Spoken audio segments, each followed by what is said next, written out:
McConkey.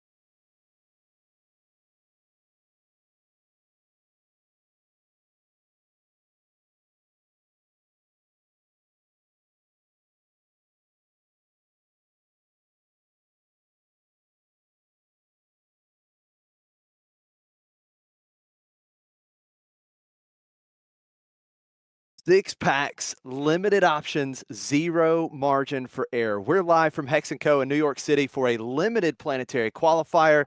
Today we'll have 7 Swiss rounds of sealed to test preparation and then a top 8 draft where adaptability will take over. At the end of the day, only one player will walk away a planetary qualifier champion. I'm Josh Snyder, joined by none other than Grumpy. Grumpy, how are you doing on this fine Saturday morning?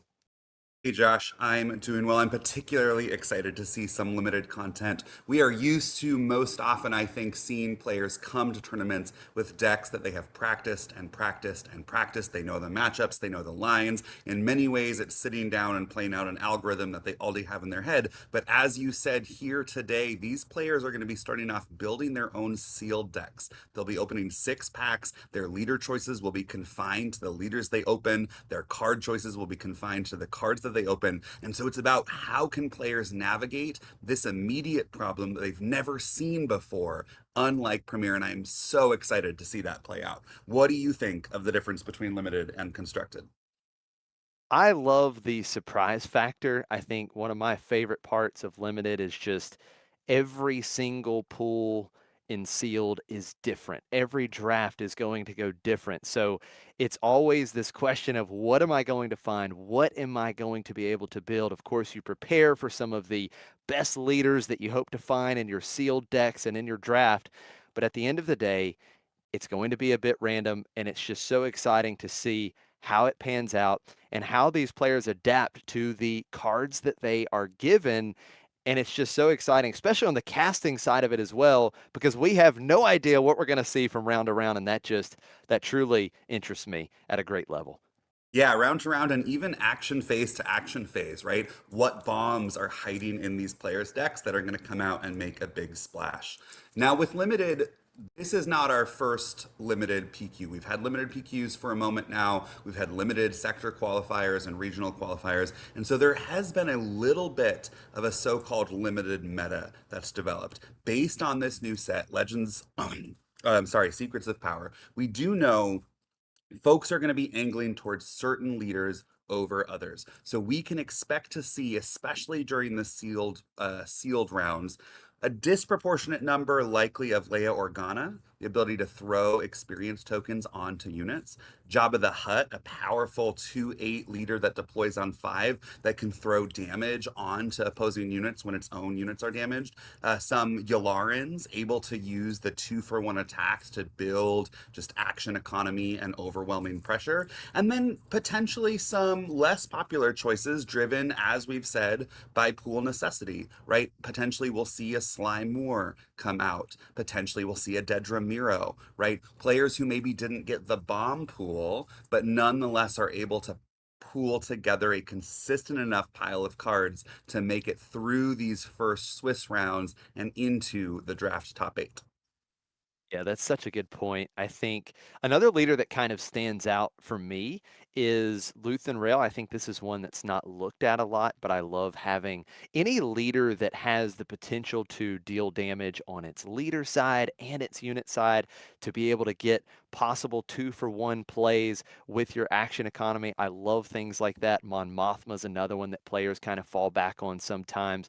Mon Mothma is great at fixing your curve, right? And being able to splash in those official units that are not in the aspect pairings with your leader and base. And so that really helps you fix your curve and build a strong deck that way as well. Now, Grumpy, if you were there today, if you were opening these 6 packs, what leader are you really looking for? Are you really looking for Leia?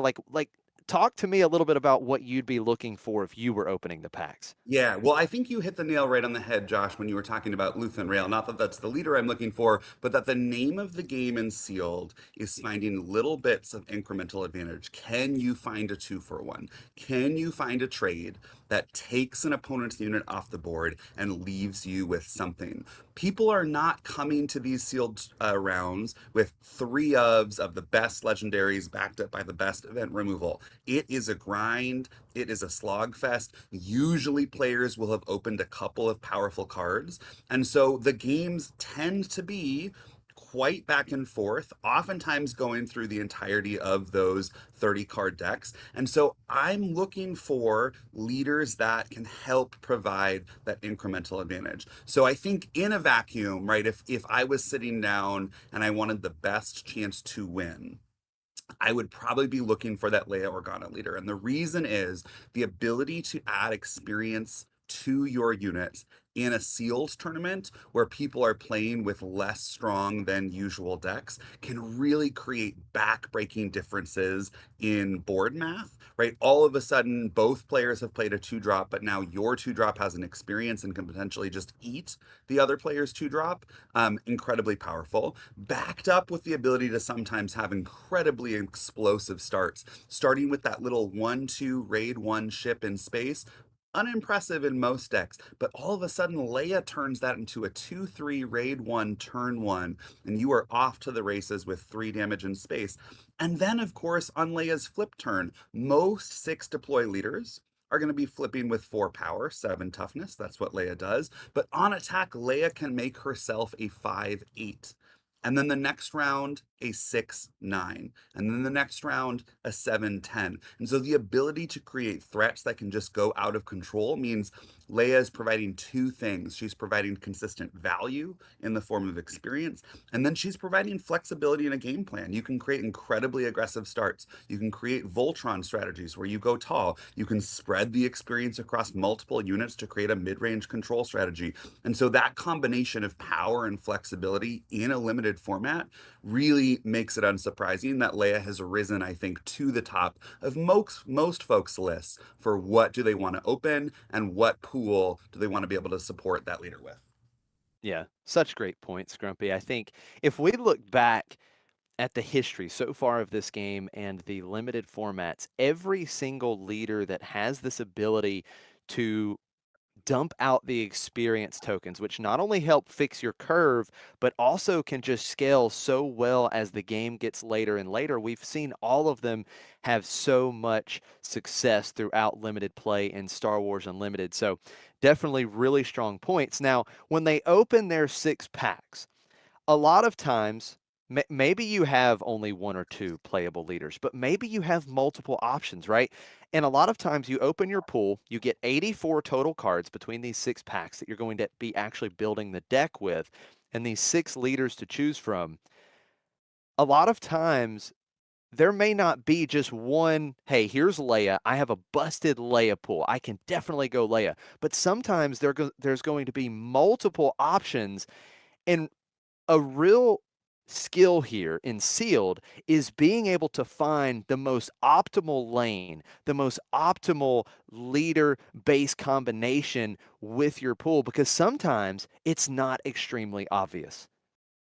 Yeah, I think that's exactly right. There is a subset of pools that will build themselves. And they'll build themselves either in the sense that you have the most busted leader with the cards to support her. Then there's pools that build themselves because there's only one choice. You have 5 unplayable leaders. Maybe you open 5 copies of C3PO and then a Yularen. So you're going Yularen and you're playing Yularen with the colors that you can play Yularen with. And then there's pools that you're getting at, which are I could go a couple of different ways. I don't have anything that's going to break the game, but I do have a solid foundation. And that is where I think we see players separate themselves into tiers, right? It's knowing one, what decks are you likely to face? Knowing that there's going to be a lot of Leias, knowing there's going to be a lot of Javas, knowing there's going to be a lot of Yularans, understanding the rhythms of those matchups and finding the color pairing and leader pairing that can potentially go toe to toe with some of these stronger decks. And also, Josh, we might see players, especially top tier players, get a little flexible. Players might sleeve up a deck for game one of a limited tournament, but with the sideboarding rules for limited, you are not locked into the starting leader or base color of the deck that you register. So people will do full pivots based on the deck that their opponent is running. So it's not just identifying what deck do I want to run for the tournament, it's also keeping in mind what decks can I switch into if it turns out that I'm fully outclassed. One switch people often make is to move to a more aggressive deck, but we are here now with deck construction with McClunky Gaming's own Tyler. We're going to watch him open his packs, choose his leader options, and navigate this sealed building process. He's opened 3 packs so far. We see C3PO, Rail, and Jabba the Hutt. So Jabba's definitely been a leader that's talked about as one of those leaders closer to the tier 1 section of this format. We see a Sly as well. So the question is, will Tyler have that Leia option? He does have some solid options at this point already, but you know players are probably wanting to at least have the option of Leia. We're going to see Mon Mothma, and now we just have to find that final leader. Does he have Leia? We'll see if Tyler's going to be working with one of the strongest leaders. No, he does not find Leia. He finds Dedra. What are your immediate thoughts about these 6 leaders, Grumpy? Yeah, well, we see Tyler adjusting that Mon Mothma to the left. I think likely grouping his heroic and villainy leaders. I'd be pretty okay with this if I were Tyler. You have Jabba the Hutt, a strong leader to back up villainy options, and Mon Mothma is a great equalizer in heroism, right? Can play officials in any color, so it has a pretty decently high floor, even if her ceiling is slightly less high. So I'd be keeping my eyes on possibilities for either Mon Mothma or Jabba, and then keep open the potentially smaller possibility that his pool is busted for either Sly Moore, Dedramiro, or Luthen. That C3PO is not going to see play, but we've got 2 decent options with 3 not terrible options waiting in the wings. Yeah, really good point. I think having 5 leaders that are certainly playable, I have to feel pretty comfortable with that. He's got a lot of options here as he just kind of sorts through these opening packs. These 2 um, villainy cards in blue looking like a potentially strong start for Jabba. The 1/5 with grit if she gets upgraded, that Newt Gunray 3/4 ability to throw Sentinel around. That's a strong first pack for a Jabba, in my opinion. Yeah, I think that's great. Jabba needs those big sticky units, units that have high HP are great, big sentinels, units with ambush. So yeah, absolutely want Yeah. to find those units that can really turn on Jabba's ability once he's deployed. Speaking of that lone shark, that 2/5 ambush fits nicely in Mon Mothma. Don't even have to run the yellow base, but we have that Hunter 7/6, also a powerful card in Heroic. Yeah, solid curve options here. That hired slicer, another great curve option in Cunning. So see another strong blue villainy with Death Trooper, the Imperial Yeah, Trooper as well. One of the better turn 1 plays in this format, especially for villainy.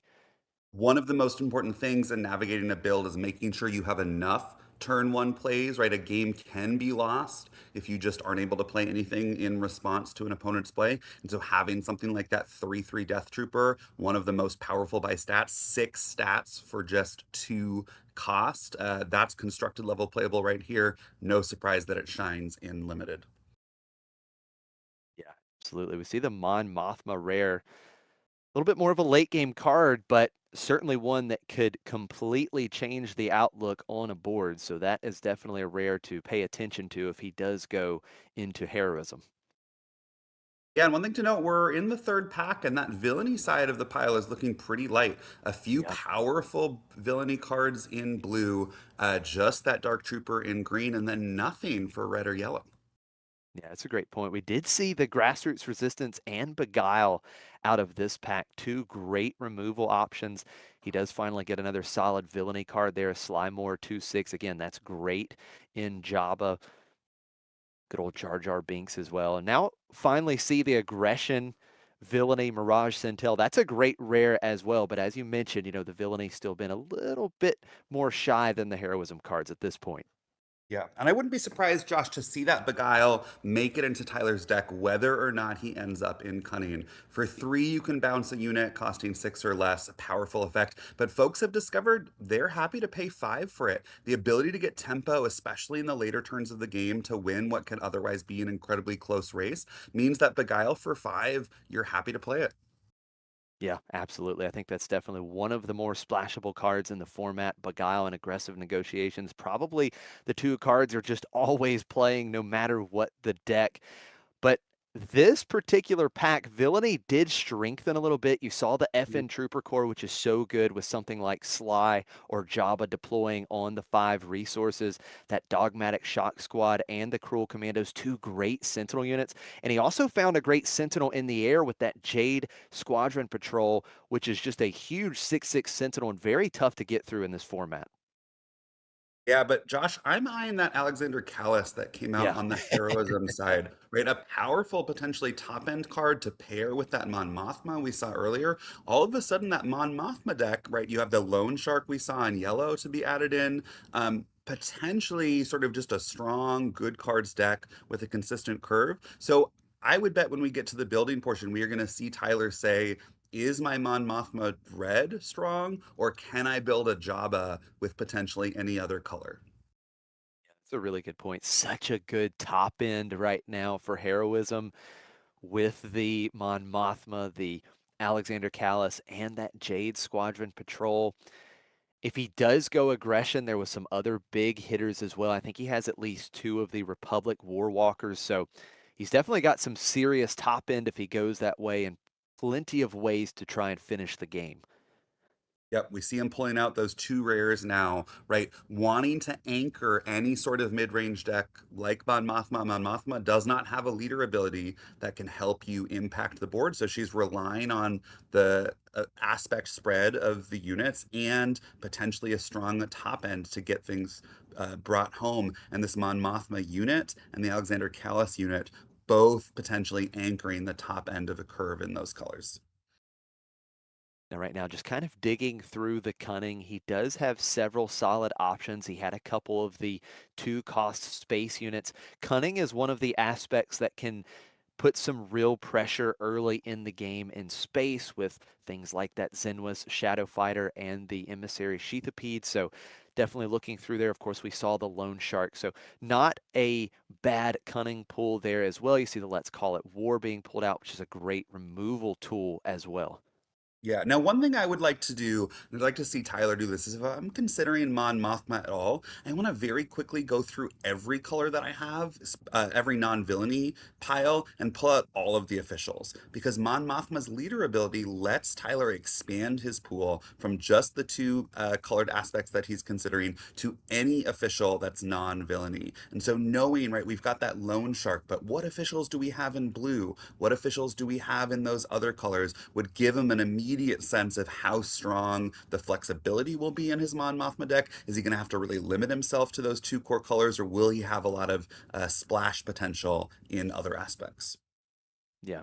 Being able to fix the curve with Mon Mothma can be very, very important. One thing he has to ask himself is how many turn 1 plays do I have with each aspect combination?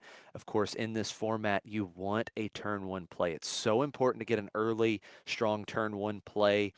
So a lot of the time you're probably looking for somewhere around 7 to 8 turn 1 plays, so that could certainly factor into his choice as well, making sure he has a good early curve on turn 1 and then a solid 3-drop lineup as well.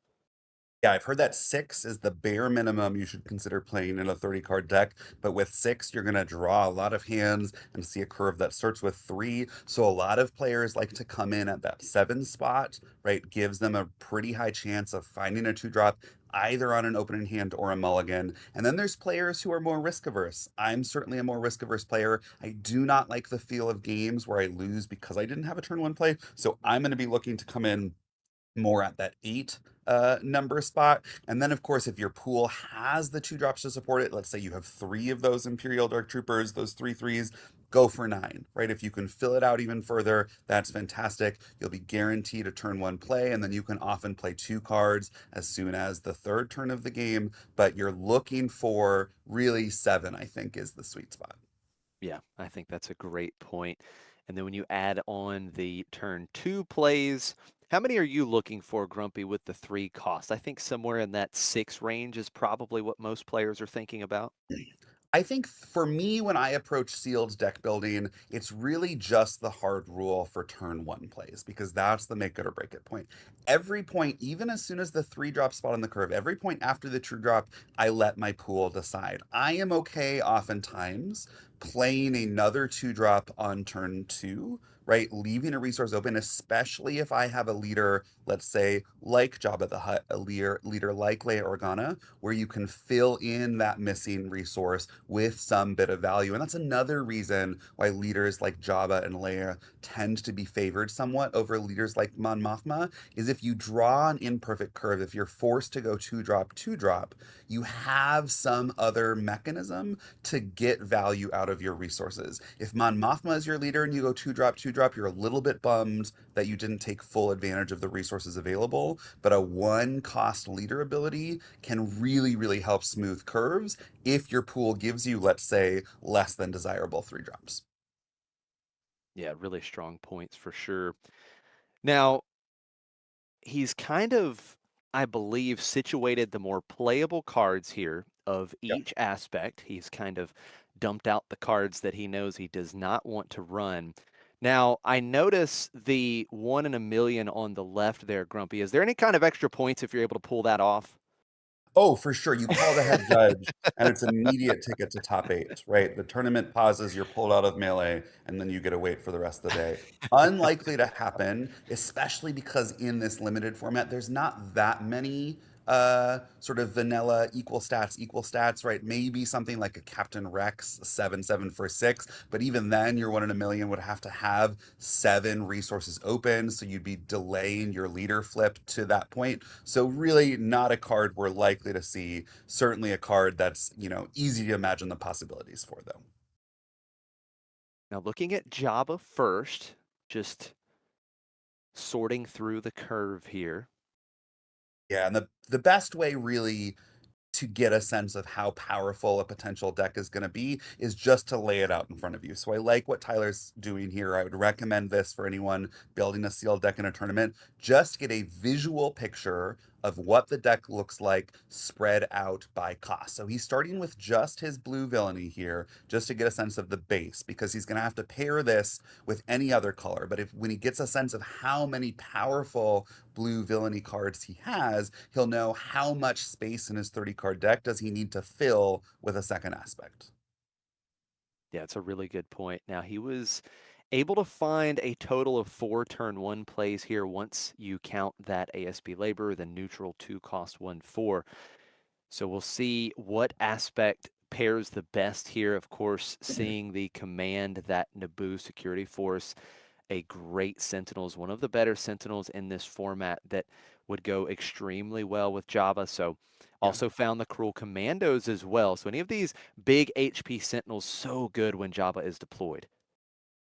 The thing that worries me though, Josh, about what we're seeing is he's got some solid cards for Java that you've mentioned, but there's nothing that really excites me. There's nothing that he's opened that he's going to have that no one else in this tournament will have, right? You want, especially in a long sealed tournament where the decks you face are going to get better and better as the day goes on. If you keep winning, you're going to need some aces up your sleeve.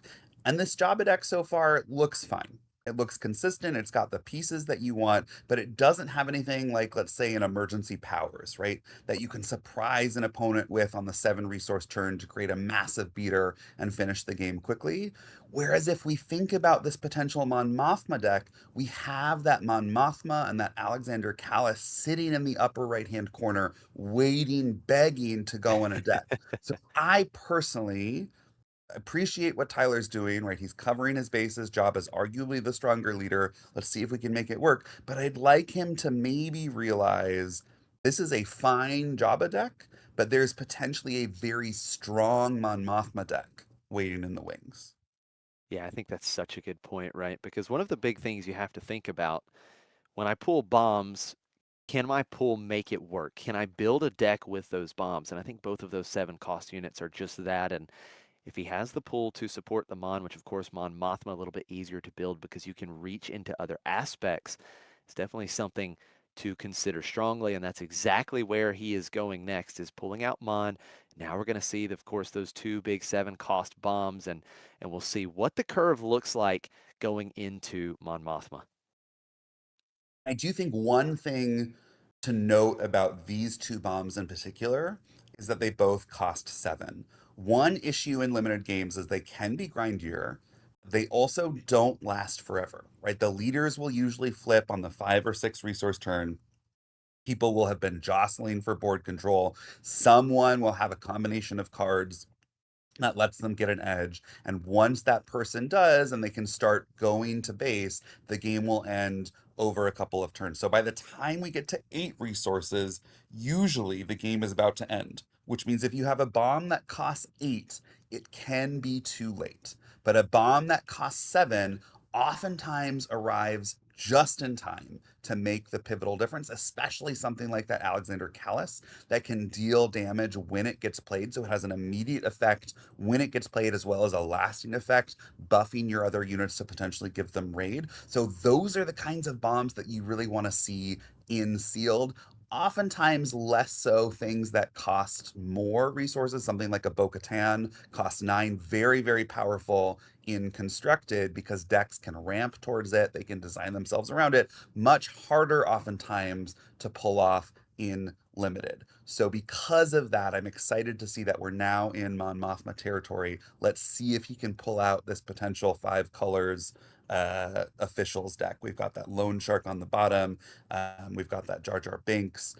We've got that heroic official on the right hand side that's going to get raid when there's another official on the board. Some of these tools give us the foundation for then the Mon Mothma and the Alexander Callus to really bring the deck to the next level. Yeah, such a good point. Just opens things up. You see him going back through aggression here, the Academy Disciplinarian, another official. That's something else that you could bring into this Mon Mothma deck.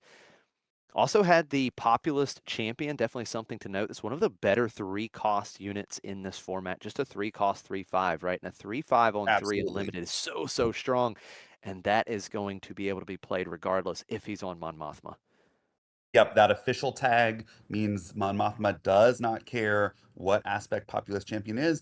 And again, 3/5 is the stat line that players are looking for in their 3 drops in constructed, right? So on the villainy side, we've got that Imperial Dark Trooper 3/3 for 2. People are playing cards like that in constructed. Here we've got a Populist Champion. For a while in earlier sets metas, people were playing vanilla 3/5s for 3 just to get those stats. So if the name of the game is jostling for board control, having more stats helps. This 3/5 for 3 going to be very much an asset for Tyler if that's the direction he chooses to go.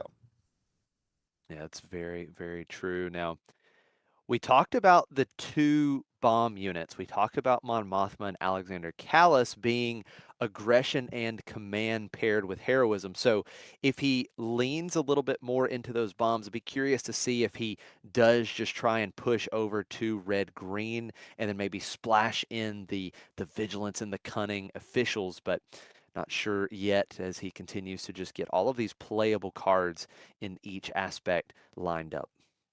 Yeah, there'd be a couple vigilance cards that we'd be missing out on, which I think would be a little bit of a bummer. I saw knowledge and defense, that -2/-2 debuff that lets you draw a card, the ability to draw a card and so not lose a card by playing it, and also the ability to throw off board math, right? Make for an easy way to defeat an opponent's leader by shrinking them down. Really a flexible card in this format, and so very much an auto include for any deck that's playing vigilance. However, not an official, right? So if Tyler chooses to go aggression command, that knowledge and defense is going to have to stay on the sidelines. I don't know if I like paying 5 for it as much as I like paying 5 for Beguile, right? The -2/-2, slightly less of an immediate impact than bouncing an opponent's unit back to hand. And then we also had diplomatic immunity in that pile.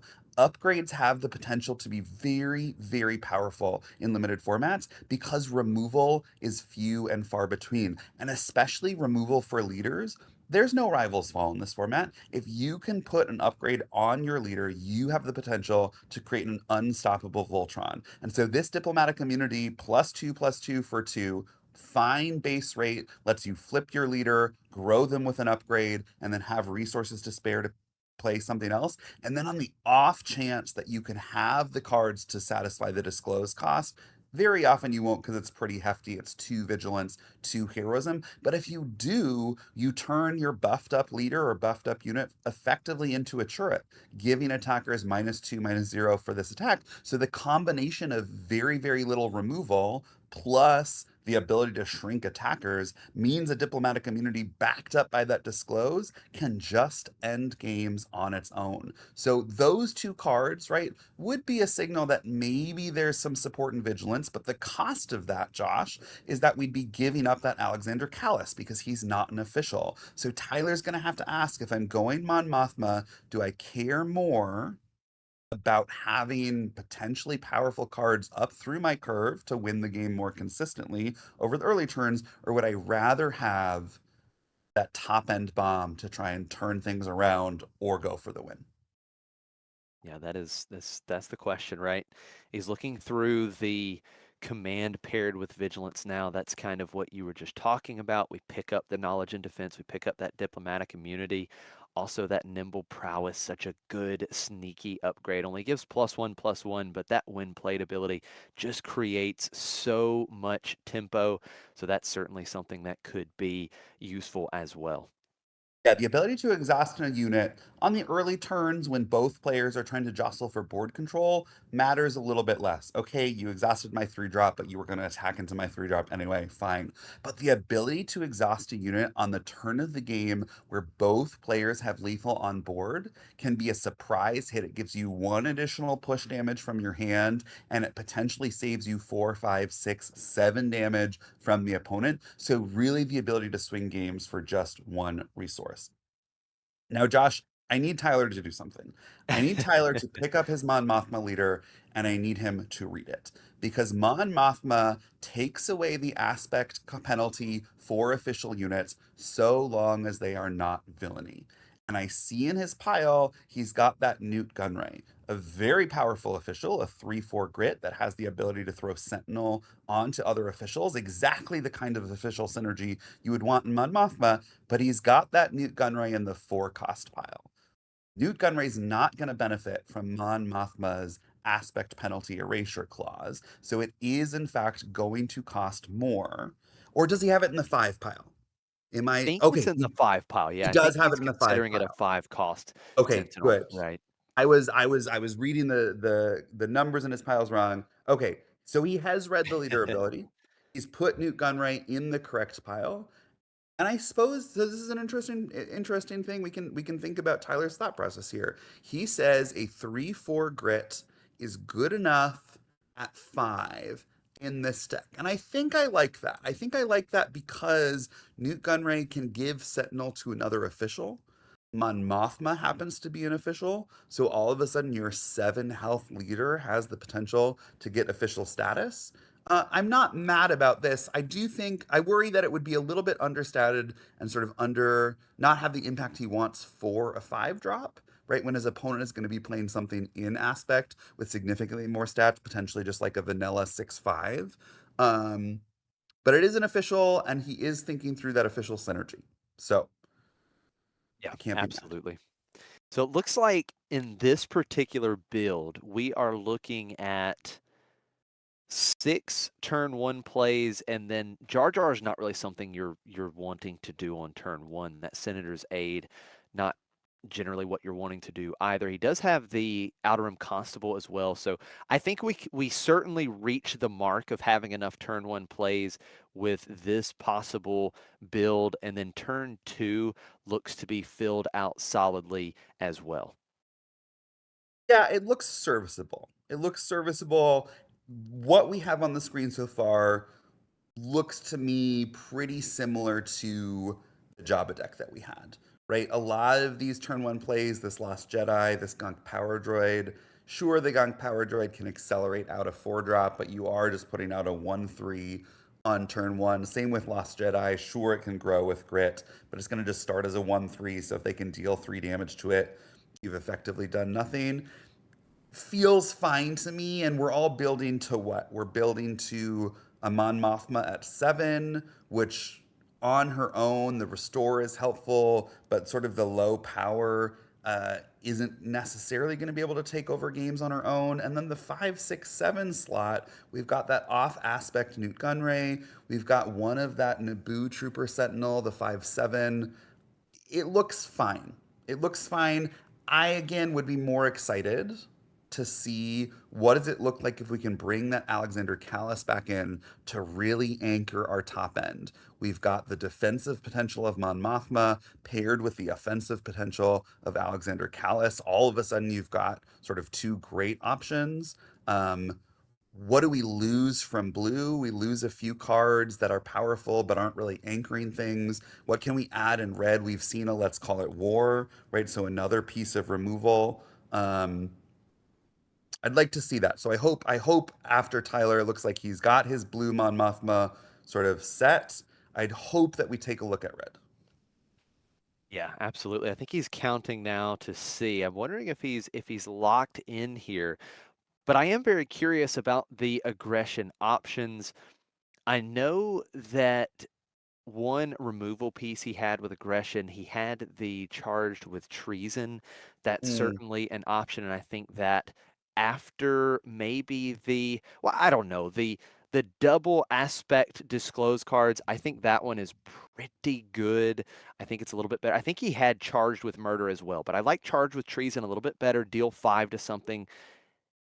Most units in this format get defeated with that event. So yeah, I don't know. I like some of the options he had in yeah. aggression, but maybe he's looking at things like that diplomatic immunity, the nimble prowess, he's got the armor of fortune there, that extra plot.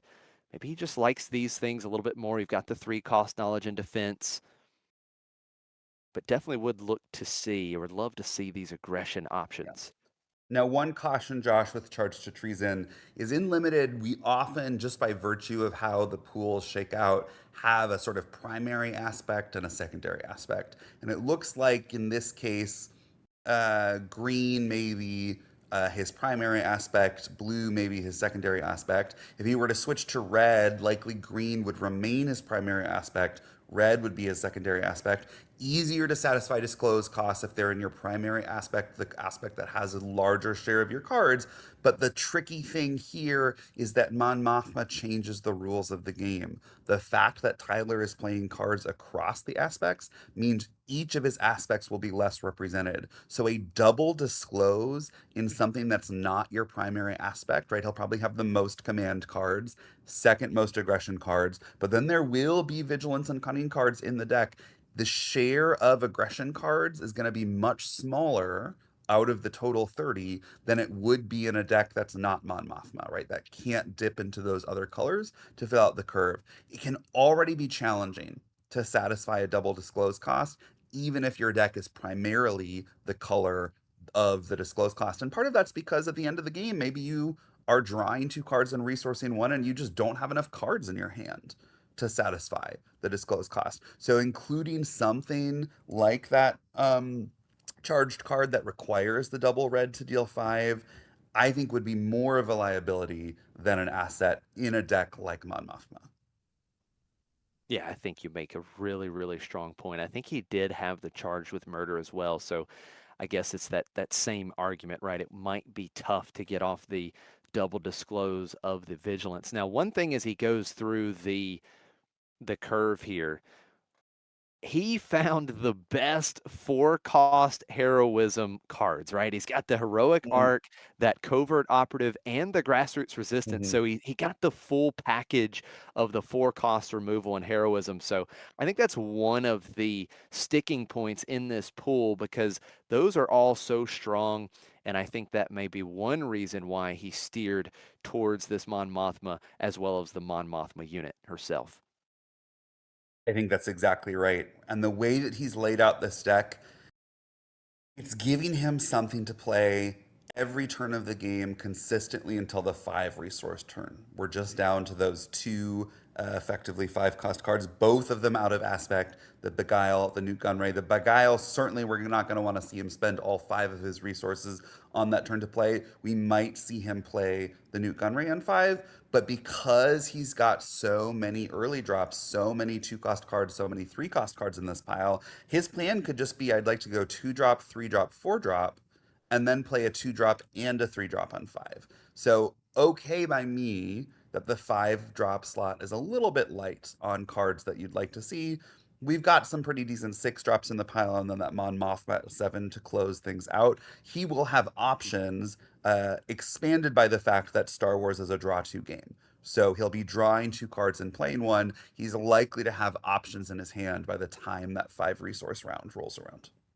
Yeah, it's a really good point. And it looks like we're getting closer and closer to just locking this in. He was contemplating for a second the inspiring senator, pointing over to that Mon Mothma, the when defeated on inspiring senator, maybe allowing Tyler to get out that big 7 cost bomb a little bit earlier, but I think he may go for consistency over that line of play. Yeah, all of these cards pulled to the bottom do interest me. That Academy Disciplinarian 3/4, fine stats, right? It's not a 3/5, but a 3/4 for 3 is still respectable. With the ability to chip through additional damage, right? Ready a unit with 2 or less power and deal a damage to it, right? Can give you unexpected burst in this game.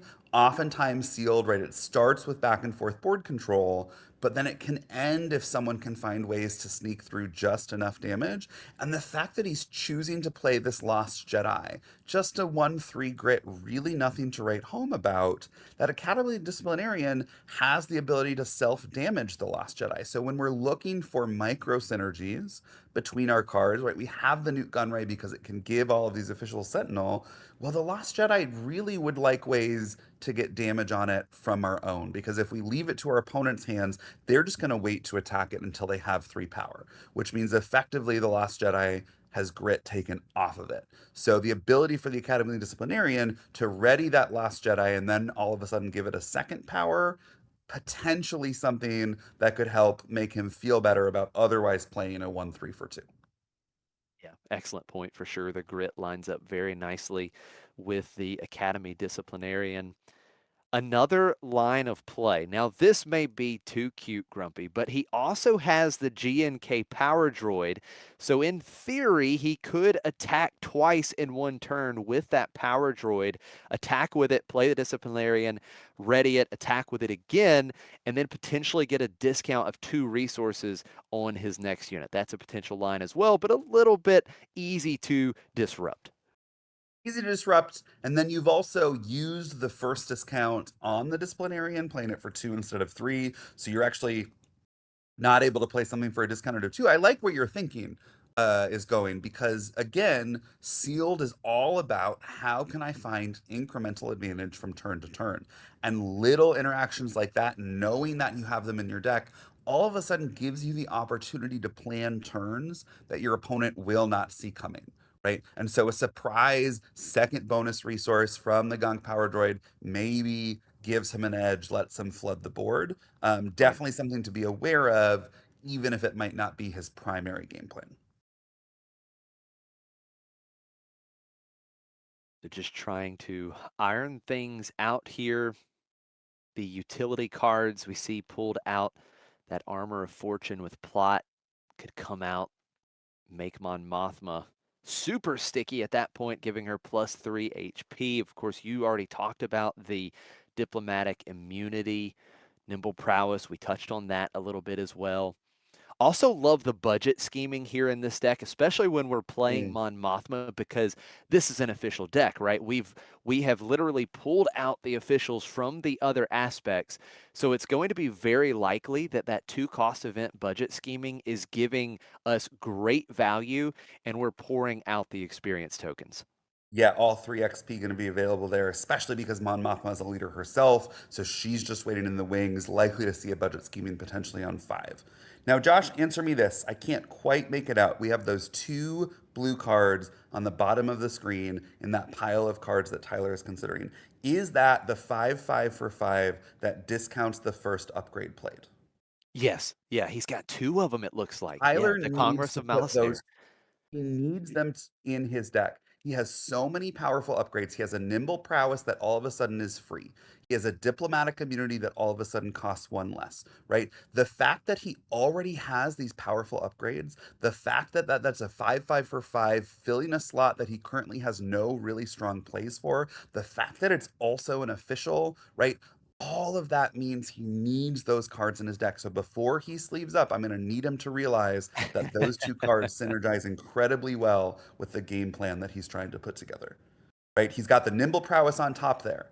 He's got the card that says your upgrade costs one less. Tyler, nimble prowess becomes free. You need those cards in your deck.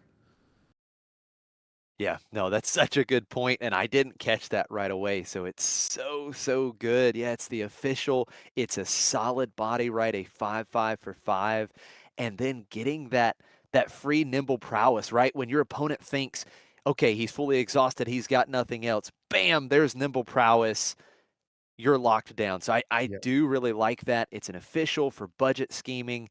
Yeah, I think that's a really good point. And the question is, okay, is it better than the of course, Beguile, we want Beguile. Is it better than Newt Gunray? Because that's the other Yeah. 5 cost, right, that can give one of his other officials Sentinel, and I guess maybe that's the question he has to ask. I think it has to be Josh, and here's why. One, raw stats. They both cost 5 for Tyler. So Newt Gunray is giving you a 3/4 grit for 5, whereas the Senator is giving you a 5/5. So already we have the edge. Then let's think about the effect.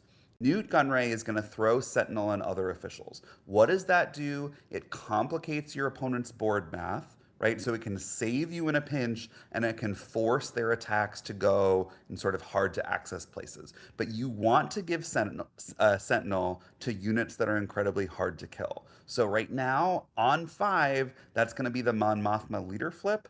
Giving Sentinel to something that you played early will just soak up an attack. And again, early rounds of sealed, very much often they're trying to kill your units anyway. So the Sentinel really only becomes impactful on those turns where both players are trying to go for lethal. And now all of a sudden you're spending 5, maybe on the 7 resource turn to throw off math, which means I don't think Newt Gunray is really appropriately a 5 drop in this deck. I think it's a card like Beguile that you want to play much later in the game. By contrast, that Senator, you are so happy to slam that thing down on 5, right? The Mon Mothma flip is also going to give it +1 health. So now it's a 5/6 for 5, and we're feeling really, really good about that. And then the bonus text means that it's going to discount all of your upgrades that have the potential to swing the game early. So putting that 5/5 for 5 really is going to lean into Tyler's plan to win the game. The new Gunray for 5 supports Tyler's plan to not lose the game. And if you're sitting down for a sealed tournament, I hope that you are planning to win the game and not just figure out ways to not lose. Yeah, that's such a good point, right? You always hear that. Play to win, don't play to not lose. So I think I love that analogy there. Now he did pull out the upgrades and he was once again looking at those two. So we'll see if it ends up finding its way in the deck. But I don't know that it's going to, Tyler. But I think you, No. or excuse me, I don't think Grumpy. Sorry, I don't think Tyler's going to include it. So you'll have to have a chat with him later about that. Yes, we'll have words. Do not fear about that. Right? If you have no upgrades in your deck, it's still a 5/5 official for 5. You still consider playing it. If you have upgrades that can single handedly swing the game in your favor, we know from the story of Star Wars Unlimited is that resource cheating is broken. The Right. leaders that we have seen rise to the top of Constructed, things like Han 2, right? Things like Piet, the ability to discount powerful cards to get them in play earlier to make the most use of your resources is what swings games of Star Wars Unlimited. And so here in Sealed, right, we have essentially resource discount at home. We have our upgrades, all powerful. We have this card that has the potential to make them cheaper. That feels like it's replicating some of the powerful things that people do in Constructed. So that is the kind of synergy, that is the kind of mechanic that we want to bring into our sealed decks. We are all essentially striving to do the at-home version of what people are doing in constructed. Right. No, that's an excellent point. Now, one more final thing that I do want to mention about that Congress of Malice there, because I think we've kind of hammered it home at this point. But you mentioned that it is an official, so it gets +1 HP from Mon Mothma, which means that it is a direct answer and stays on the board to one of the best 5 cost units in the format in the Cruel Commandos, that 5 cost Mm, 5/5 Sentinel yep, on the yep. command villainy side. So if you could get this out and then potentially trade off that unit, the 5/5 Sentinel, you still have a unit in play if Mon Mothma, your leader, is deployed. So that's just one other line that I had just thought about on the fly, but I think Tyler's about ready to lock it in. Yeah, I think that's a great point, Josh. That 5 power, also a crucial amount, can eat those 3/5s, right? The populist champions that are still hanging around and survive. Just such a good stat line to have on your side of the board. Yeah, absolutely. So I think this is probably going to be his deck. Unfortunately, not finding a spot for that other 7 cost bomb that he opened, the Alexander Callus.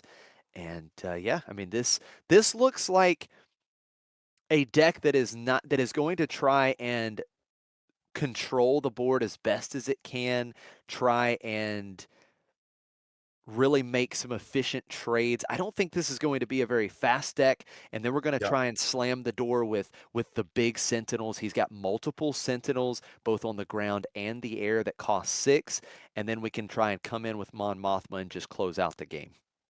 Yeah, I think a very solid deck, right? Certainly we can critique certain card choices that he's made or has chosen to leave out, but this deck has solid cards to be played at almost every turn of the game, right?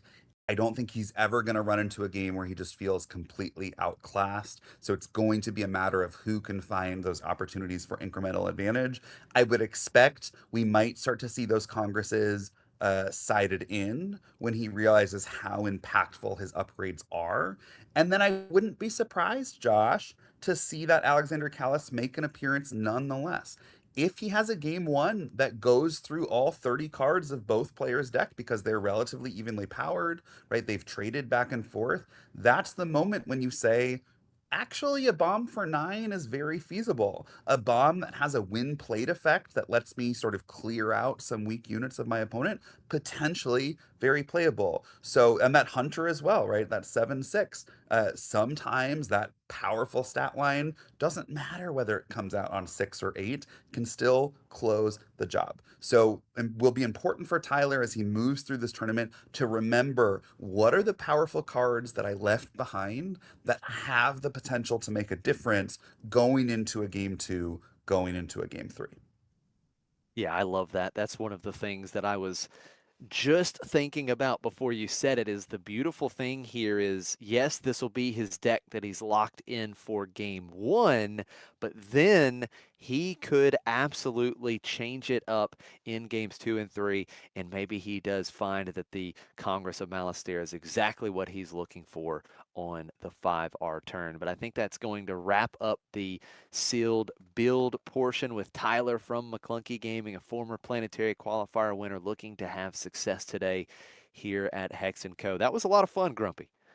That was super fun. Always great to see a really strong player navigate a pool. And I think Tyler's pool was the pool that you had hinted at before we even saw him start building. There was no clear slam dunk option.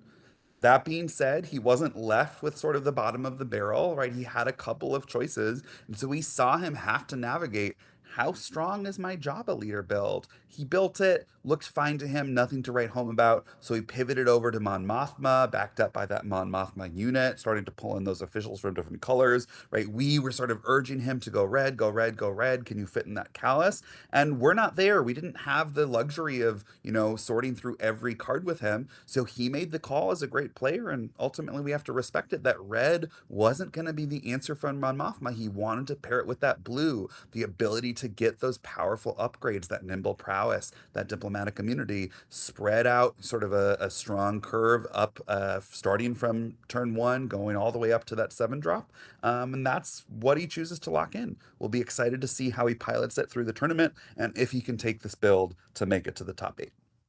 Yeah, absolutely. Hopefully, we can have him featured in round one. Would love to see how the deck performs.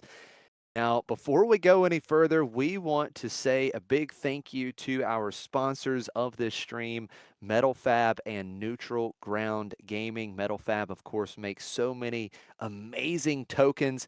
You can go to metalfab.com or metalfabtokens.com and get some great tokens today.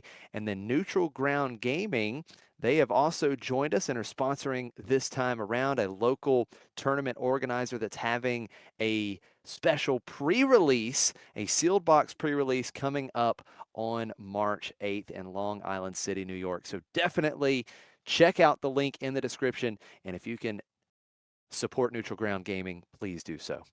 Yeah, and Josh, one thing that is so, so cool about Neutral Ground Gaming's pre release is it's not your usual pre release. Instead of just those 6 packs, folks who go to those pre releases open a full 24-pack sealed box, which means all of a sudden your options are going wild, right? The leader choices that you have, you're likely to have most of them. The bombs, you've got 5, 6, 7, 8 bombs for pretty much every color pair. So it is chaotic, it is exciting. There's going to be prizes that scale up the more players there are. So the more people who show up, the larger the prizing is going to be. There's going to be food, there's going to be snacks. We've got a bunch of teammates who go to these events. We've heard that they are an incredible time. So if you're in the area and you're looking for sort of a novel, exciting opportunity for pre release, the Neutral Ground Gaming box pre release on Sunday, March 8th is definitely where you want to be.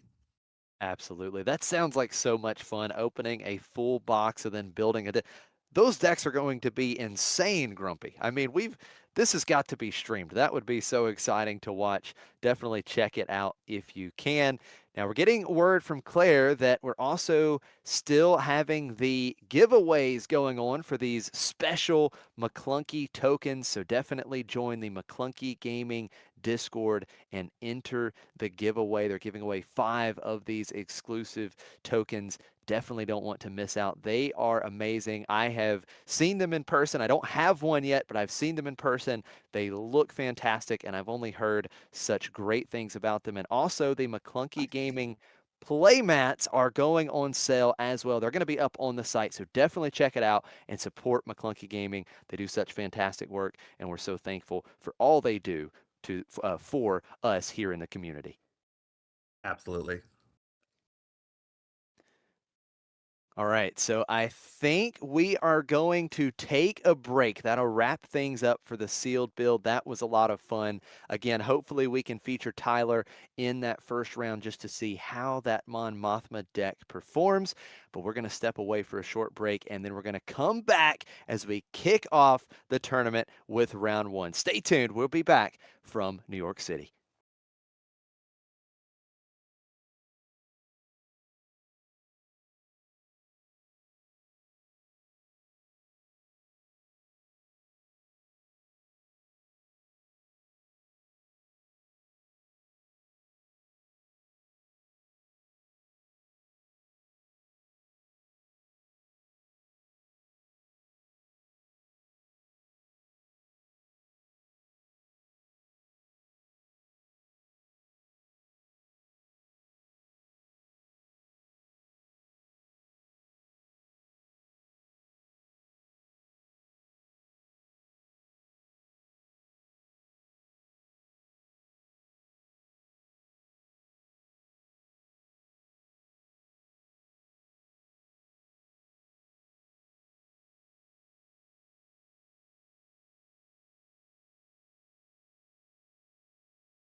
Hello, everyone, and welcome back to the live stream here of this Planetary Qualifier at Hex & Co. in New York City.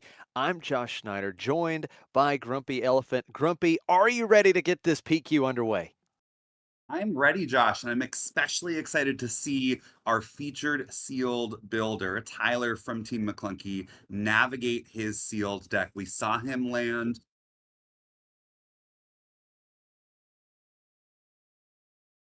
My apologies. We saw him land on a Mon Mothma Blue. So we're going to see him pilot this now against Kevin from the Coastal Cantina team. Kevin landing with that leader that we talked about, Leia Organa, going to have that powerful experience added to his units. Will Tyler's Mon Mothma units be able to keep up?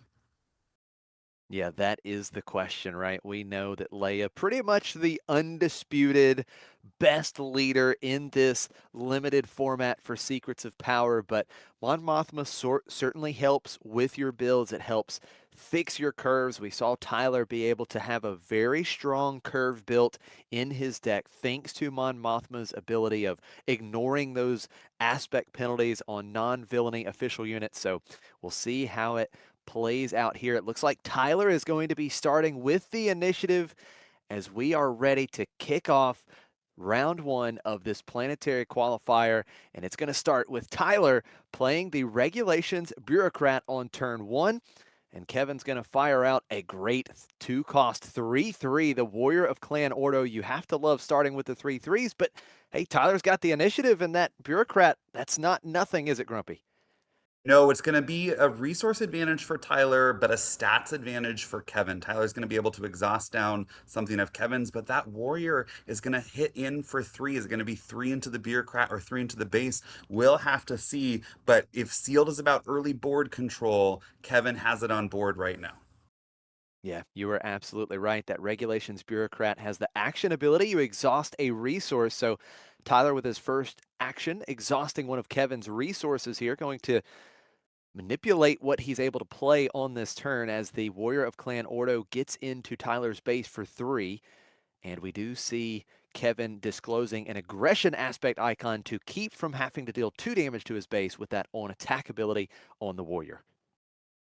And what this does mean, Josh, is that the attack doesn't go into the bureaucrat. The bureaucrat's going to be able to tap down a resource again next turn, potentially depriving Kevin of this Leia ability. Yeah, that's such a good point. We do see B2EMO coming out.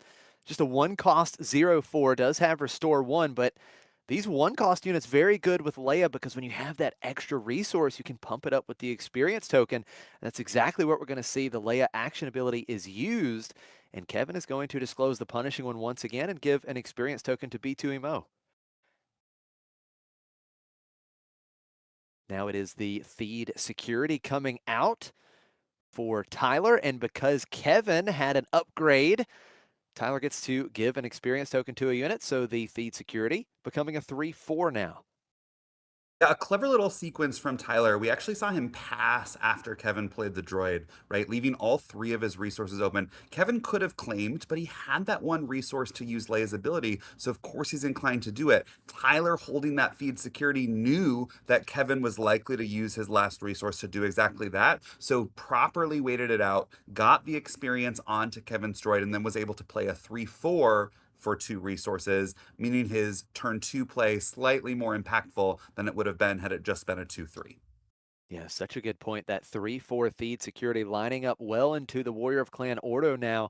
Kevin with the initiative wants to make sure he gets in the attack with the Warrior, disclosing the aggression aspect once again. And it's 6 damage on Tyler's base as that regulations bureaucrat continues to do work, exhausting one of Kevin's resources.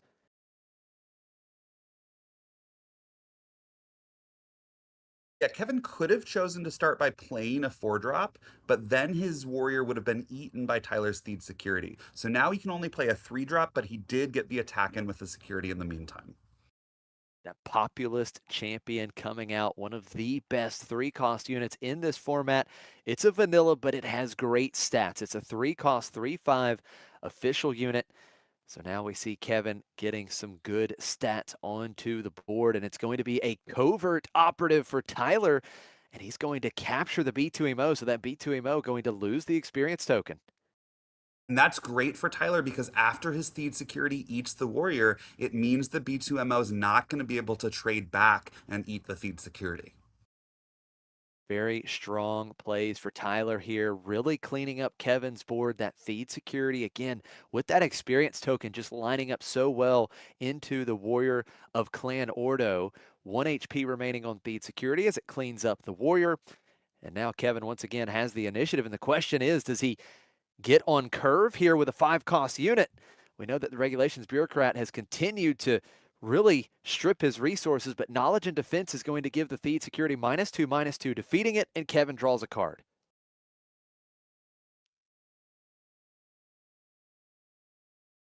Both players just taking some actions back and forth here. That regulations bureaucrat does exhaust one of Kevin's resources yet again as the populist champion gets in for 3. It's 9 damage on Tyler's base, and Kevin continuing to make use of Leia's action ability and that punishing one in hand disclosing to give the populist champion an experience token.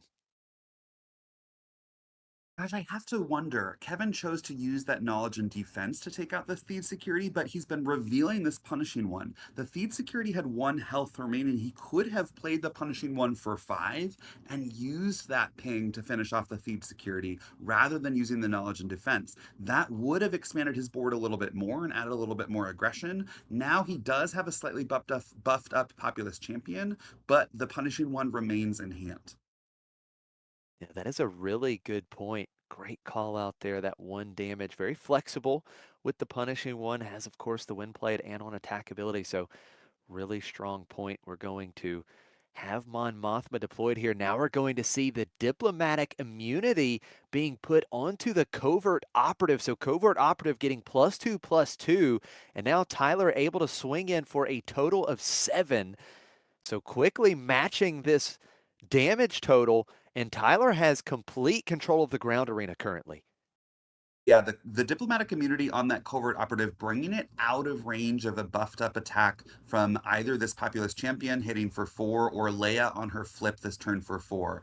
Might seem like why would Kevin want to attack the covert operative? Well, the covert operative is holding a B2MO, and the B2MO has the opportunity to throw Sentinel around. So now that Tyler is potentially turning the corner, trying to go to base, being able to prevent Kevin from getting a unit with both Restore and the ability to give Sentinel means that his path to 30 is a little bit more straightforward than it would be otherwise.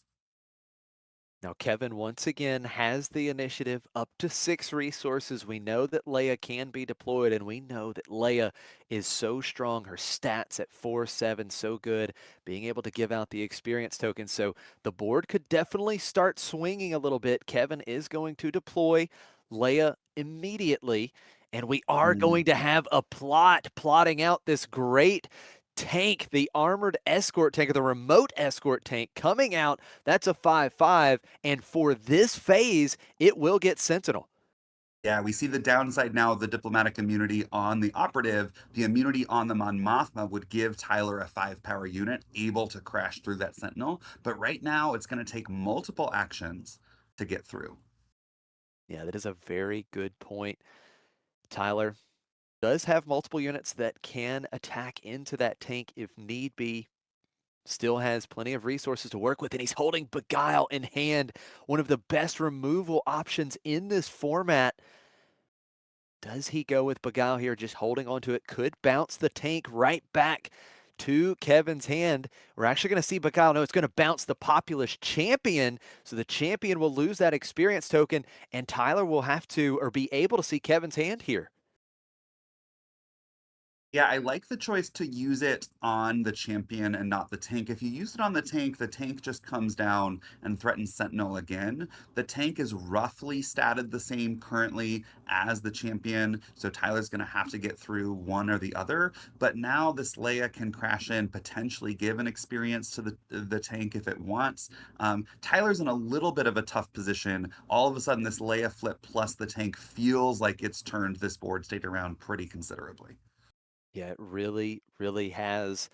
Kevin going to be attacking with Leia, disclosing the punishing one yet again. Leia will get the experience token herself. Again, if you're unfamiliar With Leia, you can disclose any of the aspects other than villainy to give a unit that doesn't share an aspect with the disclosed card an experience token, so that's another 5 damage to base, as Tyler just slowly begins the process of dealing with the tank, both Leia and the Populist Champion.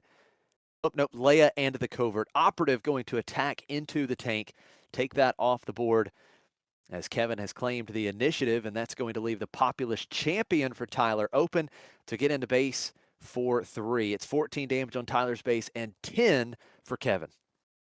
Yeah, the covert operative crashing in, surviving that hit into the tank. The populist champion also would have survived because it has that +1 health from Mon Mothma. But Tyler thinking Mon Mothma already has 5 damage on her, so I don't want Kevin to just throw 2 damage into the Mon Mothma somehow and end up taking out 2 of my units. This way, if Mon Mothma dies, at least my covert operative is able to stay alive.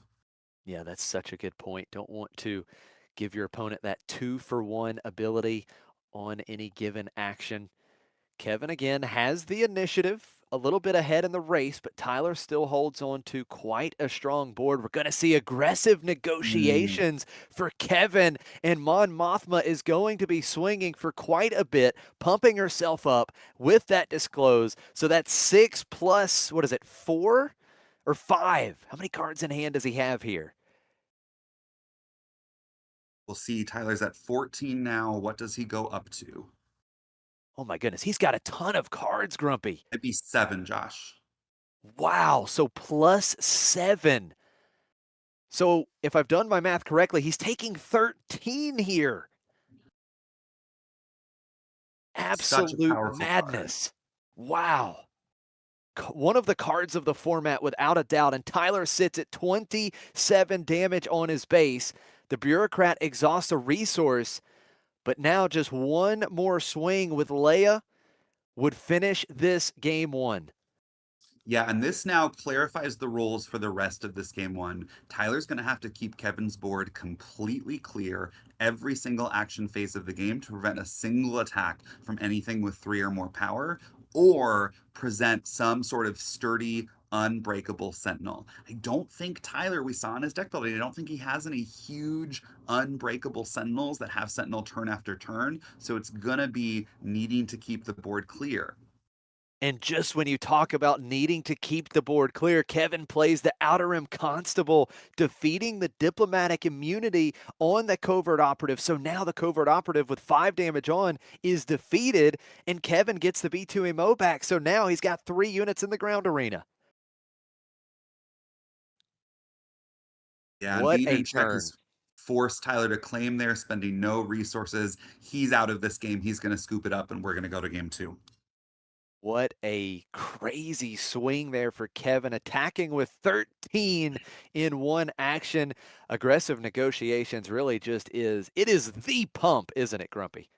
It is the pump, and it adds a little bit of clarity to why Kevin went aggression early, right? He could have taken out that bureaucrat over a couple of turns, attacking with his warrior of Clan Ordo, but instead he let the bureaucrat stick around turn after turn after turn. Tyler, I think it used it 3 or 4 times this game to get pretty decent value out of a 0/5/2 drop, but Kevin knew that it didn't matter. He knew that his deck had aggressive negotiations. It's potentially the case that he had it as early as the first few turns, and so he started crafting a game plan around that card, right? He knew that his Leia flip would be able to hit in for 5 damage that same turn. She'd buff herself up to 6 power, so that's 11 damage just from 2 leader attacks, buffed up by whatever number of cards he had in his hand. Even if it was 4, right, that would be 15 damage across 2 attacks. All of a sudden, that 6 early damage from that warrior of Clan Ordos, even though it ended up getting eaten by the Thieves security,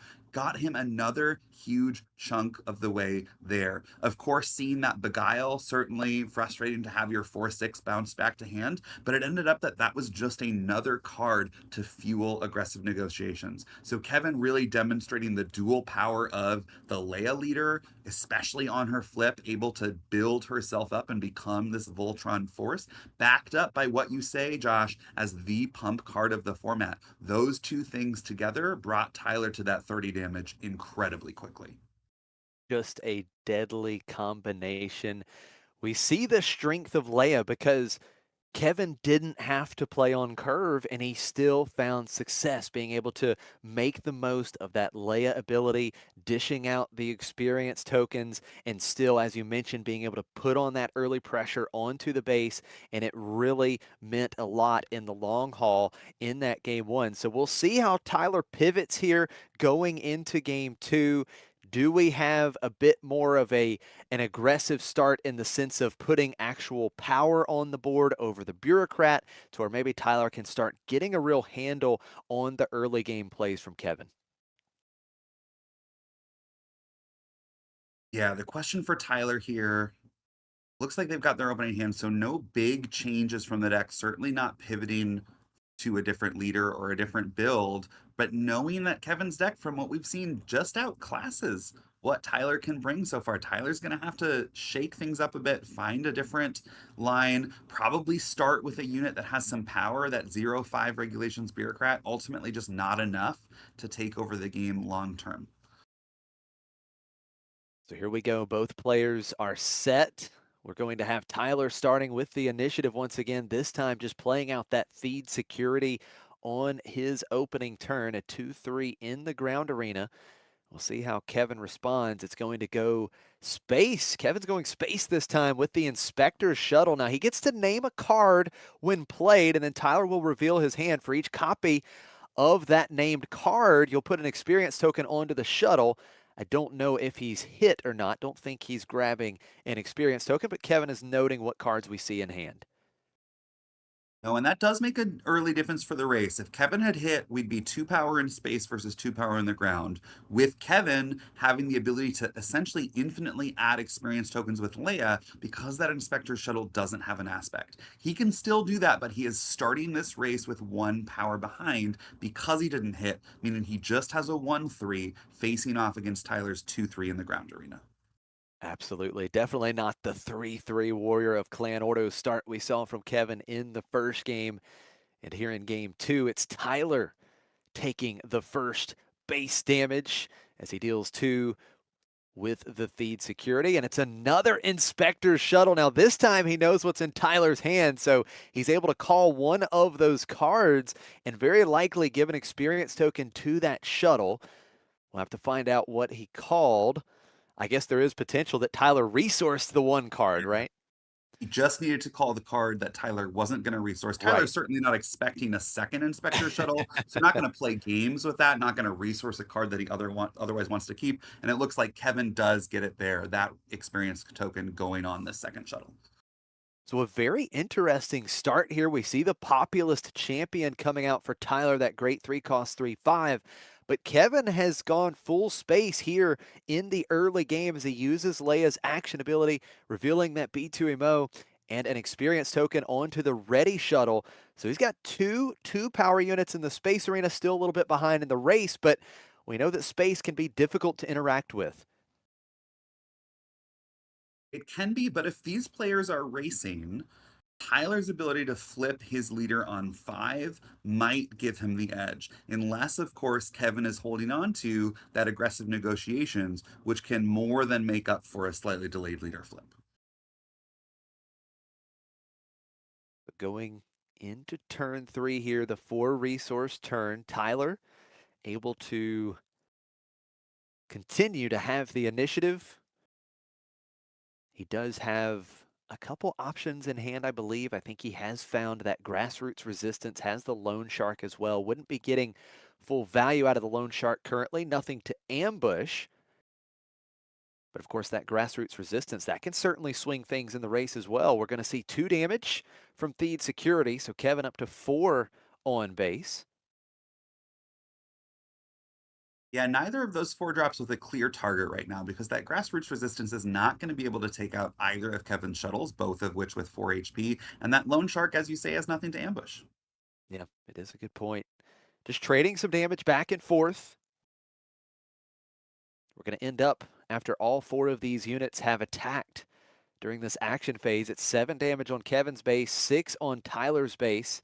And now we're going to see the grassroots resistance dealing 3 damage to one of the Inspector Shuttle, healing 3 from Tyler's base. So changing the damage total on base here.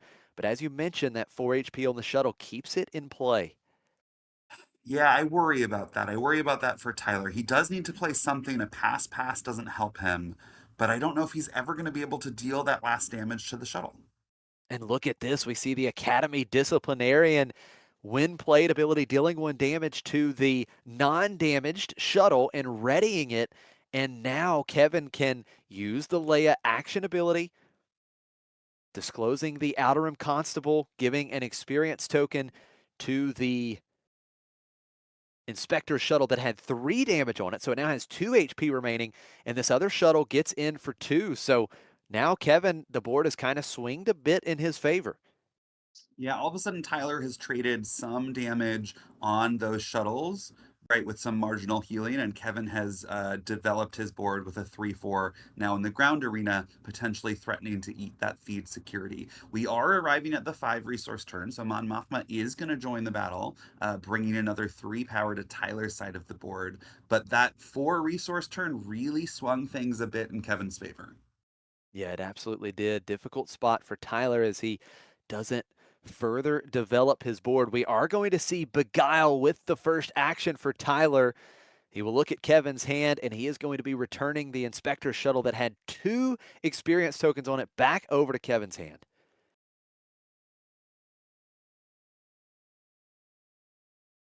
That's 2 action phases in a row now where Tyler has used all of his resources on an event that doesn't develop the board. His 4 resource turn was spent dealing 3 damage to a unit that he then returns to hand on his 5 resource turn, effectively undoing the damage that he had dealt. So yes, it does save some damage in the long run. Kevin had put 2 experience tokens on that shuttle, but it cannot feel good for Tyler to have not developed his board presence since the 3 resource turn. That is a very, very strong point. Action back over to Kevin. Not the strongest hand for Kevin. Had several cheap units in hand. So it doesn't look like he was going to put a big threat in play here, but again, just has that versatility with Leia's action ability, able to scale up these units.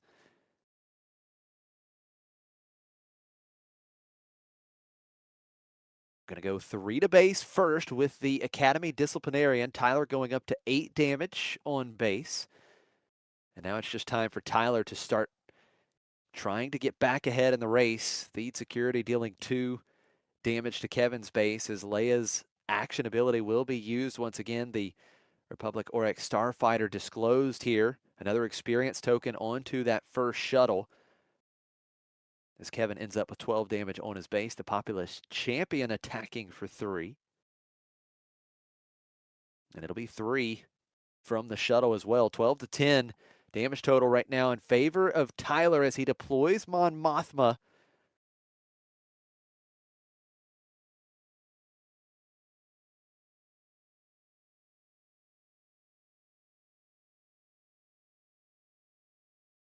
Kevin still has 4 ready resources to work with. We know that he has several options. He had multiple 2 cost units and a 3 cost unit in hand. We're going to replay the Inspector shuttle. Let's see. We still have the Outer Rim Constable in hand. I don't believe Kevin has hit this time. Don't see a token being put onto the shuttle. Do you think the constable would have been a safe bet there? And it actually is likely that Kevin named it because Oh, there Tyler it is. knows Yep. Kevin's going to be throwing experience. So he's going to be holding on to that constable, which means Kevin can assume that Tyler has the constable and so can name it safely with the shuttle. Yeah, excellent point. Constable versus Constable as Kevin plays his own Constable, doesn't get any win played value, but just pushing the board further and further.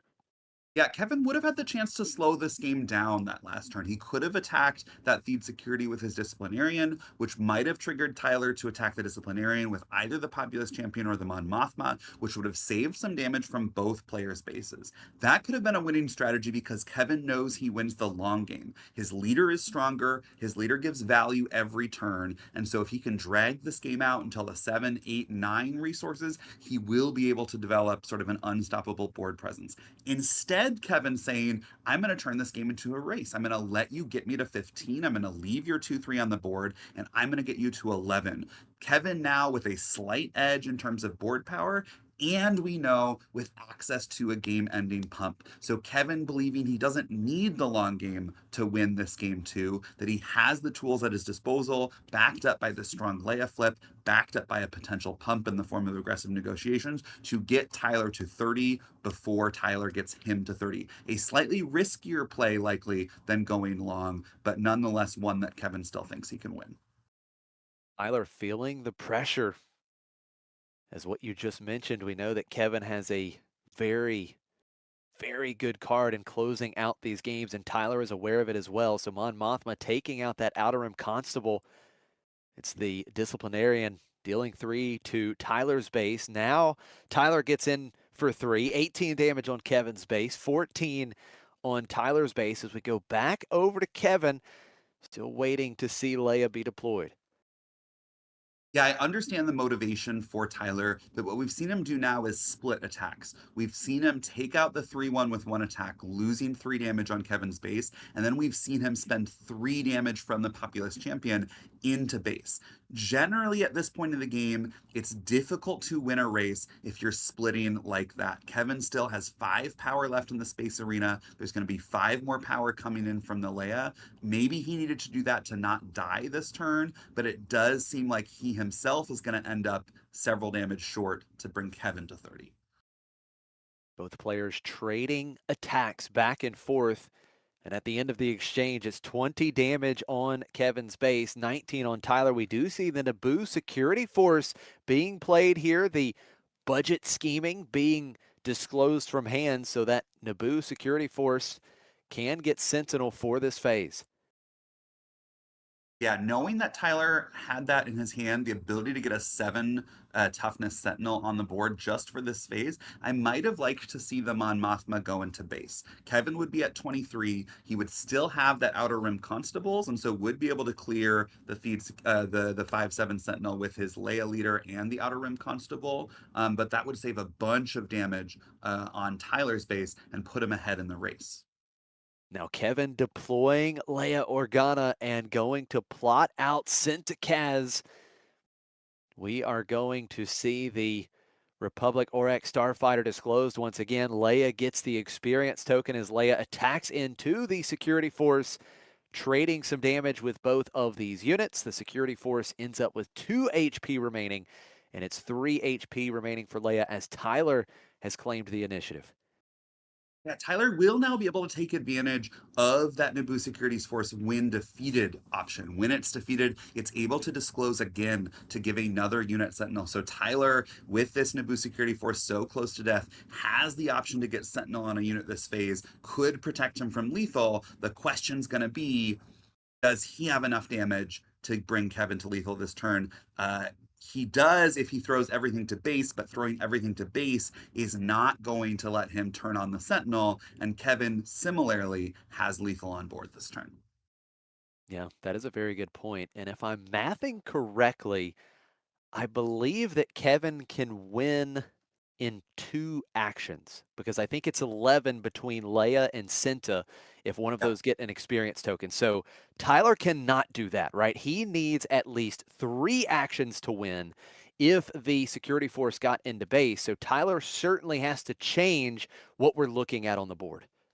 Yeah, the security force into Cinta to trigger the Sentinel on that populist champion would force essentially a Leia sacrifice into the champion, which would leave Tyler alive on board. Now this does change. Oh man, this is great. This changes everything. Nimble prowess. We saw this in the sealed build portion of the stream. The Naboo security force getting +1/+1, exhausting Leia, the big threat. So now Kevin not staring down a Sentinel currently, but the big threat has currently been dealt with.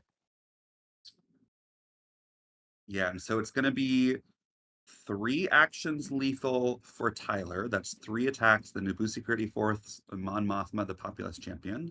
And it's going to be 3 actions lethal for Kevin, the Cinta, the Disciplinarian, that's 24, 27, and 3 from that buffed up Inspector Shuttle. So if Kevin opens by attacking base from Cinta, the pressure is again on Tyler to change the math slightly. Yeah, that is a really good point.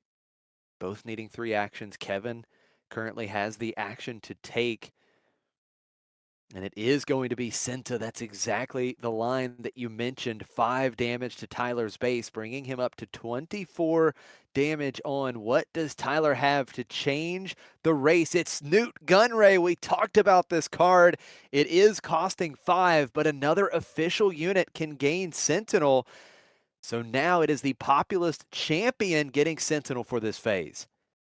Which crucially keeps the Naboo security force protected, able to crash in for 6. So Tyler now with a couple avenues to lethal on board. Kevin, not able to get through that Sentinel with his Disciplinarian, is going to now need something from hand because his 2 ships, right, unblocked in the space arena, only have 5 power. So here we go. It's not over yet. Oh, this is massive. You get to ready a unit that wasn't played or didn't attack this phase, and Leia did not. So Leia is ready, and now we have a huge Leia Organa ready once again in the ground arena. Yeah, here's the challenge with that though. Leia is still going to have to attack into that populist champion, which means Tyler can do 6 from the Naboo security force, 3 from Mon Mothma, and 2 from the Theed security. So Tyler's looking at lethal in 3. The Leia attack into the populist champion will clear up the ground arena, can throw an experience onto one of the shuttles. So then the 2 shuttles in space would be lethal, but that's still 3 actions for Kevin. So now Tyler has the action advantage when it comes to lethal. Tyler can start his lethal march, the first of 3 actions. Kevin will be 1 action behind. So Kevin again now needs something from hand to disrupt this flow of events because the Academy Disciplinarian is not able to get through the Sentinel on its own. Yeah, very strong point. Kevin able to create a spy token as well. No immediate impact as the populist champion gets in for 3. What a nail biter of a game 2 here in round 1 of this Hex & Co. Planetary Qualifier. Kevin with 23 damage on his base. We know 2 there's no actions. aggressive negotiations because that would have been slammed immediately. Yeah. So Kevin doesn't have his easiest out, but that doesn't mean he's out of options. He's deep in the tank. Can any of the cards in his hand have an immediate impact? Readying the Leia certainly gives him a way to get through the Sentinel, but that still leaves him that crucial 1 action behind in this march towards lethal for both players. Yeah, that's exactly right. As the action currently in Kevin's hand. The Naboo security force threatening 5 potentially with Tyler's next action. And then either the Mon Mothma leader unit or the Theed security could finish the game on the following action for Tyler. Does Kevin have anything to once again shift the momentum? We've seen such a back and forth shift several times in this turn, and he's got it. The Ando Commission, he has his own Sentinel, Grumpy. Yeah, and that Sentinel might close the door because Tyler doesn't have a way through it. He's got a single resource remaining. He is able to sacrifice the Naboo security force that would add another Sentinel to his ground arena, but that won't matter because the attack from Leia is going to throw another experience token onto one of those shuttles, meaning the shuttles alone can be lethal without considering the Sentinels in Tyler's ground arena. Tyler Although look at Tyler having actually 8 damage in the ground arena. I think Kevin will be able to do it. He'll be able to take out this Sentinel with Leia, which he does. He'll be able to throw an experience onto one of his spaceships. The Academy Disciplinarian can now take out either the Theed security or the Naboo security force. So Tyler will be able to get in with 1, probably the Naboo security force, to bring Kevin to 29. The Academy Disciplinarian will be able to take out the Theed security, stopping that last lethal damage, and then the 6 damage from the space arena and Kevin will be enough to get him to lethal this turn. Yeah, that is exactly how it looks to be lining up. The Naboo security force put Kevin at 29. The disciplinarian cleaning out the Wow. feed security. There's the handshake. The space arena is enough to close it for Kevin. 2 games to 0 here in round 1. What a fantastic game 2, though. Yeah, that is what we like to see from Sealed, right? Both of these players playing cards you wouldn't touch with a 10-foot pole if this were constructed, but able to show really the devastating impact of something as simple as a 4/3 Sentinel for 4, something as simple as a 1/1 upgrade for 1 that has the ability to exhaust an opponent's unit.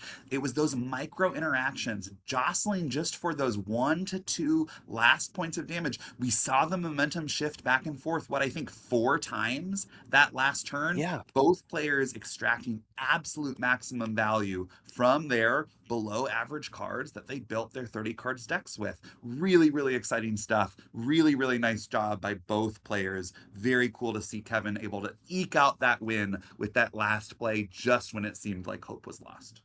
Yeah, absolutely. It really did look like Tyler was going to end up forcing a game three, but you mentioned it on that final action phase of the game. It shifted back and forth so many times. We were like, okay, well, first it's in Kevin's favor. He has the actions, he has the damage. Tyler has to do something to change it. And then it went back over, and we flipped and we flopped several times, and it was just so much fun to watch these players navigate the puzzle that was presented on that board.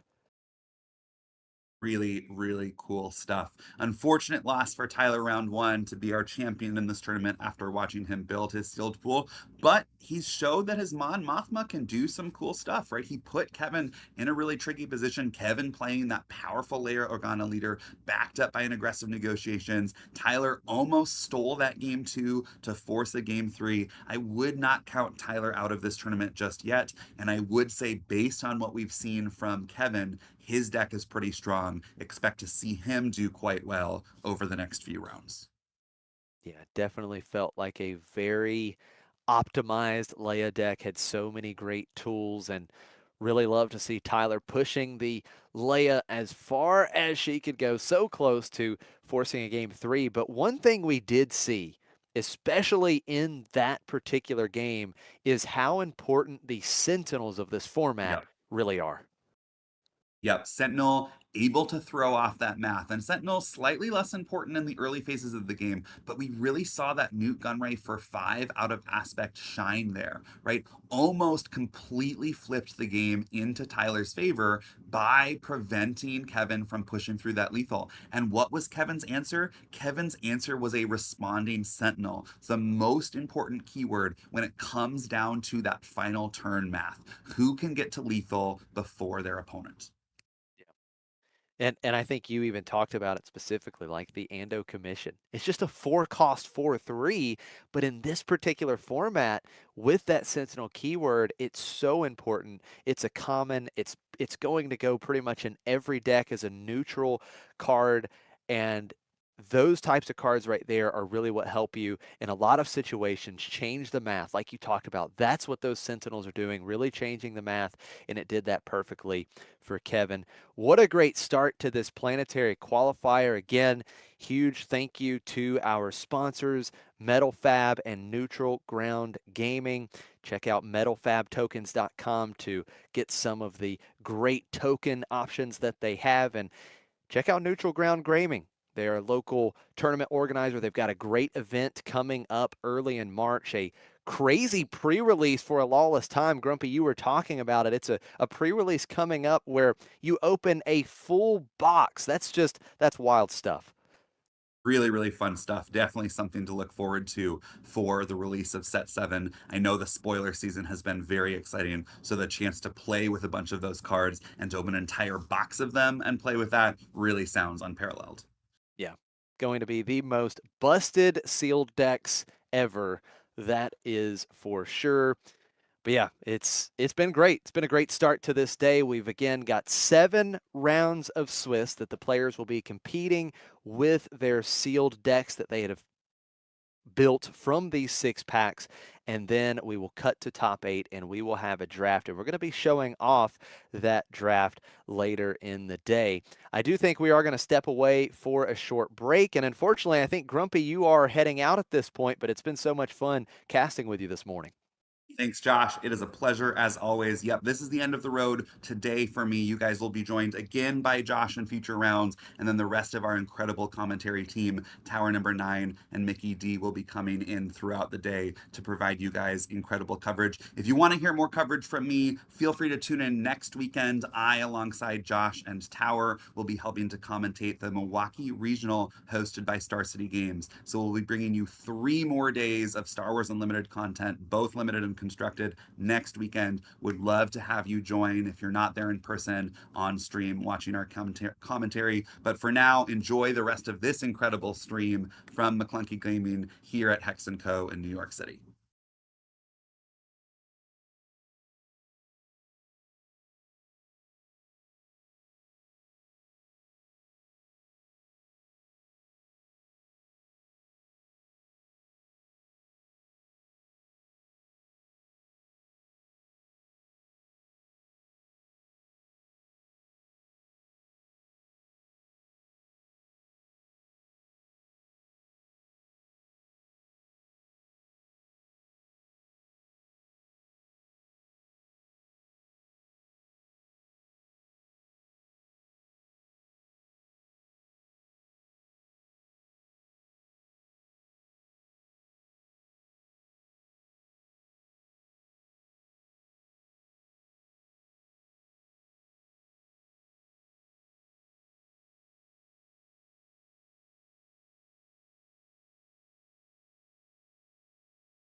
Hello, everyone, and welcome back to this live stream of the limited Star Wars Unlimited Planetary Qualifier. I'm Josh Snyder, joined by none other than Tower number 9. Tower, how you doing, sir?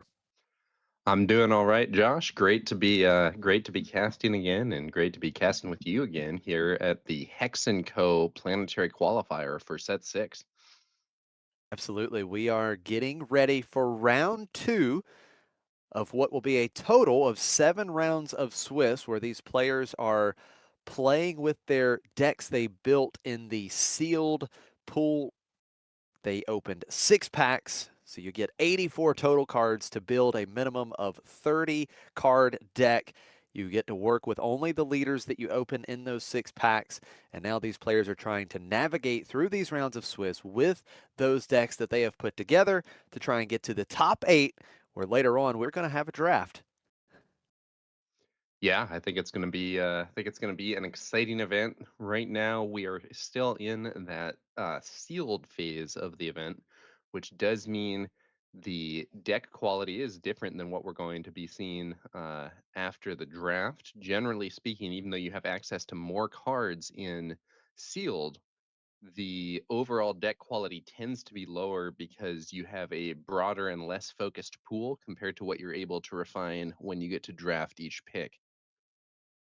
Yeah, that's a great point, right? Once we get to draft, they are refining those picks. They are targeting certain things. They are adapting to what they are seeing being passed around the table. But in sealed, you just open those 6 packs and you get what you get. So sometimes you have a crazy 6 packs. You can build a busted deck. Sometimes you have lots of options of maybe just more mediocre decks. And you just have to make the most of what you get. And one of the key skills that we talked about a little bit earlier in Sealed is being able to recognize what is the most optimal build with this pool of cards that I have. Of course, you have to have the great foundation of playing the game. The fundamentals are very important and limited, but how can I optimize this pool of cards? That's the question that each one of these players had to ask earlier this morning. Yeah, limited events are interesting because they test some of the same skills as constructed events, but without the ability to bring in a deck that you have made beforehand or have got from someone else beforehand, your deck building skills end up having to kind of adapt on the fly to what the sealed pool is or to what cards you're able to draft. Card evaluation becomes very important, and some cards that really might not be stars in constructed play can be really having a time to shine in limited events. Yeah, absolutely. We've already seen it in round 1. We saw a lot of cards that it was so funny that Grumpy said most players they wouldn't touch with a 10-foot pole, doing some Yeah, great work in that opening round. So you're absolutely right. There's a lot of cards being used in this format that will not see the light of day in Premiere, and that's one of the things that makes it so exciting for me is we see all these cards being optimized when we don't see these cards in any other place, and it just makes for an exciting format. yeah, I mean, how many people like who would consider Naboo security force to be a bomb in a constructed deck? I think basically nobody, but it can be a very impactful card in this format. Yeah, absolutely. And that leads to Sentinel, right? You mentioned the Naboo security force. That is something that can give a unit Sentinel on the when played and when it's defeated, as long as you can disclose the command aspect icon. And Sentinel, and that's something else we saw in round 1, Sentinel is another very, very crucial thing here in this limited format. That's right, Josh. And I do think that we have some very powerful sentinels in this set. There are some cards from Secrets of Power. We're looking at things like, Captain Typho, for instance, who has not only on curve stats with Sentinel, but also a relevant additional ability. That's a very strong card, even in constructed. But here in limited, some of the less prominent Sentinels are getting their chance to shine as well. So here we go. We're getting ready for our round 2 feature match. We are going to have Moxless from Hopper. On the left, looks like we've got another Mon Mothma build here. And we've got Flockton on the right, Flockton from the Golden Dice podcast on Dedra Miro. So a couple different leaders. We saw Mon Mothma in round one. Tyler from McClunky Gaming was on Mon Mothma. We got to see Leia, but now we're going to see Dedra as well. Yeah, Dedra's an interesting leader. You can really go in different directions with her. Um, she has a leader ability that allows you to, in some cases, it can do damage to the opponent's unit, but they're the one who gets to choose what the outcome is, and they can choose to have you draw instead. Um, and I think in the past we have sometimes seen her in constructed play being played as kind of a more aggro deck because she has an early flip and can leverage card advantage into swinging for 4 with raid.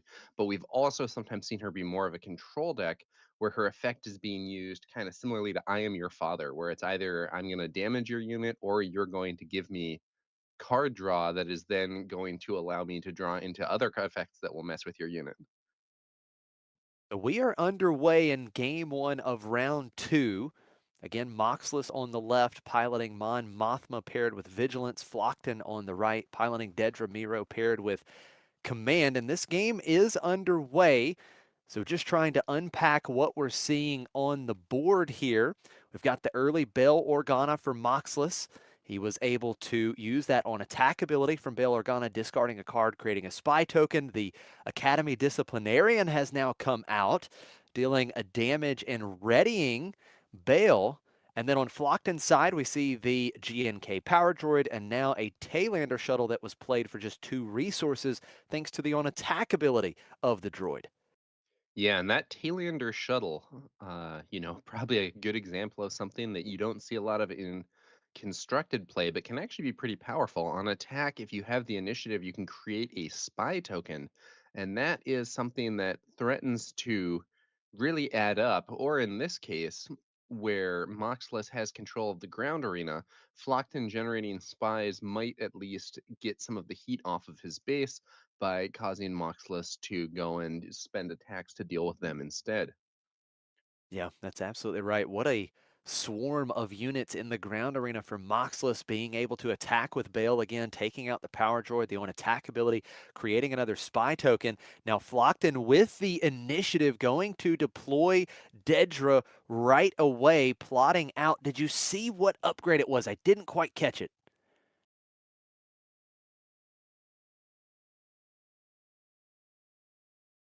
Not sure. I know an upgrade was plotted out there on Dedra, so she has some kind of stat boost. I just didn't quite catch the card before it was put under Dedra.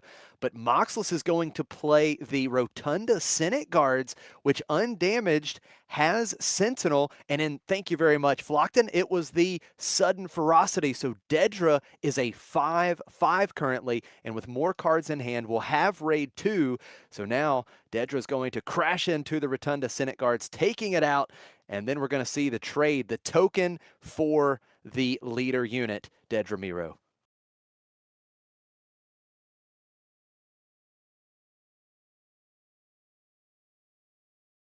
Blockton going to continue to push down into the ground arena with the Supreme Council aid. And now back over to Moxless, just keeping this ground arena clear. The Academy Disciplinarian once again leaving Flockton with no units in the ground arena, as the Taylander shuttle getting in for 2 and that on attack ability coming into play. Flockton has the initiative, able to create his own spy token, but Moxless with a ready spy cleaning up Flockton's spy, and this ground arena just continuing to be a great position right now for Moxless. Spy tokens have an interesting relationship where if both players are generating spy tokens, whoever gets the chance to attack into the other can clear the opposing spy token while not taking any damage back. So having initiative or having more spy tokens in that sort of relationship can be very important, as we've seen here with Flockton's spy token easily being cleared out by the one that Moxless has in play. Yeah. And here's something to point out too before we go further. Mon Mothma has allowed Moxless to put together a quite nasty official deck. That Bail Organa, that Academy Disciplinarian, those are off aspect to the deck, but thanks to Mon Mothma, you can play those officials, those non-villainy officials, ignoring their aspect penalties. So it's obviously helped out Moxless here in the early game, but now Flockton with the initiative is going to slam the Cruel Commandos, the big 5/5 Sentinel with Overwhelm. Yeah, there's another one of those sentinels we were discussing earlier, Josh. It is going to use a lot of resources there for Flockton, but 5/5 sentinel is a pretty major stat line. Moxless can remove it by just crashing some of these existing units into it, but probably going to get a fair amount of value just from, looks like it's going to be a 2-for-1 with the Cruel Commandos. Yeah, absolutely. 2 units in the ground arena. Moxless send crashing into the commandos to make the trade. Flockton was able to put another 2 damage on Moxless's base, 4-2, the damage total in favor of Flockton as he got another spy token. But look at this, Mon Mothma deployed. And we are going to see the plot here. The Tresselian commandos coming out, ambushing and defeating the spy token. And now another 5 damage being pushed to Flockton's base, 7 damage on that command base. And with Mon Mothma in play, the other friendly official units are going to get +1 HP. So that's going to make some of these cards from Moxless even harder for Flockton to deal with. Now, the Taylander shuttle is swinging away in the space arena and making those spies, but they are just not sticking. And unless Flockton can do something to get an improved scenario in the ground arena, I think Moxless is going to outpace him here. Yeah, such a good point. Those spy tokens that Flockton have been creating are just being eaten up rather quickly.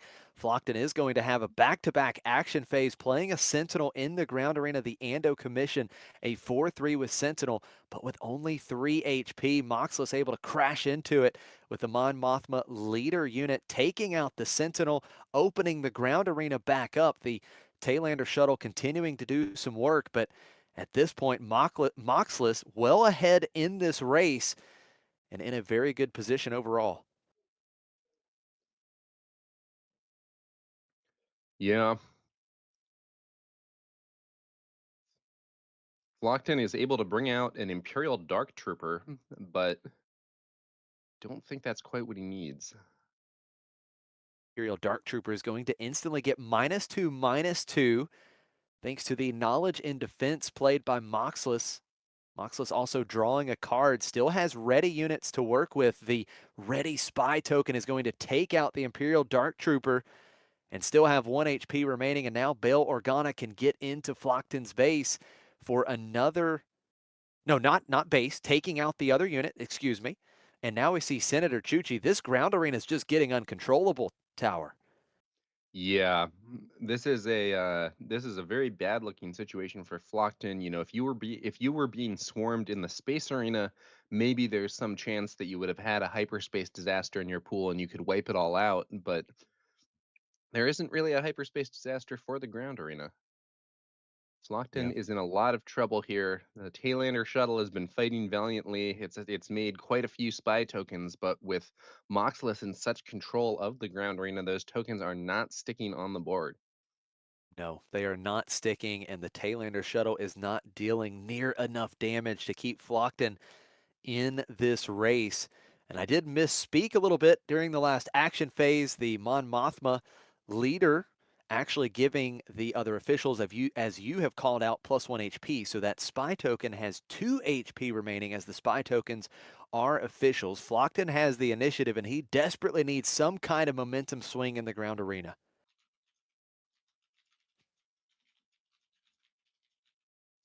First action for Flockton once again. 2 damage from the Taylander shuttle. That Taylander shuttle's done all the damage here. 8 damage on Moxless's base as Flockton creates another spy token.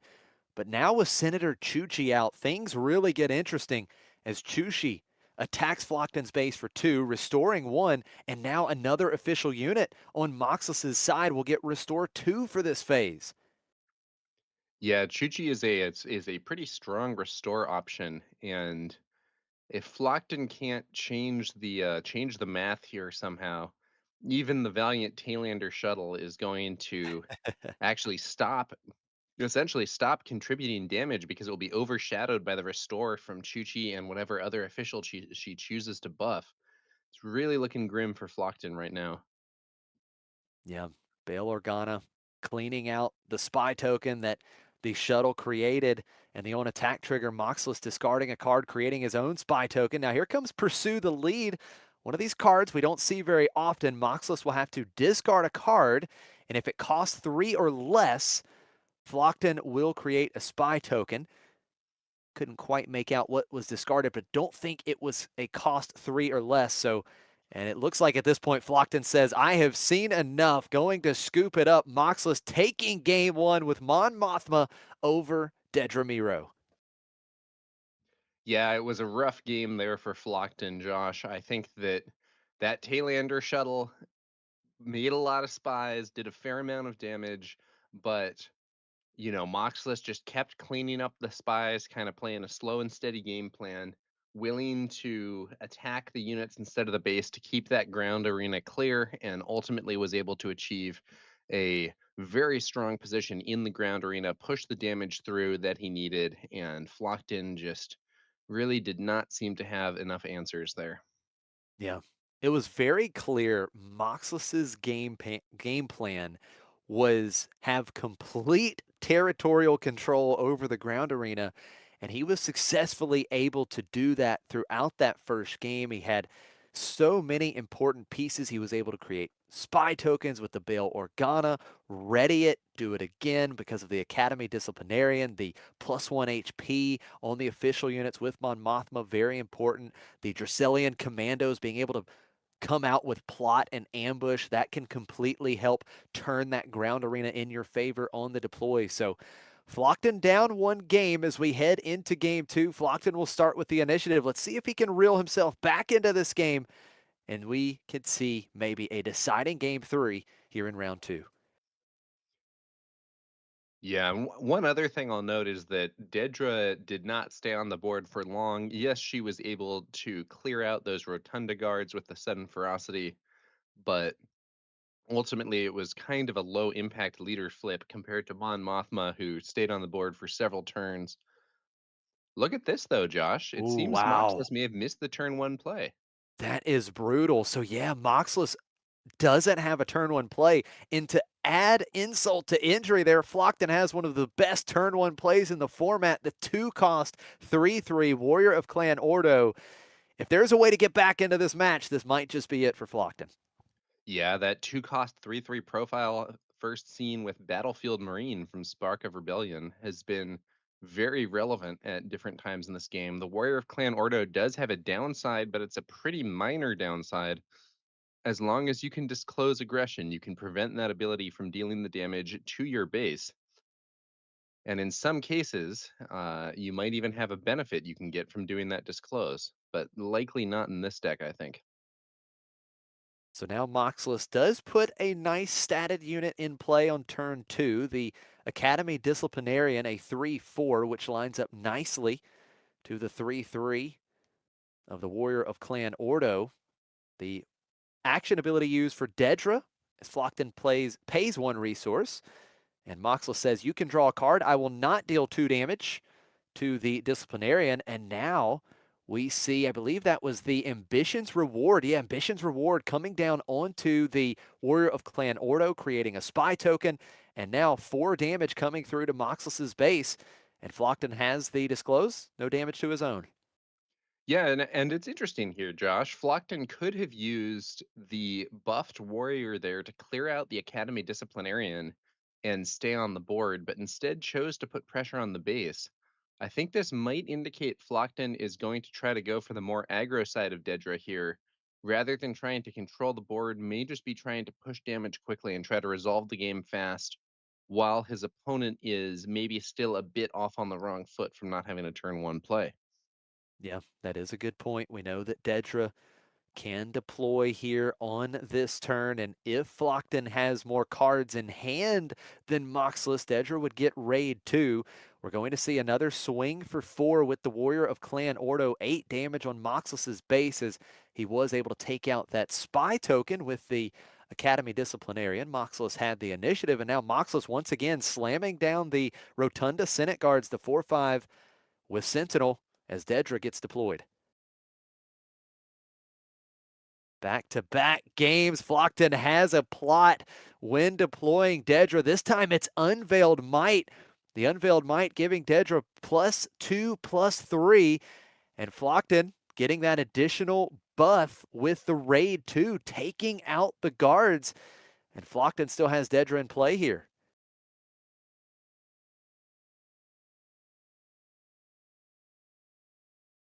So again, Dedra with the +2/+3.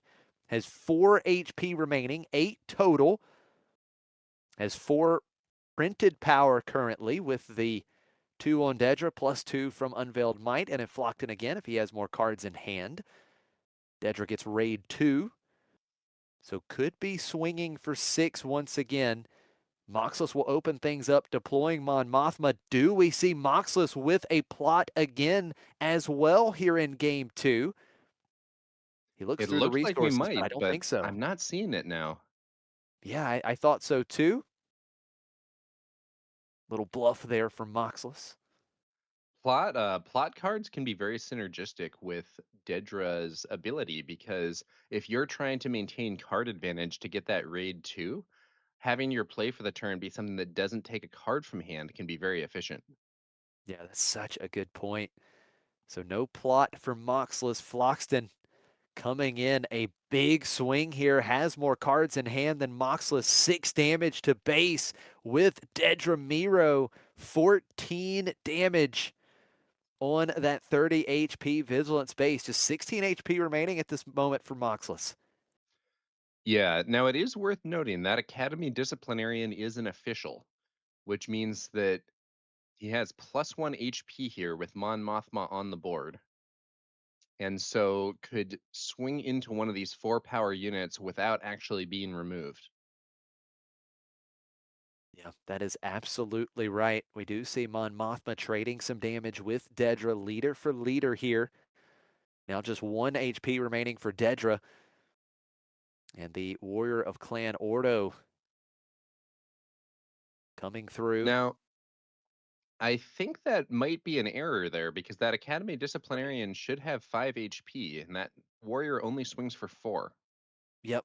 Yeah, no, I was just thinking the same thing. I believe the Warrior was only swinging for 4 there. Now, it was immediately followed up with the Outer Rim Constable defeating the Unveiled Might on Dedra, so that immediately defeats Flockton's leader unit as it had a total of 7 damage on.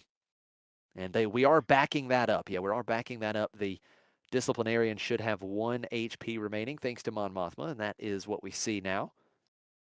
I think Moxless might be turning the corner here. We'll have to see what Flockton plays this turn, but this board has gone from, pretty scary for Moxless to really turning around. That Outer Rim Constable discarding the Unveiled Might was a big play.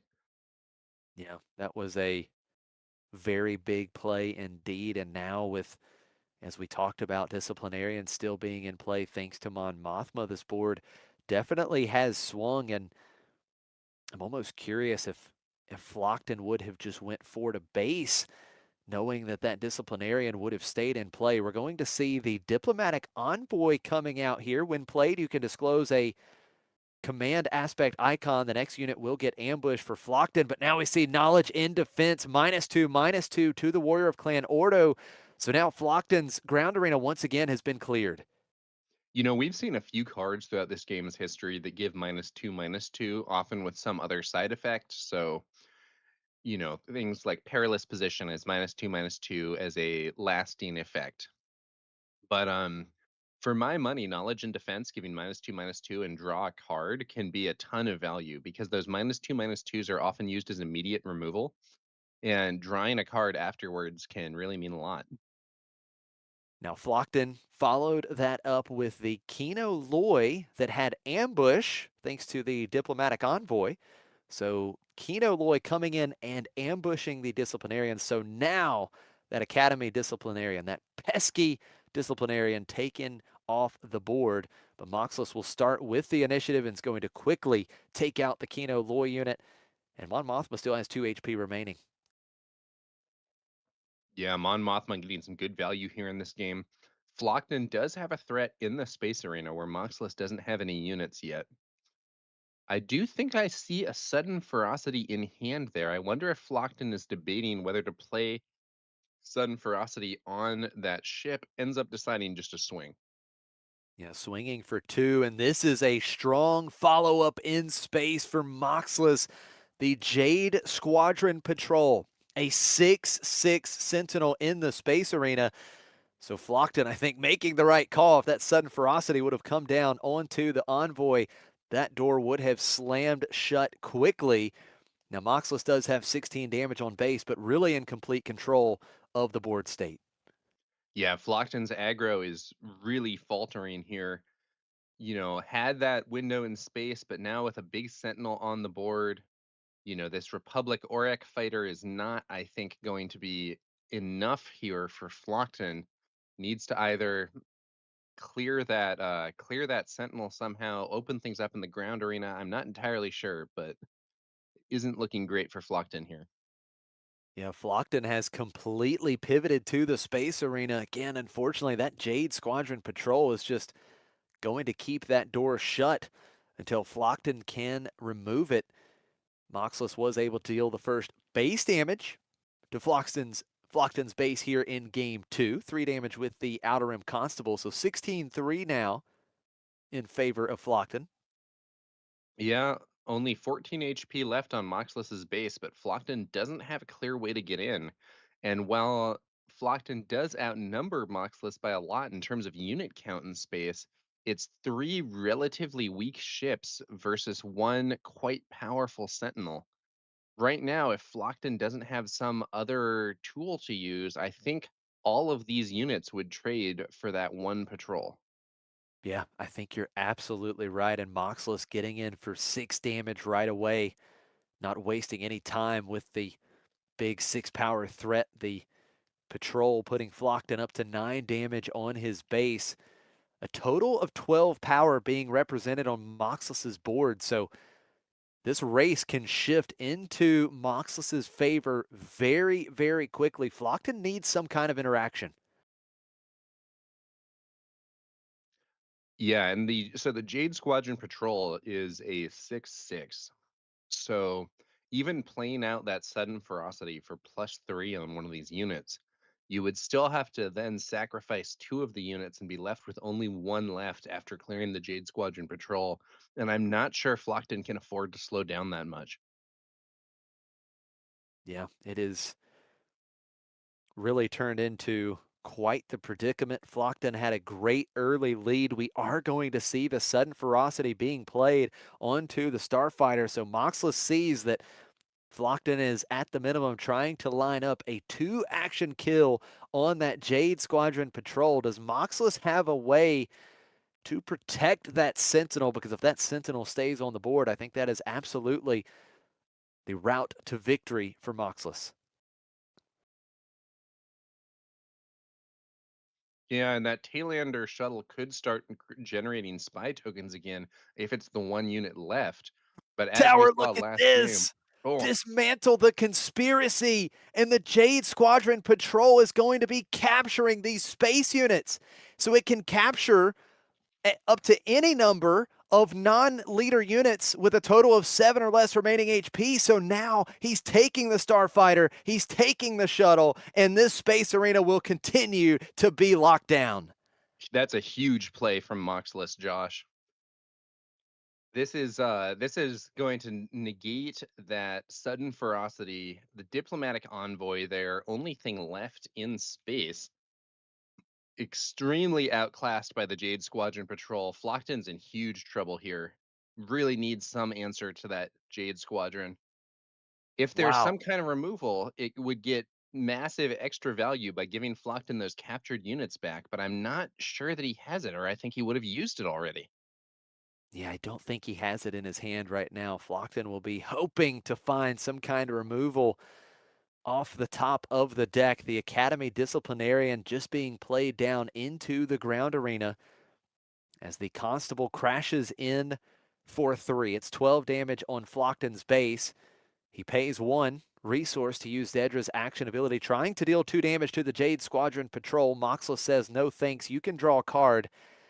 And the Diplomatic Envoy will put the first 2 damage on that patrol. But now as we get into this next turn, it is 16 to 15, the damage totals. Floxton still has the advantage, but again, 12 power still being represented on board for Moxless. Yeah, and that 2 damage against the patrol is not what Flockton necessarily needs. We are seeing one of the disadvantages of Dedra Miro here. Her ability, while it may be strong in theory, is an opponent's choice effect. So when Flockton tried to deal 2 more damage to that patrol with Dedra's ability, Moxless was able to just say, whatever, draw a card. And abilities like that tend to be best when both choices are bad for the opponent, but in this case, I think Moxless is pretty happy giving Flockton more cards and keeping that patrol on the board. Yeah, absolutely. The Disciplinarian attacking and defeating the Mon Mothma leader unit, but the Outer Rim Constable gets into Flockton's base for 3. 24 damage on 1 more action for that Jade Squadron Patrol would do it for Moxless here in Game 2. Does Flockton have a response for the big Yeah, threat in the air? Flockton has to either like defeat that patrol, bring out a sentinel. Oh, take a look at this. He was hoping to play something from the resources, but it has to have plot. That Sentinel, he was looking at the Consular's Cruiser in the resource Hmm. row with when has become now. You can play a card from your resources with plot. It's a 5/4, excuse me, a 4/5 Sentinel in the air, but it doesn't have plot. He can't play it. So Flockton just claims the initiative. Another space unit, but there's the fist bump. No response for the big Wow. 6/6, and he had more space threats. Moxless takes it 2-0 here in round 2. I think Moxlish in the end showed 3 different copies of Jade Squadron Patrol. That is a quite powerful card for locking down the space arena in this format, and Moxless cruising to a 2-0 victory, even missing the turn 1 play against an aggressive deck. Yeah, that was fascinating. It was the exact start that Flockton wanted in game 2, but unfortunately just not able to close it out. Moxless advancing on to 2-0 here at Hex & Co. Mon Mothma getting the job done in round 2. We saw Mon Mothma and Tyler from McClunky Gaming falling in round 1 to Kevin from the Coastal Cantina team as he was running Leia Organa. But this time Mon Mothma gets it done. And Tower, I think you had a great point there. All of those Space Sentinels. I think if I'm Moxless, let me run into some of these space aggro decks because I've got the answer. Yeah. Those Jade Squadron patrols, so they are 6/6 Space Sentinels. You know, I don't necessarily see that unit seeing a lot of play in Constructed. I wouldn't say it's a terrible card, but like cards like that just aren't necessarily the most common, and I haven't seen a lot of Vigilance heroism necessarily. I think Command heroism is really popular right now.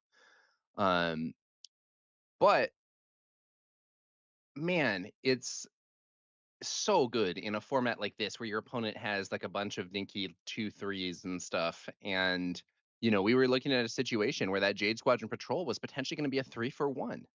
Yeah.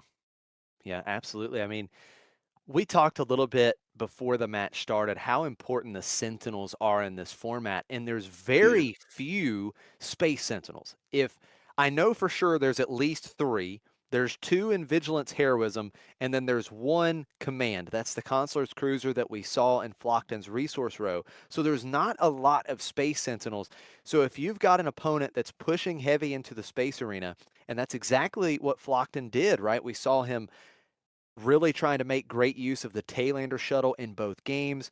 He pivoted to the space arena as soon as the ground arena was answered by Moxless, and then all of a sudden, that big 6/6 Sentinel, it's the exact card you need to completely change the landscape once your opponent has pivoted to the air.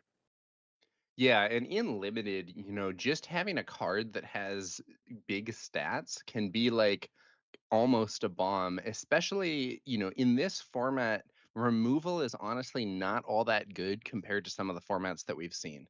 So, like in if you go all the way back to Spark of Rebellion, there's actually some pretty sweet removal in Spark of Rebellion that people can play. Overwhelming Barrage being a really salient example of a card that is both accessible in limited at only uncommon rarity and also really powerful removal.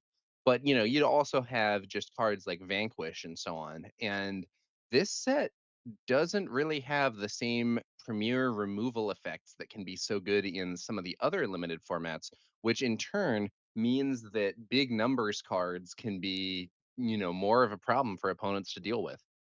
Yeah, such a great point. I know that you and I had the privilege of casting the Philadelphia sector qualifier where it was the Legends of Force limited format, and we talked a lot about that then as well, right? Removal, especially in this set, it comes at a premium. So if you can put big threats on the board, especially big sentinels on the board that your opponent is forced to deal with, and there's not a lot of effective, efficient ways to deal with them, it can really change the momentum in games. Now, that is going to wrap things up for round two. We want to give a huge shout out once again to our sponsors, Metal Fab. They make some excellent tokens.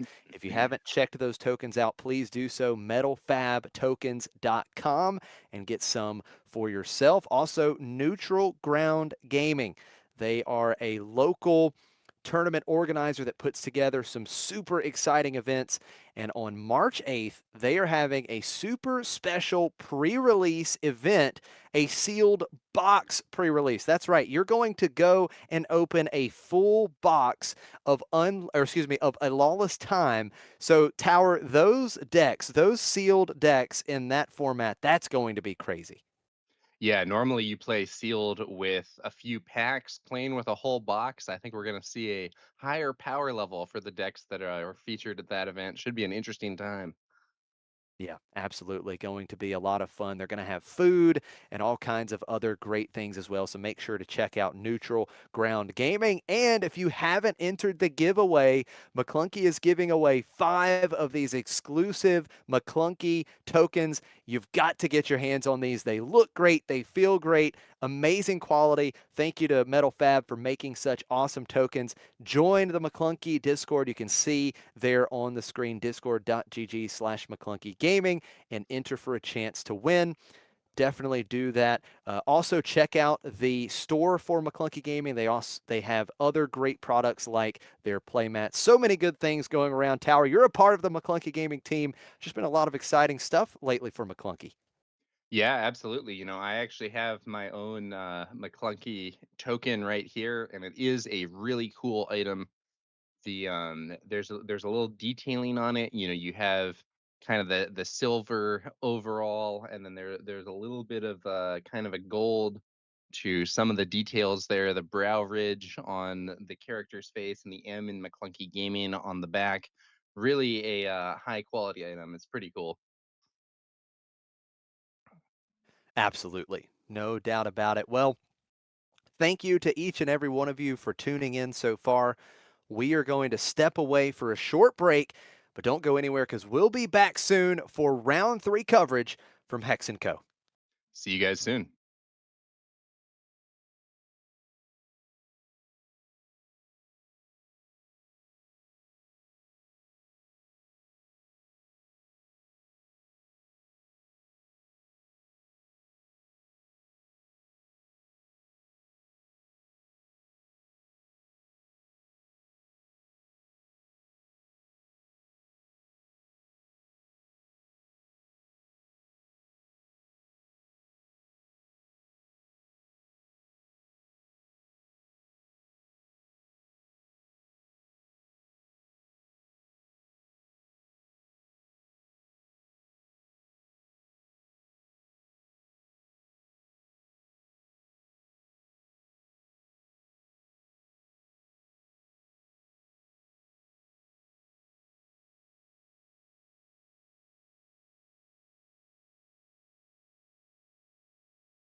Welcome back to McClunky Gaming's coverage of the Hex & Co. Limited Planetary Qualifier.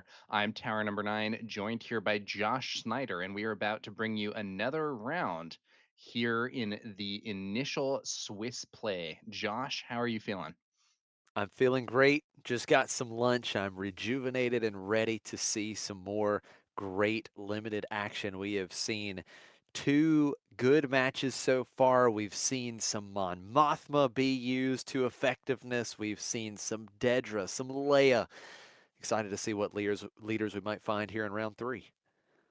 Yeah, should be interesting. You know, we are here at a limited event, so the decks you see are probably going to be a little different than what you might see at a constructed tournament.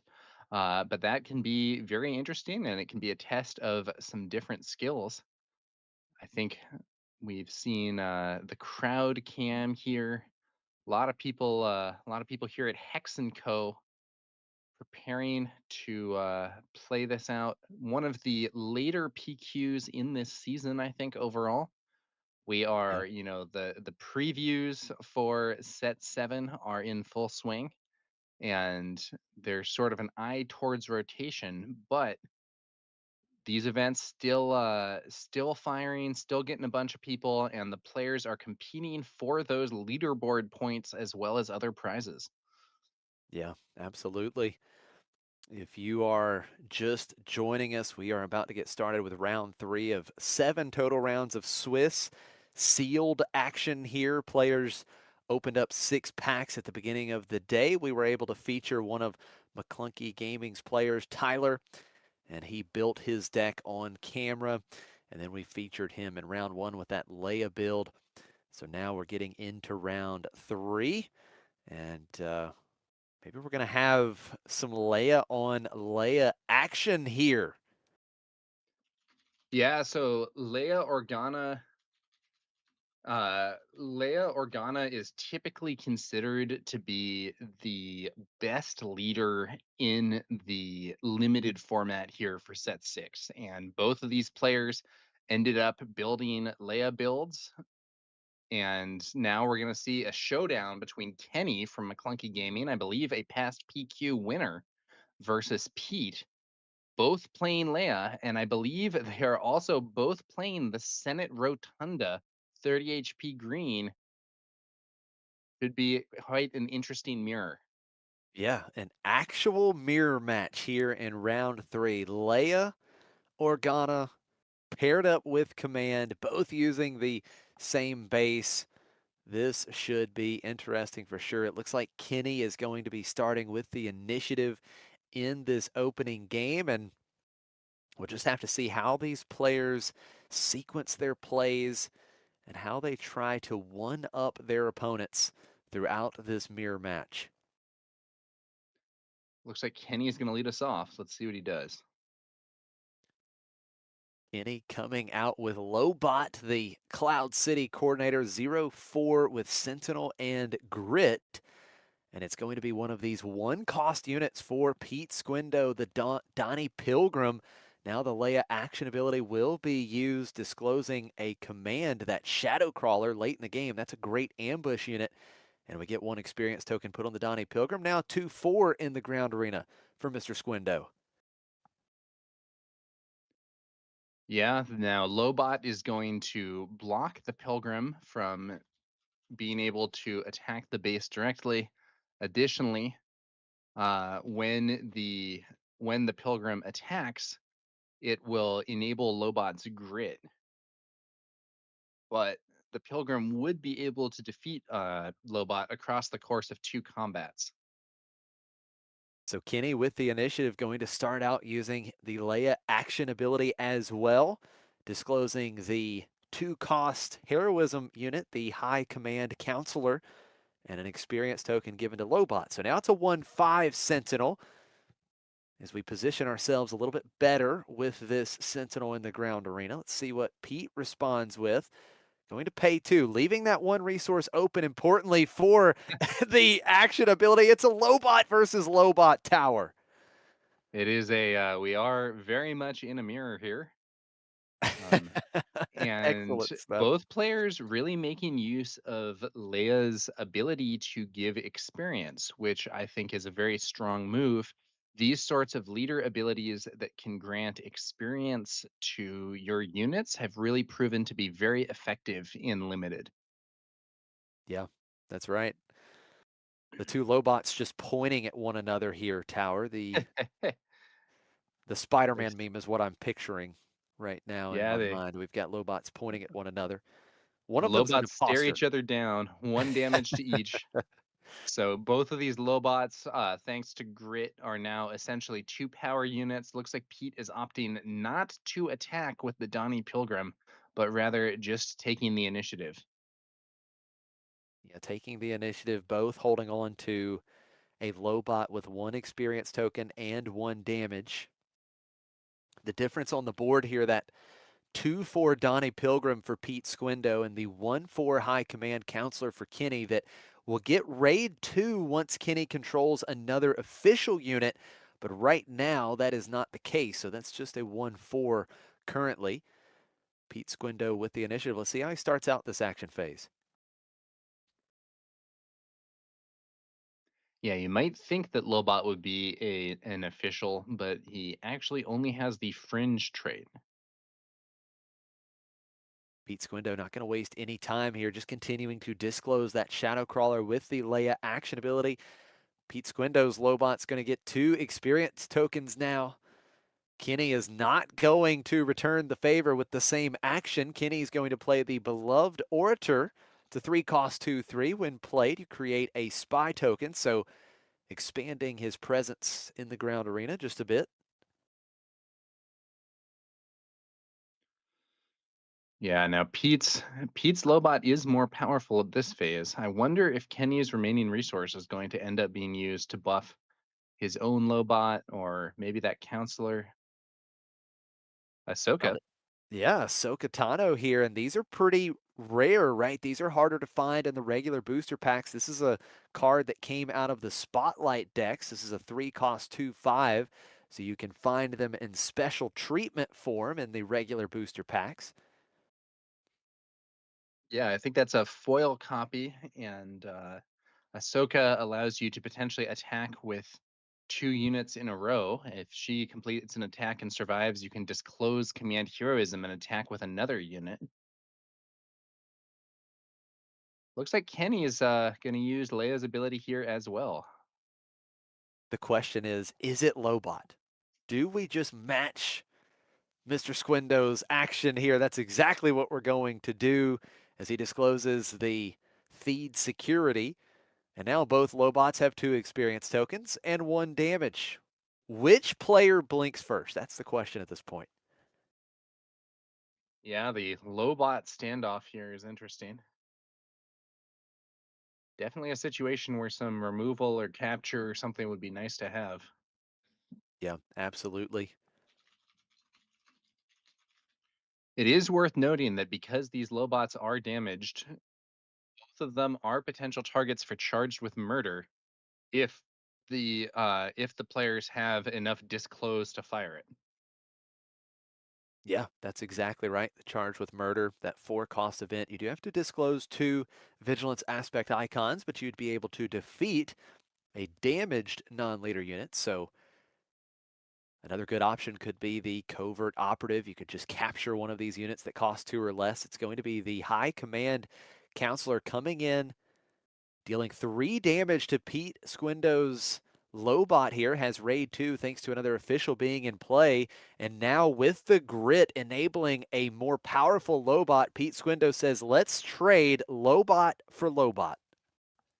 I wonder if the Donnie Pilgrim will take out the spy here, going to go for the counselor instead, which does give it some damage in return, but probably removes a higher value unit.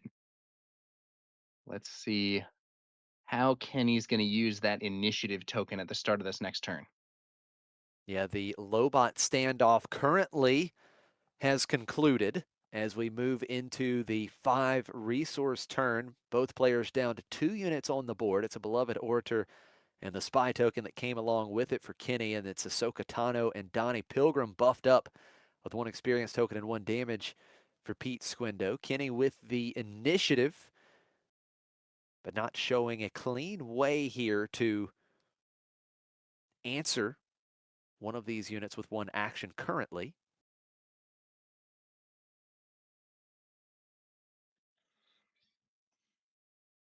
First action. Spy token dealing the first damage. We've waited quite a bit of time here. But on turn 4, action phase number 4, 2 damage to Pete Squindo's base with that spy token. And now Ahsoka going to clean up the spy token. And we are going to There's the see Pete Squindo disclose. disclose. Yeah, disclosing the command and heroism aspect icon. So now Pete Squindo is able to attack with another unit. So the Donnie Pilgrim getting in for 2, and it's 2-2. Both players chipping a bit of damage into the base here.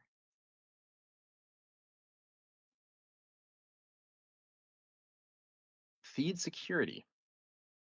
Yeah, that feed security, because Pete Squindo has an upgrade. The feed security giving an experience token to the beloved orator as Coronet comes down. That was disclosed not long ago, and that Coronet, that is a powerhouse unit in this format. It has Restore 1. It's a 4/6 in the air, and it gives each other friendly unit for Pete Squindo Restore 1. We are going to see Disciples Devotion being played onto the the feed security has Sentinel while exhausted and gets +1/+3. So Pete's just going to claim the initiative, and the beloved orator will take down the Donnie Pilgrim. Yeah, I think that coronet is very powerful here for Pete Squindo. It has kind of a lesser version of the of the power that you see with Home One from Spark of Rebellion, where yeah, you're not getting a card back, the stats aren't as good, the restore isn't as good, but sharing that restore across the rest of your board is still very powerful. It's substantially cheaper than Home One, and it can generate a lot of value between its own attacks and the restore that it grants to other units. This is a major threat for Kenny in the space arena, and Kenny's going to have to pull out some kind of answer to or else probably be outpaced by Coronet and other units buffed by Coronet. Yeah, you're absolutely right. Is worth noting that Pete Squindo was able to heal 1 damage from his base when the Donnie Pilgrim was defeated. When played and when defeated, you heal 1 damage from your base thanks to the Pilgrim. And now Pete Squindo with the initiative. We're getting to the turn here. How do these players navigate and sequence the leader deploy turn Leias? Both Leias can be deployed on this turn. Does either player have plot to maybe gain some card advantage or immediately put the other Leia into check by chance? All right. I think it's the time for the leader flips here. Yeah, Pete Squindo acting first, immediately deploying Leia. Pete is going to ambush here with the Dracelian commandos, so they're coming out with plot. It's a 5-cost 4/5 with plot and ambush, so Pete will have the ability to ambush and defeat the beloved orator, or could throw some damage on that feed security. Yeah, it's a I think the I think it's an interesting situation, really. The Disciples Devotion does have 3 bonus HP, so the Dracelian commandos are not enough damage to clear the feed security, but it only grants Sentinel while exhausted, so they could attack the Orator instead, ends up deciding to just throw the damage on the security unit. Yeah, Pete Squindo knows that the feed security could be a real threat. Once it's exhausted, it has the Sentinel, as you just mentioned, and we know how good the Sentinel units are in this format. Coronet getting the first value for Pete here, restoring Pete back to full health on the base. And now we're going to see Leia's action ability used for Kenny, disclosing the Congress of Malastare, the Vigilance 5-cost 5/5, and an experience token is given to the Feed security. So now Feed security has, I believe, 3 HP remaining. Yeah, I think it is currently a 4/7 with 4 damage, so essentially a 4/3. Still does not have Sentinel, though. But that experience means that Ahsoka will not be able to defeat it in one hit. Yeah, that's absolutely right. And I think Kenny's in a spot here, Tower, where he may be trying to put the pressure on Pete, because if Pete were to answer this Theed security with something like Leia, if Leia takes the damage here from one of those units, Kenny can then deploy and take out the opposing Leia. So that would leave Kenny in a pretty good spot. We are going to see Ahsoka Tano attack and take out the beloved Order, taking 3 damage back. No disclose here, so will not be attacking with another unit. Yeah, and this is the downside of Disciples Devotion. Not having access to Sentinel while your unit is ready means that the opponent can sometimes do more favorable combats than if you had unconditional Sentinel. However, with that attack, the Theed security does gain Sentinel to defend against Pete's Leia. Yeah, that's absolutely right. 4 more damage into Kenny's base with Coronet. He's up to 6 damage in total as Kenny deploys his own Leia Organa leader unit. With 4 ready resources still on Kenny's side, Pete Squindo would have to attack into the Sentinel here and clear it out. It looks like that might be the play, but Pete might be rethinking it here. Not entirely sure what's happening. May not want that damage on Leia. Oh no, it's just deciding the disclose there, and the Shadow Crawler makes an appearance yet again, buffing Coronet this time. One of the great things with that disclose ability, or that disclose mechanic, you can just continue disclosing that same card, not giving your opponent any more information than you have to. And Pete has done that very well here in this opening game of round 3. Leia Organa does crash into and defeat the Theed security, but takes 4 damage back. So in theory, Kenny could clear out Pete's leader unit. We're going to see Leia attack here, disclosing the Raxian assembly. Leia gets bigger, just going to base. So Leia has become a 5/8, as now the base damage total 6-5 in favor of Pete Squindo.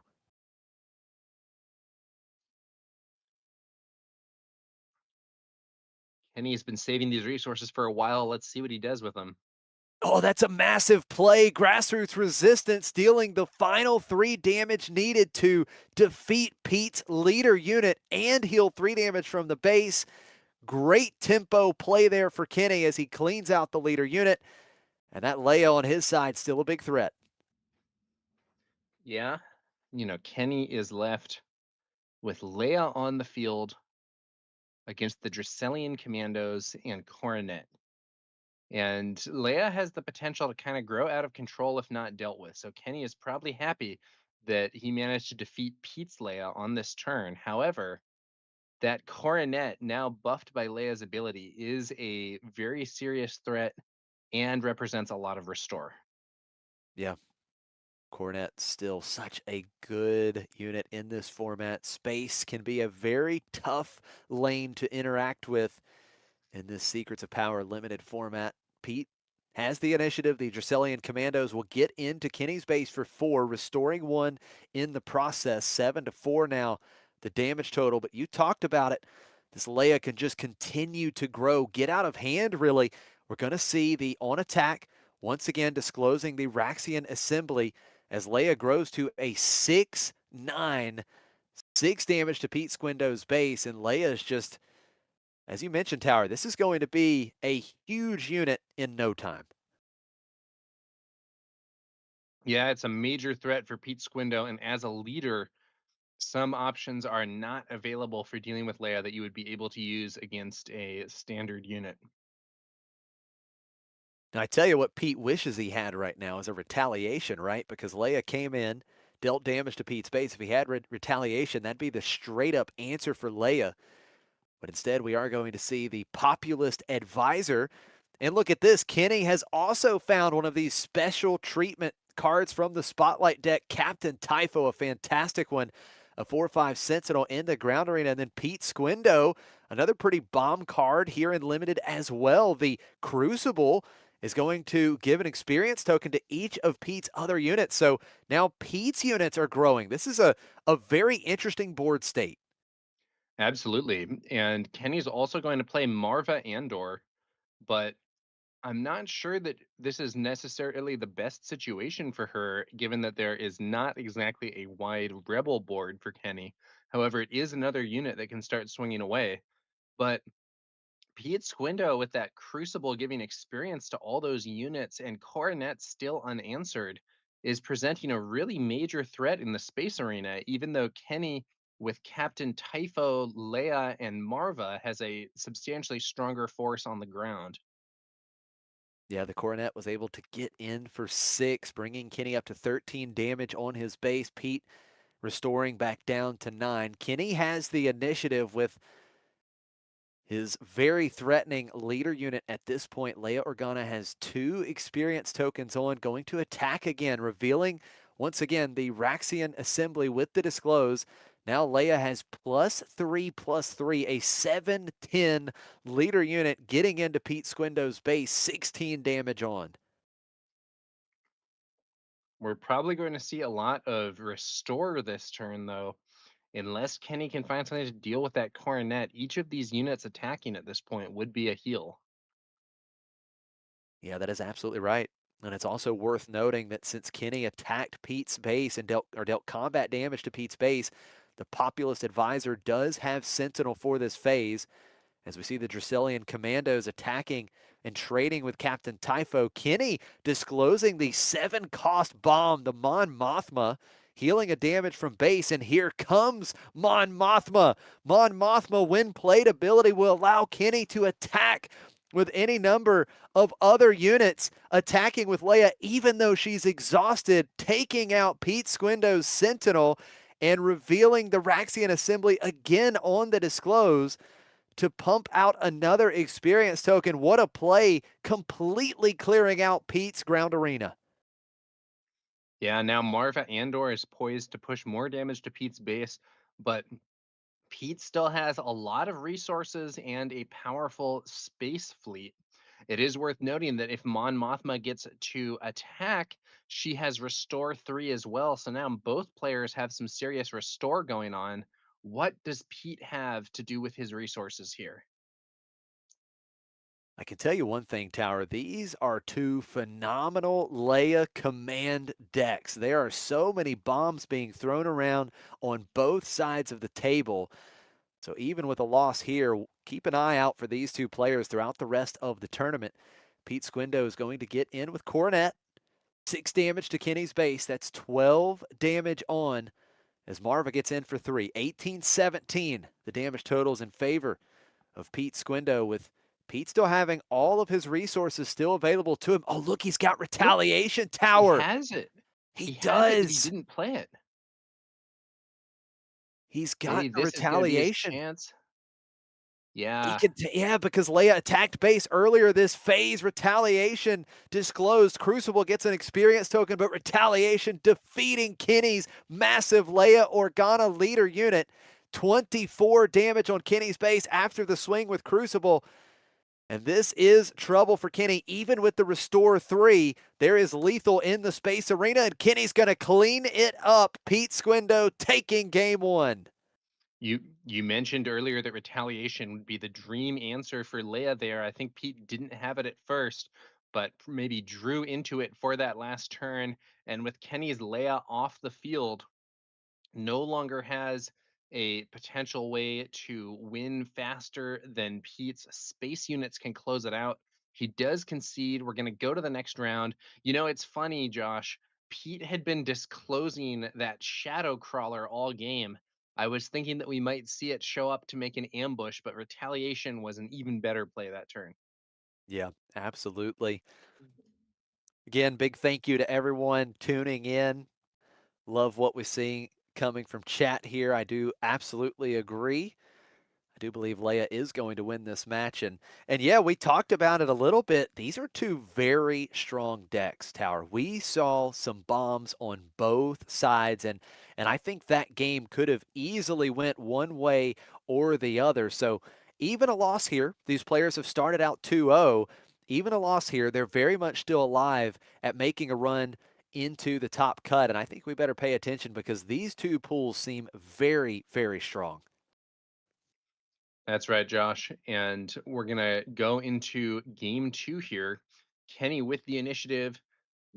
Now I will say that was kind of a long game one. They were over 20 minutes in that game. If Kenny wins this one, but it's at a similar pace, they're going to have a pretty rushed timetable with which to complete game 3. That is a really valid point. Time could absolutely become a factor in a game 3. Do we start with the Lobot Wars here in game 2? Kenny throws down Lobot, and Pete Squindo is going to match his opening play from game 1 as well. The Donnie Pilgrim comes down. Kenny claims, and Pete Squindo using Leia's action ability to put an experience token on the Pilgrim. That first turn, I think, was an exact repeat of what we saw in the first game. Now, if Pete Squindo throws down a Lobot of his own, we'll know we're really on the same track. Let's see how things develop here. Which Cloud City coordinator is the imposter? Does Pete have his own here in game 2? That's the question. Kenny, though, has the initiative. That Lobot just a 0-4 as of now. No damage, so doesn't have any power thanks to the grit currently.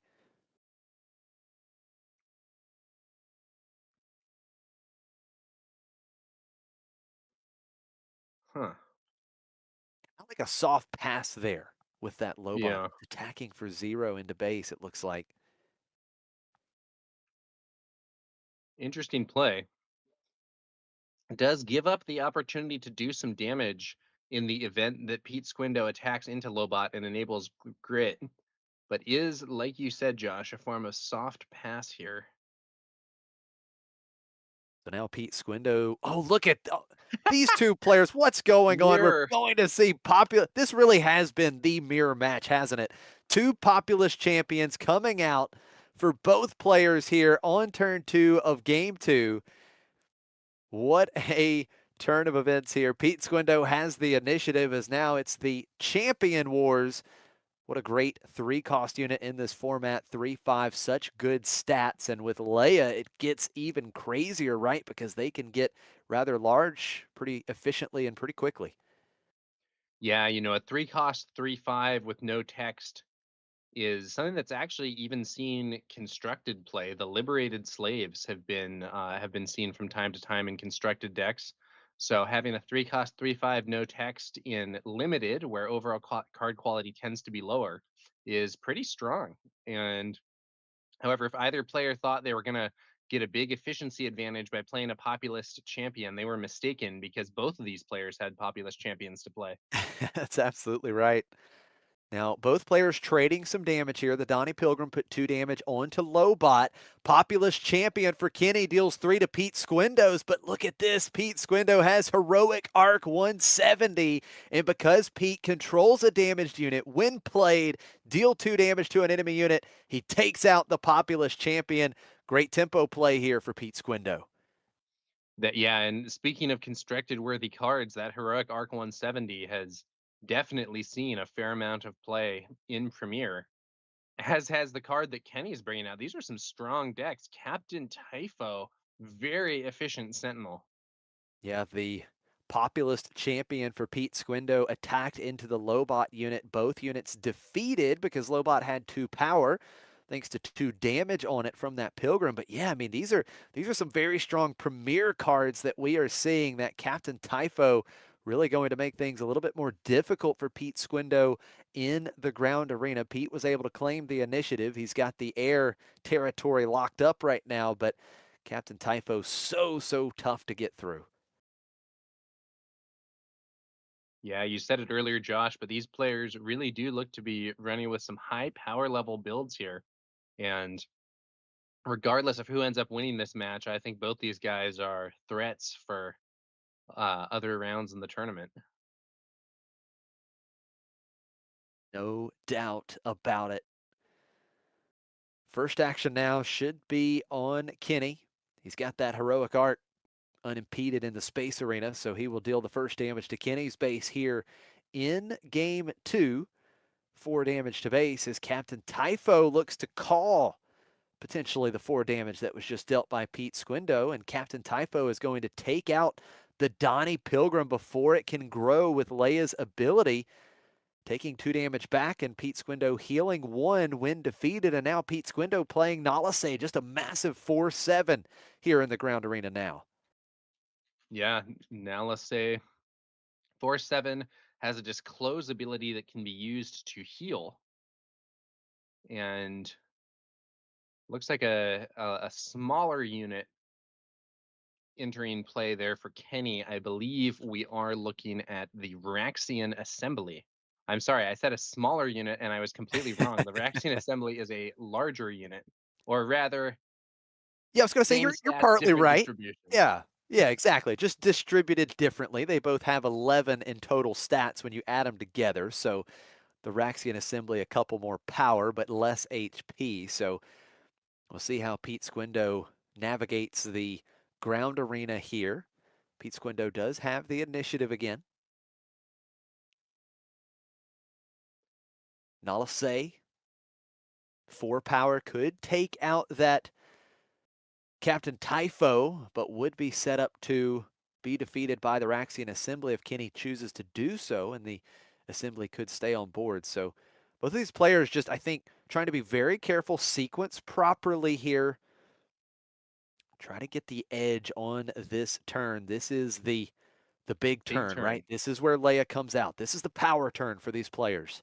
Leader flips in Star Wars Unlimited are a huge power spike because you get access to a strong unit that is also completely free for most leaders. There are a few that aren't, but for most leaders, and that really creates a dynamic where when you hit that leader flip turn, it is often a big power spike, and if both players hit their leader flip turn at the same time, as is going to happen here, it's probably going to be a wild turn to contend with. Absolutely. Pete Squindo going to give that experience token to Nalase. 4 damage dealt to Pete's base with the Captain Typho. Pete deploying Leia, plotting out the Dracelian commandos that line up and ambush into Captain Typho. Now, Kenny does disclose a command and heroism aspect icon, healing 1 from his base, but just like that, the ground arena has completely shifted in Pete Squindo's favor. Yeah, and the Raxian assembly there is powerful, but not probably on par with the strong force that Pete has assembled here. Kenny does end up removing the Dracelians there, leaving the Raxian assembly alive with 1 HP. Yeah, unfortunately for Kenny, that Raxian assembly just 1 power short from being in a position to essentially hold hostage Leia, where it could just take out Leia with 1 action. Leia has 7 HP, so taking out the commandos, and now Pete Squindo attacking with Leia will disclose the Crucible. We see the Crucible yet again, and Leia is going to get bigger here. A 5/8 dealing 5 damage to Kenny's base, 8 damage on, and still showing another 9 damage on board. If I were Kenny, I might be pretty worried here because Pete has a strong board and it's also a wide board. And seeing that Crucible, which is going to be able to give an experience to each other friendly unit when played, that's a lot of value that Pete can potentially generate here. Kenny needs to try and clean this up a bit, I think. Well, here's the start. Nalase was able to get in for 5, but now we see that grassroots resistance taking out the ready heroic Arc 170, healing 3 damage from Kenny's base. Pete Squindo has just claimed, and now that feed security coming out, and because Pete has an upgrade, we see an experience token being put onto Leia. And now Leia's leader, or excuse me, Kenny's leader unit, Leia Organa attacking, getting another experience token with the disclosing the Daro Commando. And that is going to be 6 damage to Pete's base, 11 to 10. Damage totals in favor of Kenny as we get into the next action phase. And I think Kenny has to be happy with how he was able to clean things up at least a little bit before the end of that phase. Yeah, grassroots resistance is not exactly a card you see much in constructed, but being able to clear out the enemy ship there, preventing it from swinging in, and then also healing, that's actually a pretty big swing. Yeah, definitely. Really is a great tempo swing. Now, Pete Squindo has the initiative, still has Leia and Nala Say in the ground arena, both with one experience token. And as you mentioned, we know that Pete Squindo has Crucible in hand, does have the ability to buff up these other units.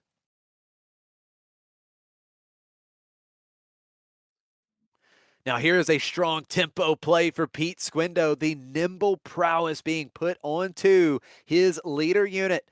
Leia will get +1/+1 and exhaust Kenny's Leia Organa. Fantastic tempo play as the Raxian assemblies get in for 6. 17-10 now, the damage total in favor of Kenny, but Pete really kind of pulling the rug out from under Kenny, exhausting that leader unit. Yeah, I think Kenny would have very much liked the opportunity to attack with Leia there.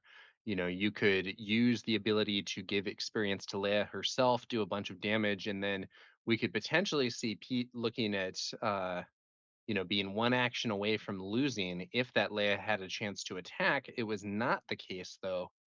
And so Pete has bought himself a bit of time as well as some increased stats for his own copy of Leia Organa. Yeah, that's such a good point, right? Because I think Kenny absolutely would have been threatening lethal with one action if Leia was able to attack on this turn. And now we've got Pete Squindo threatening with a lot of damage. Leia is going to attack for a total of 7 as she gets another experience token. And that is going to bring Kenny up to 17. It's 17 damage on both bases and tower. If Nala Se gets in for at least 5 here, that's a one action lethal shot with Leia next turn for Pete Squindo.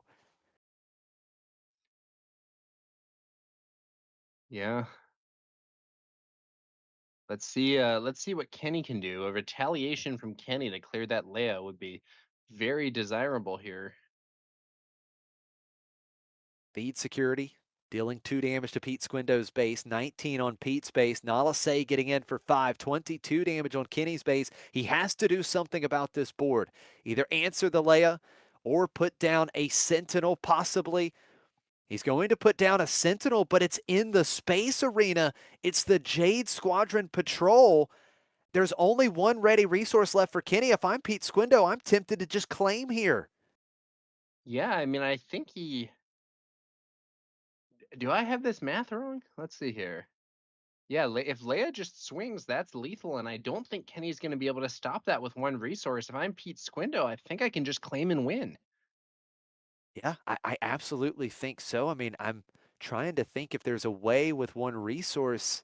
I don't think there's a one resource option to deal with this problem here in this format. And keep in mind, Pete does have still 6 ready resources, but I mean, Leia gets in for 8 with that on attack ability, can buff herself up once again. We are going to see charged with corruption from Pete Squindo, and he is going to disclose 2 command aspect icons and capture the Jade Squadron Patrol that was just played. Yeah, I mean, that would normally be quite a valuable play, but in this situation, I think it may be a bit of a gaff. I think just claiming the initiative would be stronger and that it would mean that Kenny would not have an opportunity to draw an out, but he doesn't have it. Yeah, he doesn't have an out. Leia is going to be able to finish the game. Fist bump given, and Pete Squindo takes it 2-0. What a match for Pete Squindo. But like we've talked about, Tower, let's keep paying attention to Kenny throughout the day because he still has a great deck as well. Yeah, that's absolutely right, Josh. This was an intense match. The Both players had some really strong cards. One thing that I noticed that Pete Squindo was able to get some good value from the Dracelian Commandos in both of those games. While I don't think that we saw any plot cards used on the other side of the board. Yeah. Yeah, we did see the Dracelian Commandos doing some great work there, plotting out, ambushing, cleaning up the board. Yeah, what a game that was. And we just see how much of a threat Leia is, right? Leia helps you fix your curve early in the game. She allows you to scale those units even earlier in the game to potentially set up favorable trades. And then once she's out, she is an absolute monster. And when she's been on the board for 2 or 3 action phases, you are looking at a 7-8 power swing with one action. And that's exactly what was needed to close out that game. And, we also see nimble prowess. How about that nimble prowess? That was huge in changing the math. Yeah, being able to being able to exhaust your opponent's Leia, buff your own Leia, and all for a cheap price was extremely valuable in that situation. Yeah, it really was great. Great match there. Now, all 3 matches that we've had so far today at the feature table have all been 2-0. So we have not yet been treated to a game 3. However, we have seen some very close games within the 6 games that we have witnessed. And I know we're going to get some games 3 coming up soon. But again, keep an eye on the standings for Kenny because that was still a great Leia command deck. We know Leia's the best leader in the format. He had some bombs. It just didn't quite work out. And we'll see if he can rebound and get himself into the top cut later today. Again, thank you, each and every one of you, for joining us today for this great stream brought to you by McClunky Gaming. Thank you so much to Tim and Claire for all the hard work you guys do to bring these streams to the community. We also want to shout out our sponsors for today's stream, Metal Fab. If you don't have some of these great Metal Fab tokens, you are missing out. Check out metalfabtokens.com and get yours today. Our other great sponsor for this event, the Neutral Ground Gaming, great TCG tournament organizer that puts on some fantastic events. And we have got a great Lawless Time pre-release coming up next month with Neutral Ground Gaming.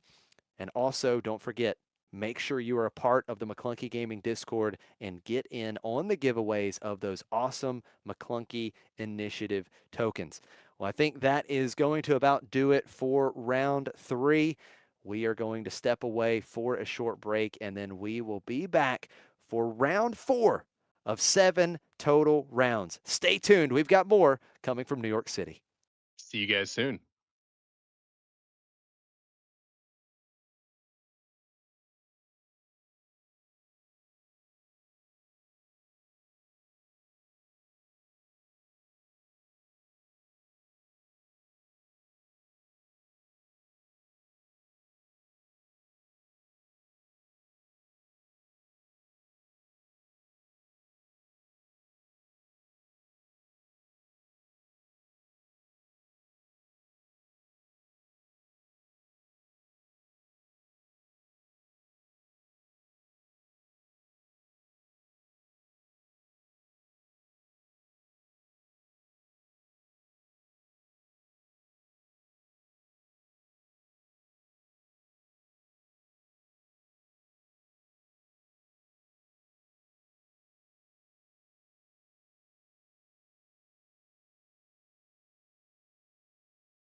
Welcome back to McClunky Gaming's coverage of the Hex & Co. Planetary Qualifier here in New York.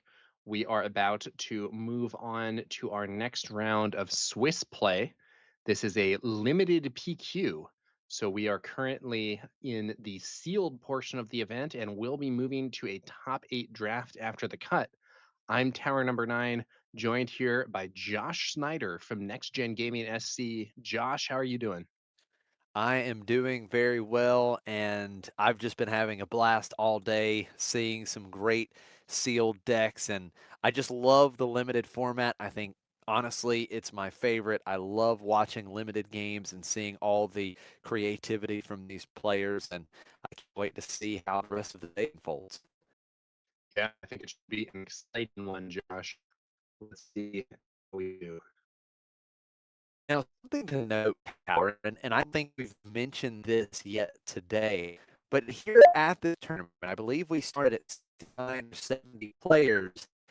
And in this tournament, it featured two of the top 10 players in the world in terms of leaderboard, both Mike Jim, Bobby Sapphire, and Ophir Maram Wu, both at this tournament in the top 10 in points right now. So that was really cool that here at this smaller PQ, we've got two of the top players on the leaderboard. That was really neat. I think Ophir kind of had a rough pool, is what we're hearing, and got off to a tough 1-2 start. But I think Mike Jim is off to a 2-1 start. So we'll have to kind of keep track of how things are going with his pool, as he's certainly trying to rack up some more points today for that leaderboard.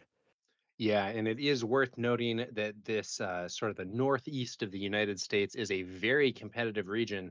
So, yes, it may be a smaller event compared to some PQs, but there are some very, very strong players in attendance. Yeah, there is no doubt about that. And that's the great thing about planetary qualifiers. Of course, it is a competitive event. And there are certain regions and certain areas that are going to attract some of the best players in the world. But at these planetary qualifiers, you're going to have these seasoned veterans, and you're also going to have a lot of players that are more of the local players that are coming in. Maybe they don't have those big tournament wins, but they're looking to make a statement. And these planetary qualifiers are exactly where you can do that. Now, as we get ready for our fourth round of Swiss, we are going to have the gentleman we were just talking about, Bobby Sapphire, Mike Jim from KTOD. He is on Slymore, and he is going to be taking on the Bobster on Colonel Yularen. Two leaders we haven't seen yet today, Tower. Yeah, we're gonna see some variety here, I believe. Bobby Sapphire, aka Mike Jim, extremely experienced competitive player, and has put together a very strong showing recently, winning multiple major events in a row. We'll see whether or not he can add another win with this limited PQ. Yeah, absolutely. He has won planetary qualifiers, back to back sector qualifiers. He has definitely experienced winning at the top level in Star Wars Unlimited. Now, looking into this particular match, we see Bobster actually undefeated right now. Will be trying to remain undefeated as he got paired down into Bobby Sapphire. So this could be a huge moment for Bobby to get back up there, go to 3-1, and continue to make this push towards the top cut. Two leaders here, Tower, that we could see some more aggressive builds, right? Slime Moore, of course, can push units out on the board, creating the spy tokens, and Colonel Yularen can really help with your action economy and help you keep the initiative. Yeah. Now it's going to be interesting here. I think that the Colonel Yularen ability is one that sort of requires you to have it sort of requires you to have an interesting curve. So you have to you have to attack with a unit and then attack with another unit that costs less than it. And now when Yularen flips, it changes and it becomes after he completes an attack, you may attack with another unit that costs 4 or less. But it is something where you're going to want to have you're going to want to have like a progressing curve. You're not going to want to play, a bunch of units with similar costs. And it could create a situation where a bad hand can set you back a bit if you don't have a unit to play to keep this effect going. But look at that. We're going to see Bobster's hand as Bobby Sapphire plays a Viper Probe Droid. Yeah, we are underway here in round 4, and I tell you what, this is not where you want to be right now if you're Bobster, because we just saw the hand, and Bobster has no turn 1 play, so he is just going to be claiming the initiative. And Bobby Sapphire off to the races with that Viper Probe Droid. Now, I do want to correct something that I said a little while ago. Bobster is just 2-1, so both of these players 2-1, no pair down here. Both of these players looking to remain X-1 as we go into the next action phase. Yeah, I was talking about the perils of not having your deck curve out well for Colonel Yularen, but the issue for Bobster here is much less sophisticated than that. He didn't have a turn 1 play at all. But here we do see the Hut Cartel Starfighter. Yeah, at least getting a unit into play. That 3-cost, 3/5 space unit does deal 2 damage to itself when played. So at this point, it will be a 3/3 as Bobby Sapphire strikes first in game 1. 3 damage to Bobster's base with the Viper Probe Droid. Yeah, that Viper Probe Droid originally printed way back in Spark of Rebellion when this game first came out, and actually saw a lot of constructed play early on, believe it or not.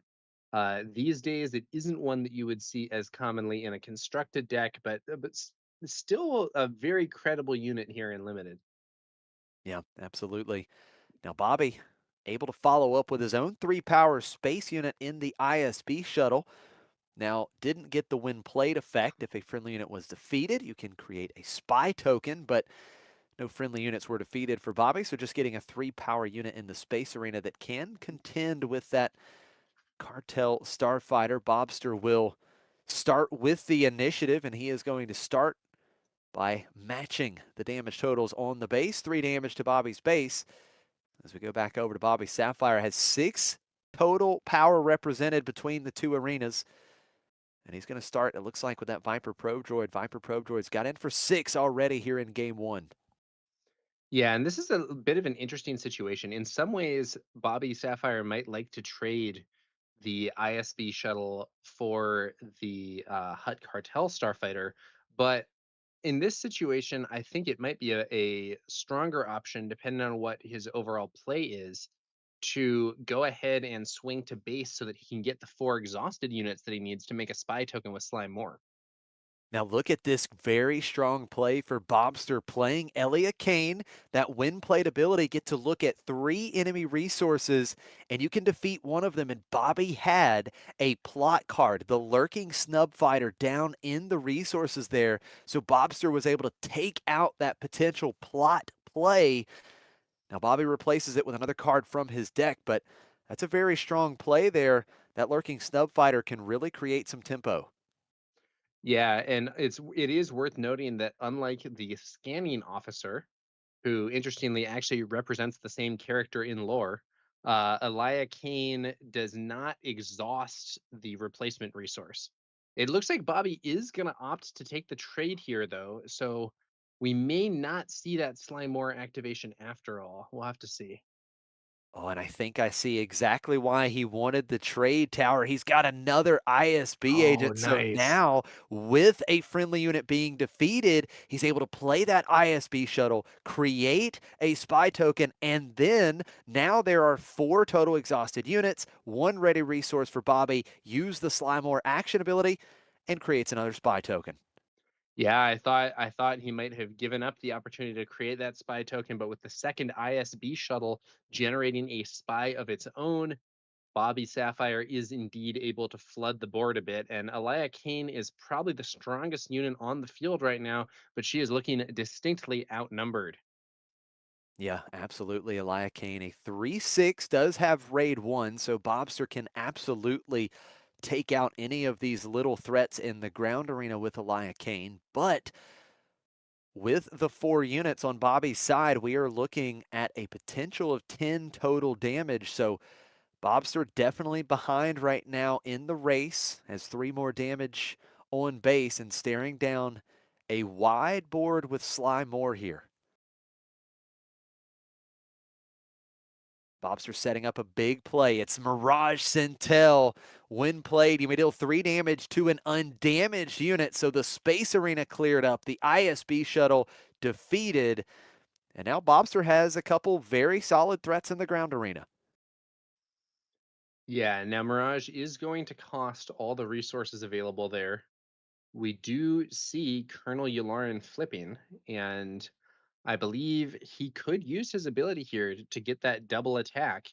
After Yularen himself attacks, he can then attack with Elia Kane as well, since she is a unit with 4 cost or less. So that could be an opportunity here for Bobster to regain some tempo with a bit of action compression. Yeah, that's absolutely right.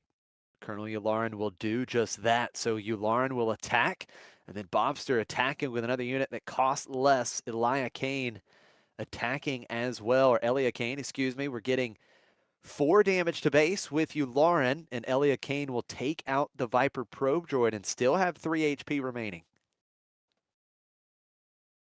Yeah, and interesting scenario. Looks like Bobster pushing damage to the base with Yularen, and then taking the trade with the unit there instead. So it could be a situation where he thinks that attacking into those spies may not be worth it. It's a little interesting. Well, there are quite a number of spies. Having 4 or more exhausted units in play, Bobby able to use that Sly Moore action ability, create another spy token. Sly is deployed with 4 ready resources. It's Unveiled Might plotted out onto Sly Moore. Sly will have +2/+3, and that is going to be 5 more damage coming through to Bobster's base. And that on attack ability for Sly Moore, you can deal 2 damage to an exhausted unit. So now Bobby just has to decide where that 2 damage goes. Yeah. I think Bobby Sapphire is firmly in the aggro position now. I'm wondering if Bobster wishes he had sent Colonel Yularen to remove one of those spies instead, because I think it's really looking like Bobster needs to try and take control of this board with a lot of damage being pushed here by Bobby Sapphire. Yeah, that's absolutely right. And with that Unveiled Might on Sly Moore, Sly is a 5/9, which means even 2 of these units attacking into Sly Moore on Bobster's side would not be enough to take out Bobby's leader unit. Bobster has the initiative. Let's see if he has anything in hand to kind of change the landscape of what we're looking at here. Yeah, so Elliot Kane here could clear a unit. Looks like we do have a Sentinel coming out for Bobster. That might hold the line at least for a bit. Yeah, certainly nothing to scoff at here. The 5/5 Sentinel with Overwhelm, the Cruel Commandos. Now Bobby coming back. We're going to see Chancellor Palpatine being played. And because Bobby controls a leader unit, he creates 2 more spy tokens. Those get Sentinel for the phase. Bobby has a complete army of spy tokens currently. Yeah, and even if Bobster didn't want to clear spy tokens, it seems that he'll be forced to with those Sentinel spies. Yeah, that's absolutely Now, right. he can clear both of them in one action thanks to Yularen's ability here, so that's something, but I'm sure he would rather be clearing out the ready ones compared to these exhausted ones that were just brought in by Palpatine. Yeah, such a good point. Both of these spy tokens with Sentinel cleared out with Colonel Yularen and Elia Kane attacking twice thanks to Yularen's ability. But Bobby's still showing a lot of damage in the ground arena. You've got 5 from Sly Moore and another possible 6. If one of the spies get taken out by Mirage, it's still another 4. So that's what, a total of 9, I believe, with 2 spy tokens and Sly. So getting dangerously close if you're Bobster. Slymore still buffed by Unveiled Might, Flymore able being to deal buffed. damage to an exhausted unit and uses that damage on Colonel Yularen while also clearing the Cruel Commandos, opening the door for those spy tokens to get in. It's not Yeah. looking good for Bobster here.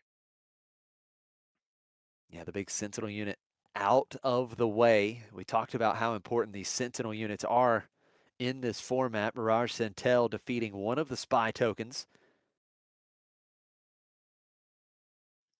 3 resources also still up for Bobby Sapphire. Bobster on the other side of the board only has 1 ready resource, I believe.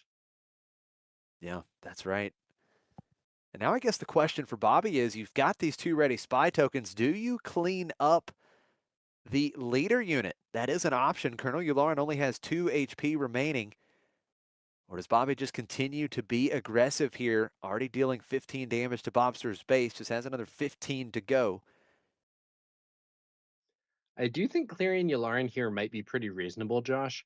In this scenario, if Bobby doesn't clear Yularen, we could potentially see Bobster attack with Yularen into one of the spies and then also use the ability there to send another unit in and clear an additional unit as well, which I think is actually a relatively major threat. I believe that Slymore could be removed that way, so I think it makes sense for Bobby Sapphire to try and stop that. It does look like he's going base, at least for now, though. Maybe he has another answer waiting.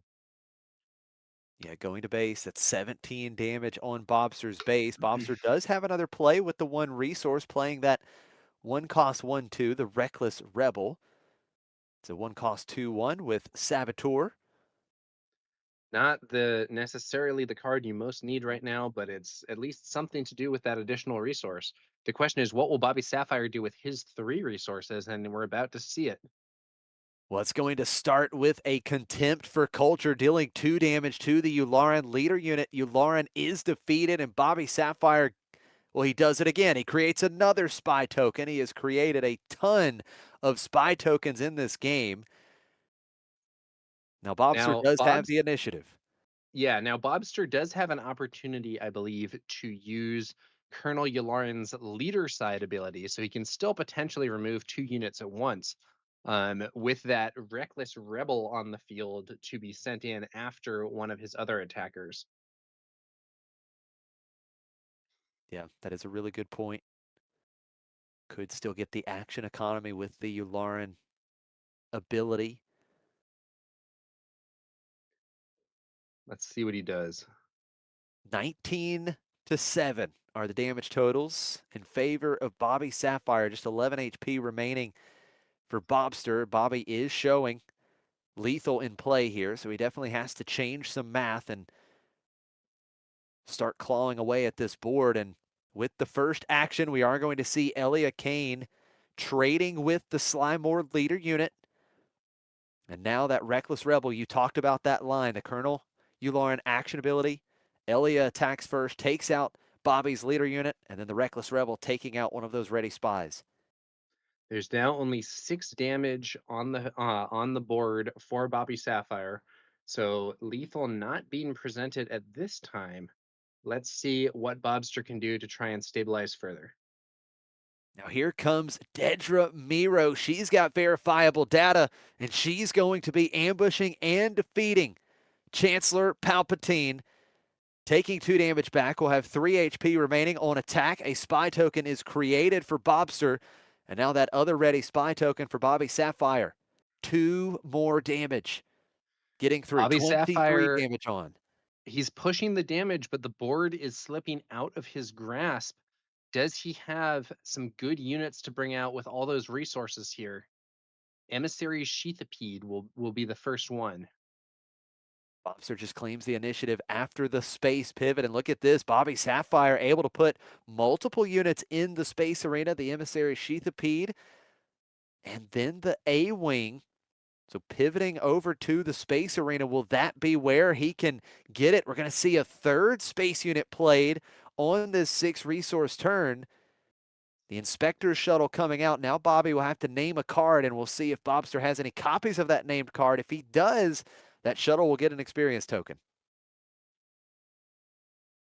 Yeah, Bobby Sapphire with a very abrupt shift into the space arena as Bobster gains control of the ground.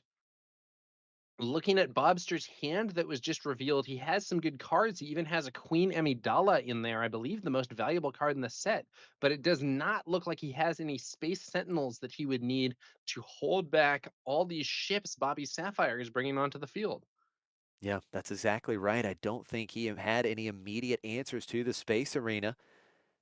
Bobster will have the initiative, 7 HP remaining. Now, currently, those space units for Bobby Sapphire only presenting a total of 5 damage if all 3 of them were able to swing without having their stats change. So it's not quite enough to finish the game during this phase. We'll see the Yularen action ability. 5 damage going to base with Dead Ramiro and the spy token cleaned up as Bobby comes in for 2. 25 damage on Bobster's base.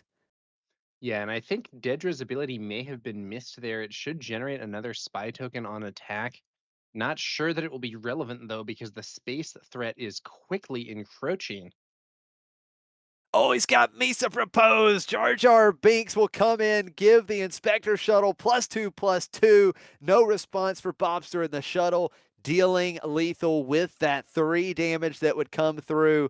What a way to close the game out for Bobby Sapphire with Jar Jar Binks. Bobby Sapphire, he's up 1-0 here in round 4. I wonder if that game would have gone better for Bobster if he had focused on controlling those spies earlier. I know there was at least one attack that could have cleared a spy, but ended up being Yularen swinging into the base. And it felt like those spies took a fair amount of time to get under control. And removing another one early, it might have bought Bobster some time that he would have needed to draw into some better answers. Definitely a solid point. I do remember that turn, and you had talked about it a little bit before the play happened, but Colonel Yularen pushed some damage to base instead of cleaning up one of the spies, and yeah, every damage seemed to be very important there as that game closed out. And Bobster was very close to stabilizing. He did stabilize the ground arena, and if you look at how things were turning, he had just played the Republic Warwalker, that big 7 power threat in the ground arena. So if Bobby wasn't able to close it out quickly, again, Bobster was close to turning it around and finishing the game during the next action phase. So we'll see how Bobster adjusts. Can he keep the early aggression from Bobby Sapphire in check and try to get to those big finishers that we just saw? Yeah, I do think that Bobby Sapphire had some great moves there with the pivot from ground to space as he started to lose control. Bobster did have a really powerful ground force, like you were saying, Josh, with the Republic Warwalker. You know, Colonel Yularen's ability allowing him to swing with 2 units in one action and really clear the opponent's board fast. But what he didn't have was the space answers that he needed to deal with all those small ships that Bobby Sapphire brought out. Yeah, I mean it's so important being able to shift over to the space arena in the mid game when the ground arena gets completely taken over by your opponent. That is a huge asset if you can do that. And Bobby was able to do that effectively. It wasn't some big, flashy 6 cost bomb, right? It was literally just 3 cheap space units, and it's all he needed to close the game. So space can be tough to interact with. We saw it there, and I'm excited to see how Bobster can pivot here in game 2. Try to force our first game 3. Tower, we still haven't had a game 3. I want to see a game 3. Yeah, I Bobby Sapphire is a great player. I will say, I was impressed by the way that he pulled off that smooth pivot to space. I do hope though, like you were saying, Josh, a Bobster win for this game to bring us to a 3-game match would be nice. Yeah. Yeah, I'm not rooting for any one player in particular. I'm just rooting for game 3. I want the thrill. I want the excitement. We're going to see Bobster starting with the initiative. But yeah, you're absolutely right. This Bobby Sapphire one of the best players in the world without a doubt. Again, we talked about it. Back-to-back sector qualifier wins, something that no one else has done in this game. And you and I actually had the privilege of casting that finals match in Philadelphia where he won the limited sector qualifier championship. And if you remember, Tower, what did he do it with? He did it with a bunch of little space units. So Bobby very familiar with these cheap space units bringing success in limited. Yeah, and he oughta he'd better watch out. If he ends up paired against that guy that had 3 Jade squadrons, Yeah. that might be a different scenario. But against Bobster, I'm not sure we saw Bobster play a single space unit in the entire game. So that Yeah. may be the weak point of this Colonel Yularen deck. Well, now wait a minute. There was that cartel starfighter that got cleared out early, I think. Oh, Is that right? is that right? I think so. Yeah, because I think Bobby took it out with the Yeah, that's ISB right. The shuttle. HUD That was the Cartel only one. Starfighter. Yeah, Yeah. yeah, that's right. And Okay. and Bobby Sapphire traded for it with the ISB shuttle. Yeah. Yeah. And that's what got all the tokens rolling. So here we go. Game 2. It's the Emissary Sheathipede versus the GNK Power Droid for Bobster. Bobster with the initiative, swinging with the droid. Bobby Sapphire comes back in with the Sheathipede, 2-1 the damage total. But now we're going to get a cost reduction. The Academy Disciplinarian is played for 2, dealing 1 damage to the GNK Power Droid. It readies, so be able to attack again. Maybe Bobster able to flood the board a little bit here on this turn. Yeah, we could see that power droid attack and I believe get its ability again, and then maybe Bobster could play a 2 cost unit with the discount. That would be a pretty strong way to build up a board early. It is worth noting that if Colonel Yularen can get into a position where he is the beatdown, that ability to attack with multiple units in one action can be very difficult to deal with. We saw that to some degree in set 1 with Leia. Ultimately, she ended up being a bit overshadowed by Sabine, but her ability is no joke. Yeah, that's a great point. If you can put yourself in a spot where you're the aggressor, you're able to put on some good damage. Absolutely could be huge because that action ability allows you to keep the initiative and keep getting in those attacks. Multiple attacks in one action. We're going to see contempt for culture from Bobby taking out that ready GNK power droid. Doesn't want any more shenanigans here. Bobby also gets a spy token as Bobster claims the initiative. And now we have the early space game presence for Bobby Sapphire here in game 2 as he plays the A-Wing. Emissary Sheathipede plus the A-Wing plus the spy token. Bobby Sapphire very much outnumbering Bobster right now. Let's see what Bobster does to answer and whether he prioritizes clearing those spies this time.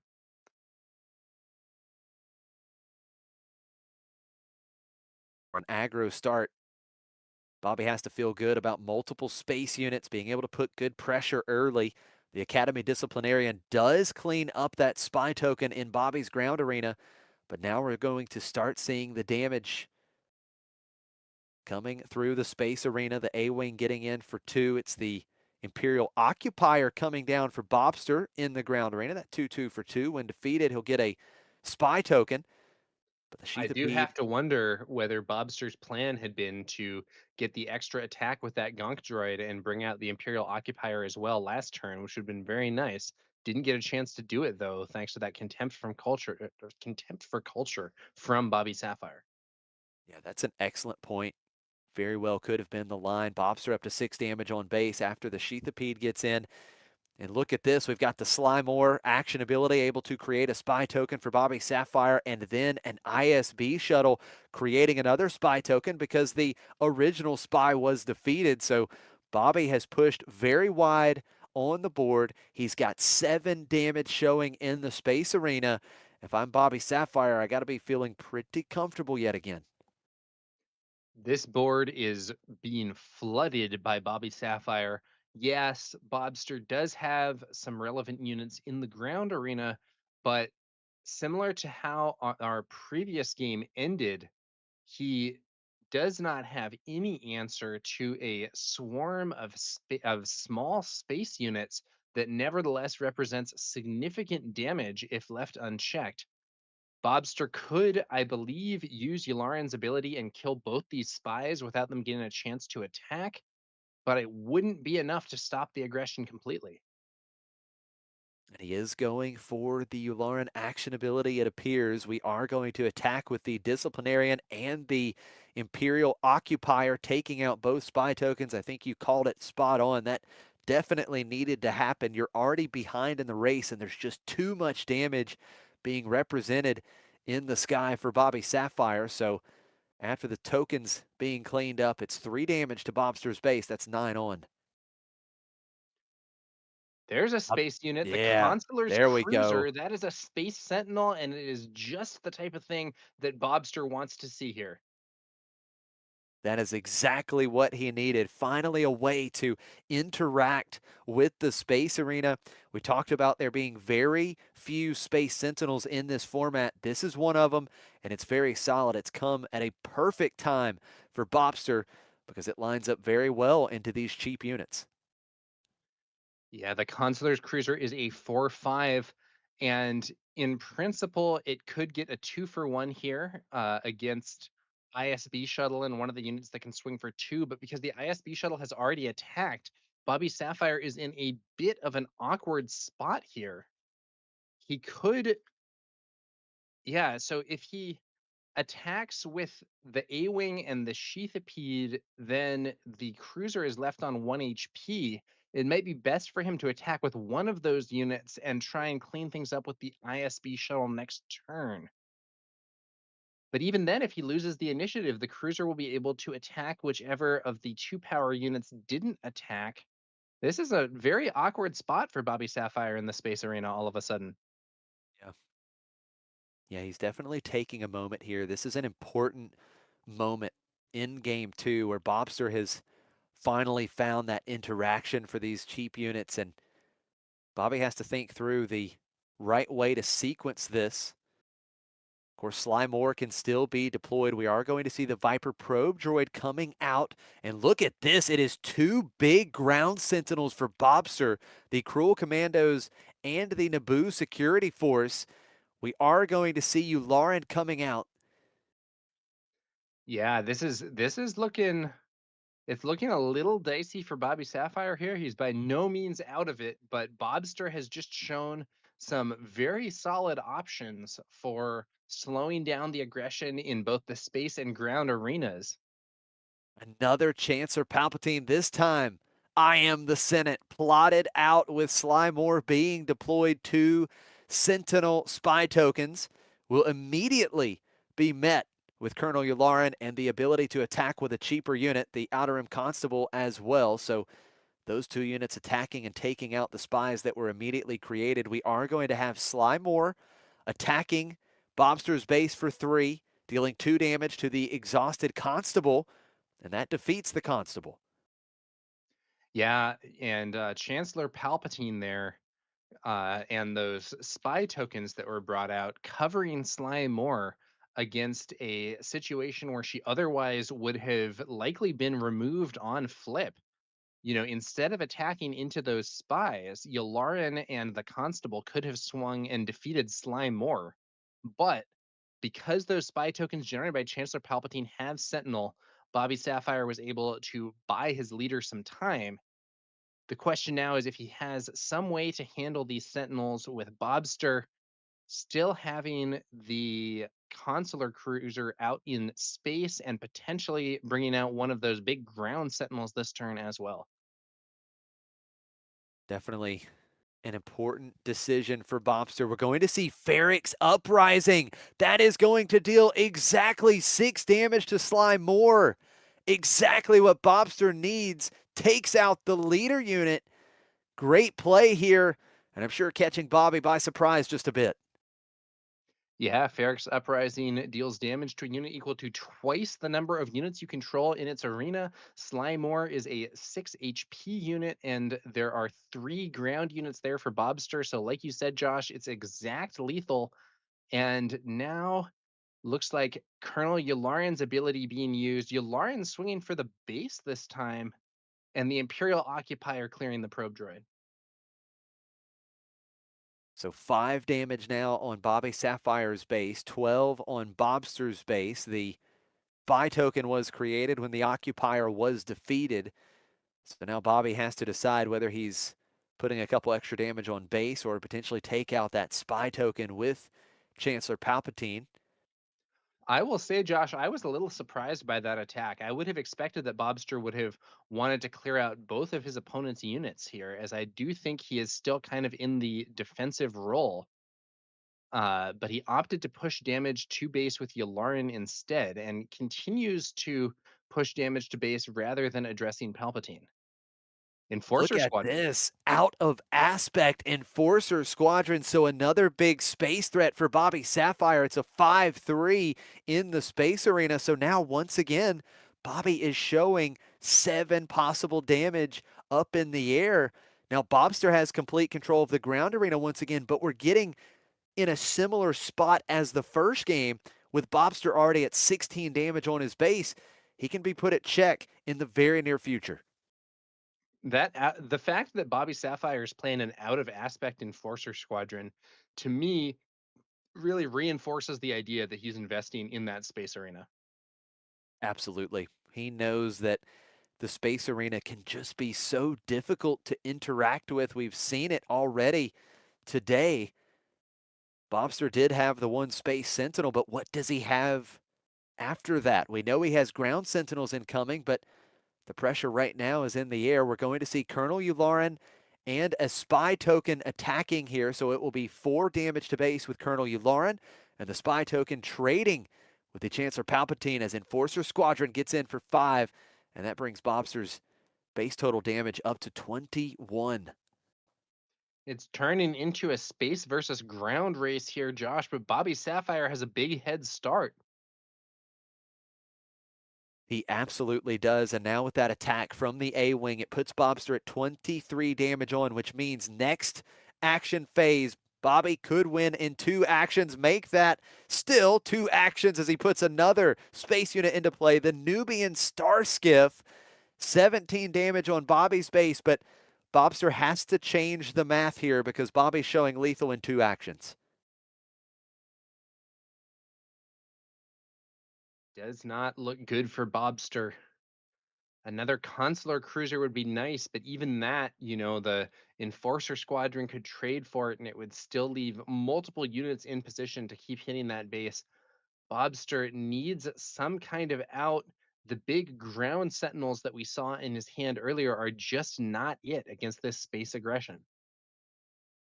They are not, and I believe Bobster is holding on to 3 ground units. We're going to see one of those Sentinels come out now, the Cruel Commandos, but for Bobby, it's just a matter of taking the initiative and forcing Bobster to have an answer. Bobster I'm not drawing the seeing top one 2 in cards. I hand. don't think he's got it. He kind of made that gesture like he didn't find it. Yularen can try and race pretty fast. Normally I would say actually a very good racing leader, but without some answer to space, it is just not fast enough.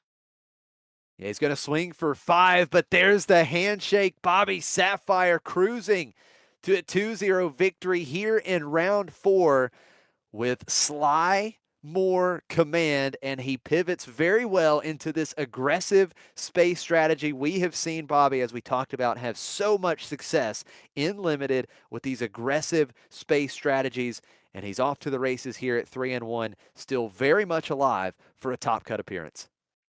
Bobster had some cool stuff. We saw him actually getting a ton of use out of Colonel Yularen's ability attacking with multiple units in the same action, which can be very efficient. But ultimately, even though he was able to win control of the ground in both of those games, he did not have enough answers to the space units that Bobby Sapphire was developing. Yeah, that's absolutely right. And if you can't deal with the space threats, you have to be able to deal damage even faster than your opponent. In each of those games, we saw Bobster fall behind. Bobby was able to push a wide board presence early, and even with Hugh Lauren's ability, a lot of times it was kind of one unit into base, one unit taking out a spy token.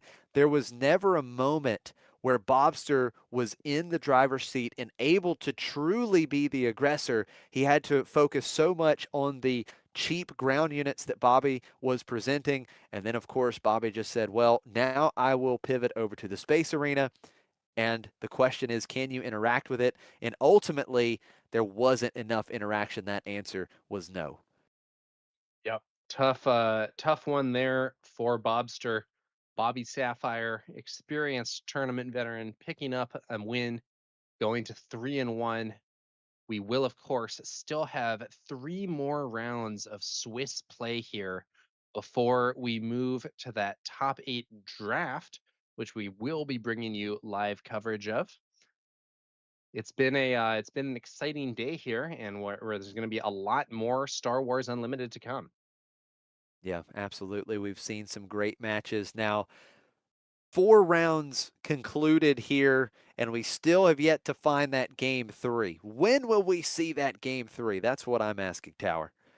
That's a good question, Josh. You know, it wasn't to be in this game, but maybe our next match will have that possibility. We are, I think, going to move to a quick break here, but we will hopefully have the 5th round of Swiss for you soon. Big shout out to Tim and Claire from McClunky Gaming for setting up this stream, to our sponsor Metal Fab Tokens, to Hex & Co, and of course to Fantasy Flight Games for making this great game. Absolutely. Huge thank you. Big shout out, of course, to our sponsors, Metal Fab and Neutral Ground Gaming. And thank you all for tuning in here on this fine Saturday as we have some exciting limited Star Wars Unlimited action. And I can't wait for the top cut in the draft later. But for now, we'll step away and we'll bring you round 5 coming up soon. Stay tuned.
We are back live from New York City here at Hex & Co. for this limited Planetary Qualifier.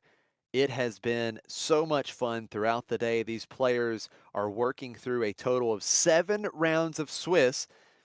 This is the sealed rounds of Swiss. Players opened 6 packs at the start of the day and had to build a minimum of 30 card deck with those 6 packs. And now we are battling it out through the 7 rounds of Swiss, trying to get to the top cut where we are going to have a draft later in the day for the top 8. Now, at the feature table for round 5, it's going to be Clueless. This is Christopher Lewis from Bothan Network.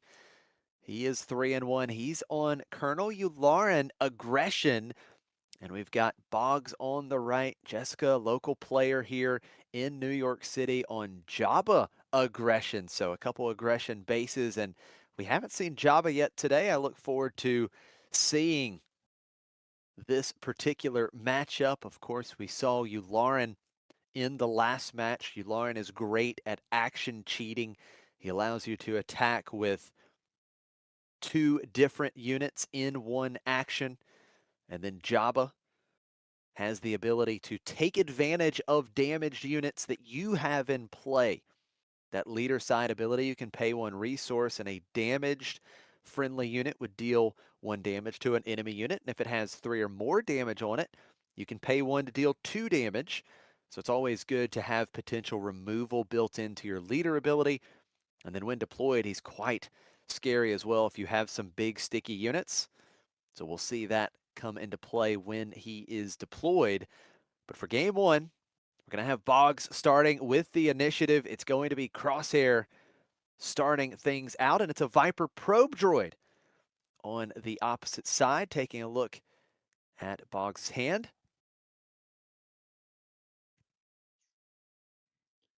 Yeah, this is going to be interesting here. We have Colonel Yularen, who we saw in the previous game, versus Jabba the Hutt.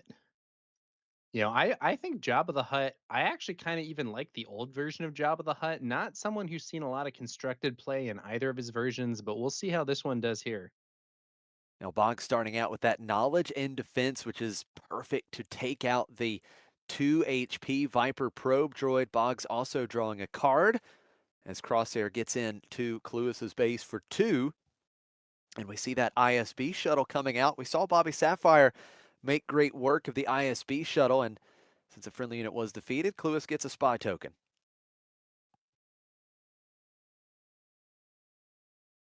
Knowledge and defense there. Nice removal to clear a unit while also drawing a card. Get a little card advantage there. Zaiton Maj. Yeah, good pressure. Solid 4-5 unit. Whenever Boggs takes the initiative, we'll be able to deal 2 damage to a base. We'll see Clueless take advantage of the Yularen action ability for the first time. Going into Boggs's base for 5, 3 with the shuttle, 2 with the spy token. Crosshair clears that spy, I think. Yeah, taking out the spy token, dealing 1 damage to Zaiton Maj to deal 2 damage. No, Vice actually, Vice Admiral Rampart hits the board, and I think Boggs takes the initiative and then does direct damage to base with Zaiton Maj for doing so. yeah, absolutely right. 6 total damage now on Clueless's base, 5 for Boggs. Boggs with the initiative. It's going to be a nimble prowess being put onto Zaiton Maj. Oh, nope, backing it up here. He's rethinking it. Yeah, rethinking. Zaiton Maj is a really cool card. The concept of an effect that triggers when you take the initiative is, in my opinion, a pretty interesting design space and a cool aggressive card. Yeah, it really is. That is going to be the play here. So the nimble prowess on the Zaiton Maj. Boggs able to exhaust the Vice Admiral Rampart, stopping some potential experience token generation as the ISB shuttle puts Boggs up to 8 damage on base. Vice Admiral Rampart's an interesting one. So by default, it's on curve stats, but nothing too exciting. The 3-6 stat line isn't something that I think people are super hype about. But if you have other units and you have the double command villainy disclose to be giving out that experience, Rampart can really help you scale up the amount of threat that you're presenting. In this case, though, nimble prowess once again being used to major advantage. We saw it earlier as a key card in the Leia mirror, and a lot of value here as well. Yeah, that's absolutely right. We do see Jabba being deployed, followed by Colonel Yularen being deployed right away to follow suit, and it's going to be Unveiled Might being played onto Colonel Yularen thanks to plot. And it's another Oh, nimble prowess from Boggs, two in the same action phase. Cluis's leader unit exhausted. once again, nimble prowess exhausting that card before it gets a chance to swing. Yularen is equipped with Unveiled Might, but isn't going to get a chance to use it this turn. And now, with Lewis's force totally exhausted, Cluis takes the initiative, and Boggs now has kind of his choice of how he wants to proceed in this turn. So Boggs getting into base for 4 with Crosshair, that on attack ability once again dealing a damage to Zaitan Maj to deal 2 damage to the defending player's base. And now Zaitan Maj, a 5 power threat. Where is the Zaitan going into? It is going to go into the Vice Admiral Rampart, and thanks to the ability of Jabba, when another friendly unit is dealt damage and survives, you can have that friendly unit deal that much damage to a unit. So the Vice Admiral Rampart with the attack plus Jabba ability is defeated. Yeah, what a spicy turn here for Boggs. Looks like he has a Newt Gunray to bring onto the board as well. So in addition to those exhausts, he also develops his board further, and he's now actually ahead in this race. Newt Gunray potentially allowing Boggs to develop some Sentinels at some point. We get some official units in play. Colonel Yularen immediately attacking and taking out the big threat. Zaitan Maj has been a thorn in Cluis's side as the ISB shuttle is able to attack following the Yularen attack. So another 3 damage into base, 13 to 11 in favor of Boggs here.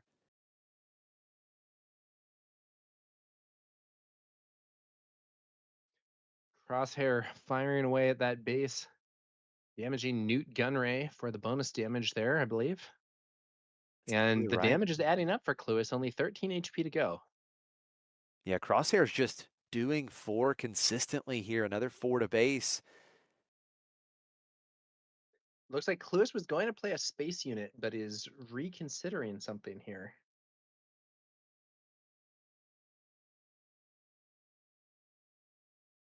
Yeah, Jabba and Newt Gunray still ready, and it looks like we were just rewinding a little bit when the damage was dealt to Newt Gunray. It looks like the Jabba ability was used, and that's 1 damage to the ISB shuttle. Ooh, Crucible, though. Okay, so Crucible's giving an experience token to both the shuttle and Colonel Yularen, so Yularen still has a bit of HP remaining, a total of 10 HP, 5 damage on, so still 5 HP remaining on Colonel Yularen. But I think the damage totals on the base, that's the story right now, right, Tower? I mean, we've got Grit on Gunray getting in for 4, another 3 with Jabba, and here comes the Umbaran mobile cannon, a 7 power threat. Boggs threatening lethal in 1 action, and that is going to do it. Clue is scooping it up. What a game 1 here for Boggs, and first time Jabba on stream today, and Jabba dominating. Yeah, I think that Umbaran mobile cannon was curtains there for Cluis. It's worth noting, in addition to having 7 power, that unit ignores the first time it would take damage that each turn you prevent it. So even though Colonel Yularen had the power that would normally be needed to clear that unit, because the first instance of damage would be ignored, it wouldn't actually work. And I think Cluis probably saw, oh, I don't have an answer to that cannon. That's it. Tough situation. Wow, what a game. And we saw the Jabba ability come into play. We saw the Zaitan Maj was able to attack and clear out that Vice Admiral Rampart when normally it wouldn't have been able to, right? Because you attack into the Rampart, you take that damage, and then thanks to Jabba's ability, one of your units has taken damage and survived. Now you get to deal that much more damage. So I know that I believe it was Grumpy and I that talked a little bit about Jabba earlier in the stream today. I can't remember if you and I did, Tower, but these units that are sticky, right? Big HP units, units with Sentinel, units with Ambush, things like this really pair super well with Jabba's unit side ability. Yeah, and I think, you also got that extra value with Newt Gunray having grit. Boggs really able to generate a lot of value there with Crosshair's ability. You get the bonus damage from dealing the damage, you get the bonus damage from Newt Gunray's attack when it's buffed by grit, and then you get Jabba's ability as well to deal a point of damage based on having inflicted damage to a friendly unit. Yeah. Something else to note, we talked about Cluis at the beginning of this match. Cluis, of course, a former Planetary Qualifier champion, a part of the Botha Network team, and Boggs, a part of the Bodega Lothcats. And Boggs off to a great start with Jabba in this tournament and off to a great start in this match. Both players coming in at 3-1, looking to remain X1 on the day. Cluis with the initiative. The Supreme Council aid will start, and it's Crosshair for Boggs. And Tower, I'm not really loving this. A 2-2 on Cluis' side and a 2-3 for Boggs. Nice situation to be Boggs. Yeah. the the on attack ability there, maybe not the best to trigger here compared to just direct combat. But look at that. Cluis is actually going to make this attack. Yeah, just putting 2 damage into Crosshair. Now the action back over to Boggs. We're going to see another solid 2-cost unit. The Sith Assassin will come in as a 3-2 with Hidden. Colonel Yularen's action ability used as a soft pass and a total of 4 damage coming through with Crosshair, that on-attack ability, dealing 1 damage to the Sith Assassin. So a total of Yeah, 4 to Clu's base. Boggs there waiting to attack with Crosshair until another unit enters play that can then take the damage for that ability in order to generate the bonus damage to base. Yeah, that's exactly right. And look at this, another ground unit for Boggs with that 1 ready resource. Boggs playing her own Supreme Council aid. And now we have 3 units in the ground arena for Boggs, staring down the spy token in the ground arena for Cluis. Cluis will have the initiative and also holding on to the ISB shuttle in the space arena.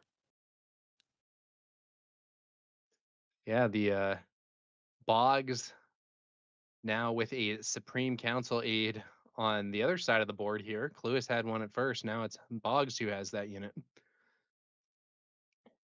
Yeah, the spy Spy token, token clears Crosshair.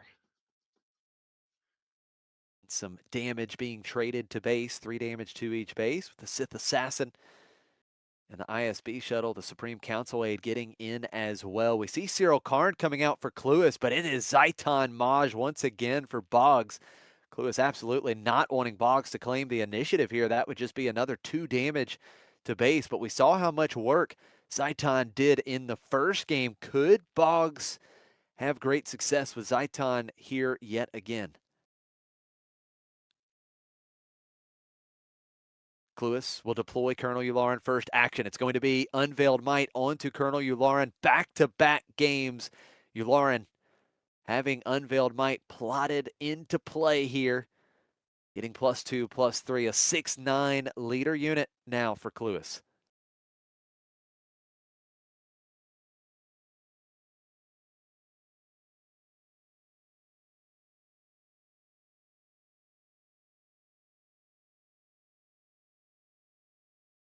Now These the uh act. these plot cards have been very common in the matches that we've seen thus far. Unveiled Might, I don't think is necessarily it's not cost efficient, but it is card efficient, as is the case for a fair few plot cards, really. Yeah, that's absolutely right. Plot so important. Essentially getting you an extra card, getting that card advantage, and we know how important the upgrades are in this limited format with removal really being at a premium.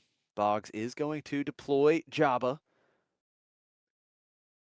Colonel Yularen defeating Zaiton Maj. And then Cyril goes ahead and attacks, clearing the aid as well with that on attack ability, I believe. Very solid line there for Cluis, taking out 2 units with 1 action, and both Cyril Karn and Colonel Yularen surviving with some damage on. And I'm not sure Boggs has a situation now where she can get value out of Jabba the Hutt's ability, because that ability requires another friendly unit to be dealt damage and survive, and that Sith Assassin isn't going to live through this combat. There isn't another friendly unit on the board that can take damage this turn, I think. You are absolutely right. We do see 3 damage being put onto Colonel Yularen with the Sith Assassin, and that sets up just 2 HP remaining on Colonel Yularen. Jabba the Hutt able to attack and defeat Yularen. Some more damage to Boggs's base. 6 damage on Boggs's base, 9 on Cluis's base. And we do see the Coruscant Undercity Police. So Boggs didn't have the best turn there, but you're able to deal with that massive leader unit. And now you've got a pretty strong ground arena. Yeah, and the Coruscant Undercity Police is, it is a 5/4, and those are some. It's a vanilla card, no ability there, but that is a fair chunk of damage that it represents. Colonel Yularen Hondo action Onaka. ability. Able to deal an extra 3 damage to Boggs' base. You've got the Jabba leader unit cleared up. And then, yeah, you mentioned Hondo. That's going to give the Coruscant Undercity Police raid 1. So that's 6 total damage coming into Cluis's base, up to 15. As we see Jar Jar coming out. Really not getting One, any major value here.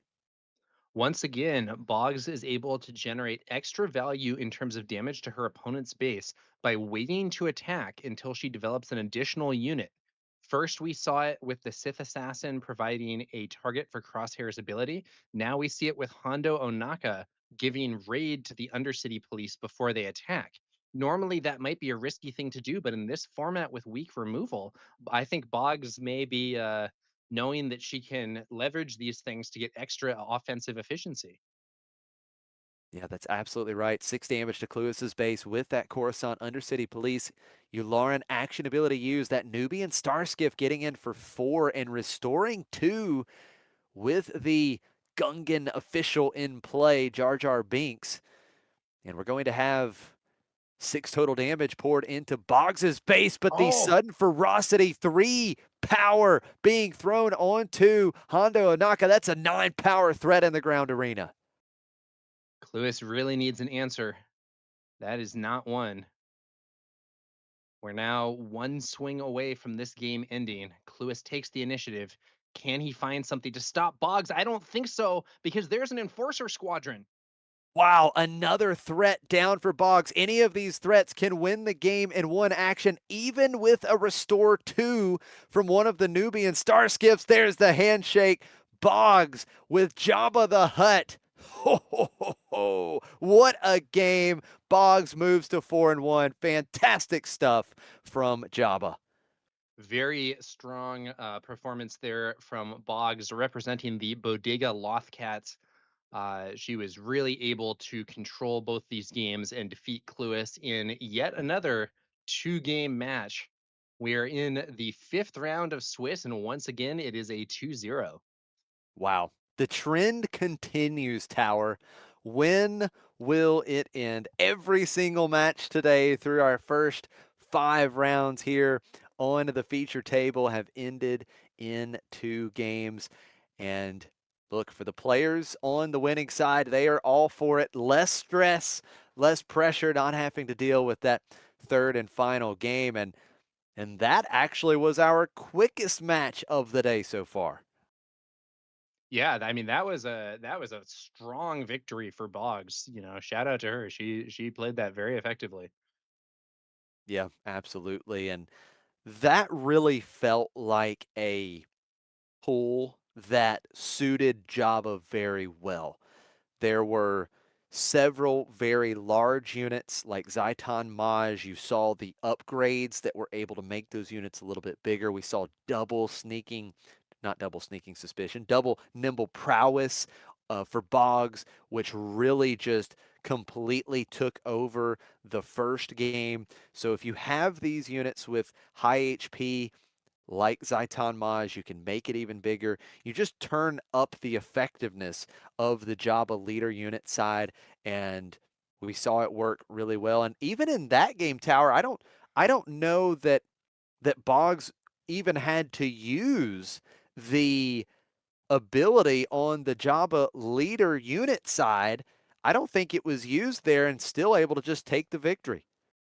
Yeah, in the first game, she definitely did use it, but in the second game, I don't think I think you're right, Josh. I don't think that ability triggered, but didn't have to. It was still a Yeah. very strong win. First time seeing Zaitan Maj on stream today, and Hondo Onaka.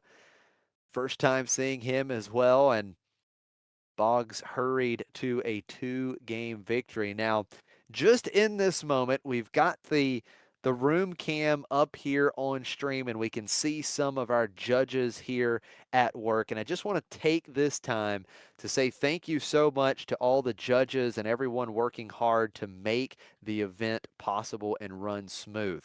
A lot of times we don't sit there and give much thought to it when we're playing, but if it wasn't for the judges, we wouldn't be able to enjoy this wonderful game. So a big shout out to all the judges and everyone organizing and working hard to make this tournament possible. Yeah, that's definitely a thing that I think people may not understand. It actually does take a fair amount of work to set up and run a tournament, especially one that's in person like this. But judges and organizers and so on are a big part of that. And yeah, shout out to everyone involved in helping organize and run these events and making sure they go smoothly. I know there's a judge program for this game, which is, I think, a big help sometimes.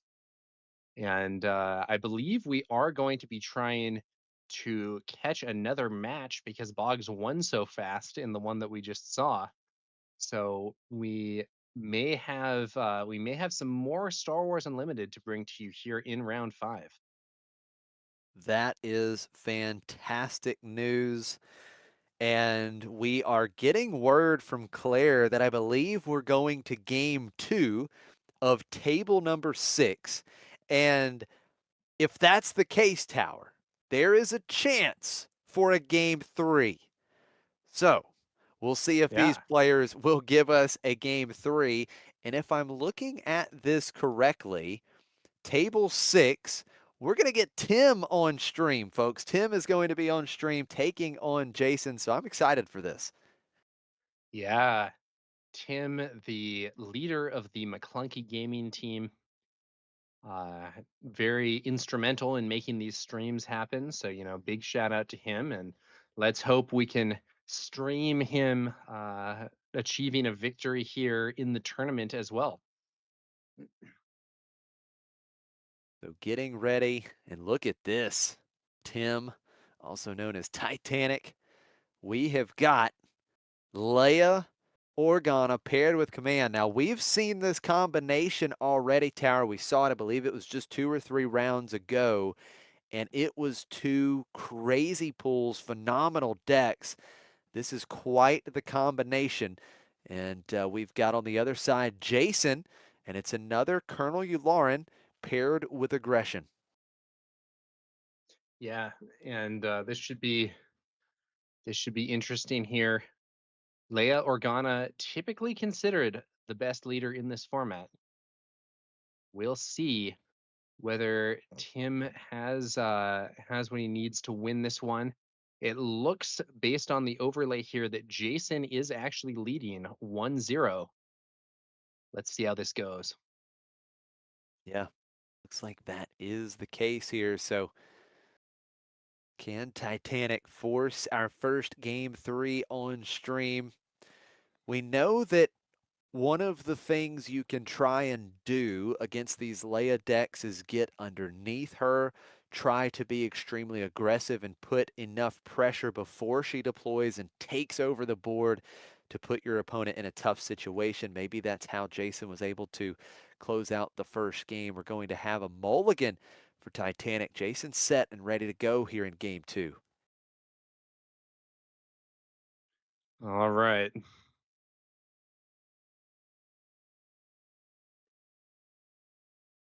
And I think Titanic versus Jason. Game 2. Let's see how this goes. thinking a little bit about the maybe go wide, go underneath Leia strategy. Yularen has one of those abilities that it helps, right? You are action cheating. You're able to attack with multiple units and then immediately claim that initiative. So certainly a leader ability that would help you keep that pressure on if you can get good position on the board early. Now, if I'm not mistaken, we've seen a couple Yularans in back-to-back rounds, and Yularen has not gotten the better so far here at the feature table. We're going to see Titanic start things out with the GNK Power Droid, and Jason firing out the great 3-3. The Warrior of Clan Ordo, Titanic with the initiative, but staring down a great turn 1 play for Jason. Yeah, the Warrior of Clan Ordo should be able to clear out that Gonk droid pretty easily. But with Titanic having the initiative, we could definitely see an attack from the Gonk droid that potentially leads to a discount and a more powerful turn than we would otherwise see. Looks like Leia's ability being used first, showing Hunter. Yeah, Titanic trying to avoid the sure coming death for that droid from the Warrior of Clan Ordo. So now the GNK Power Droid, a 2-4 with that experience token. And we could still see this attack get the discount, and Titanic could even play a 3-cost unit afterwards. Hunting Assassin Droid for Jason. Now the droid getting into Jason's base for 2. The on-attack ability triggers.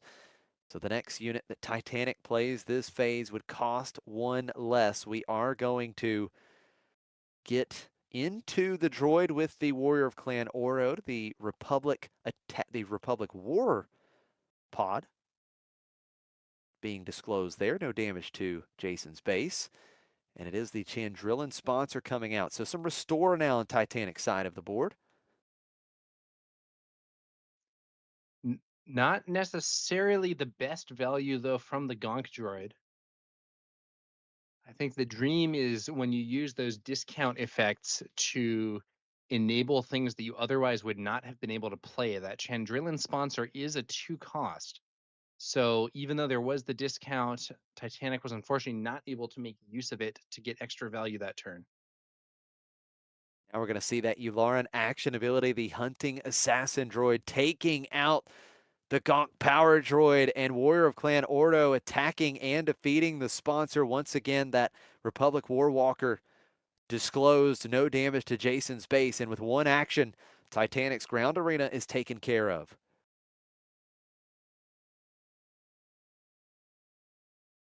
It's going to be the Senator's Aid there for Titanic.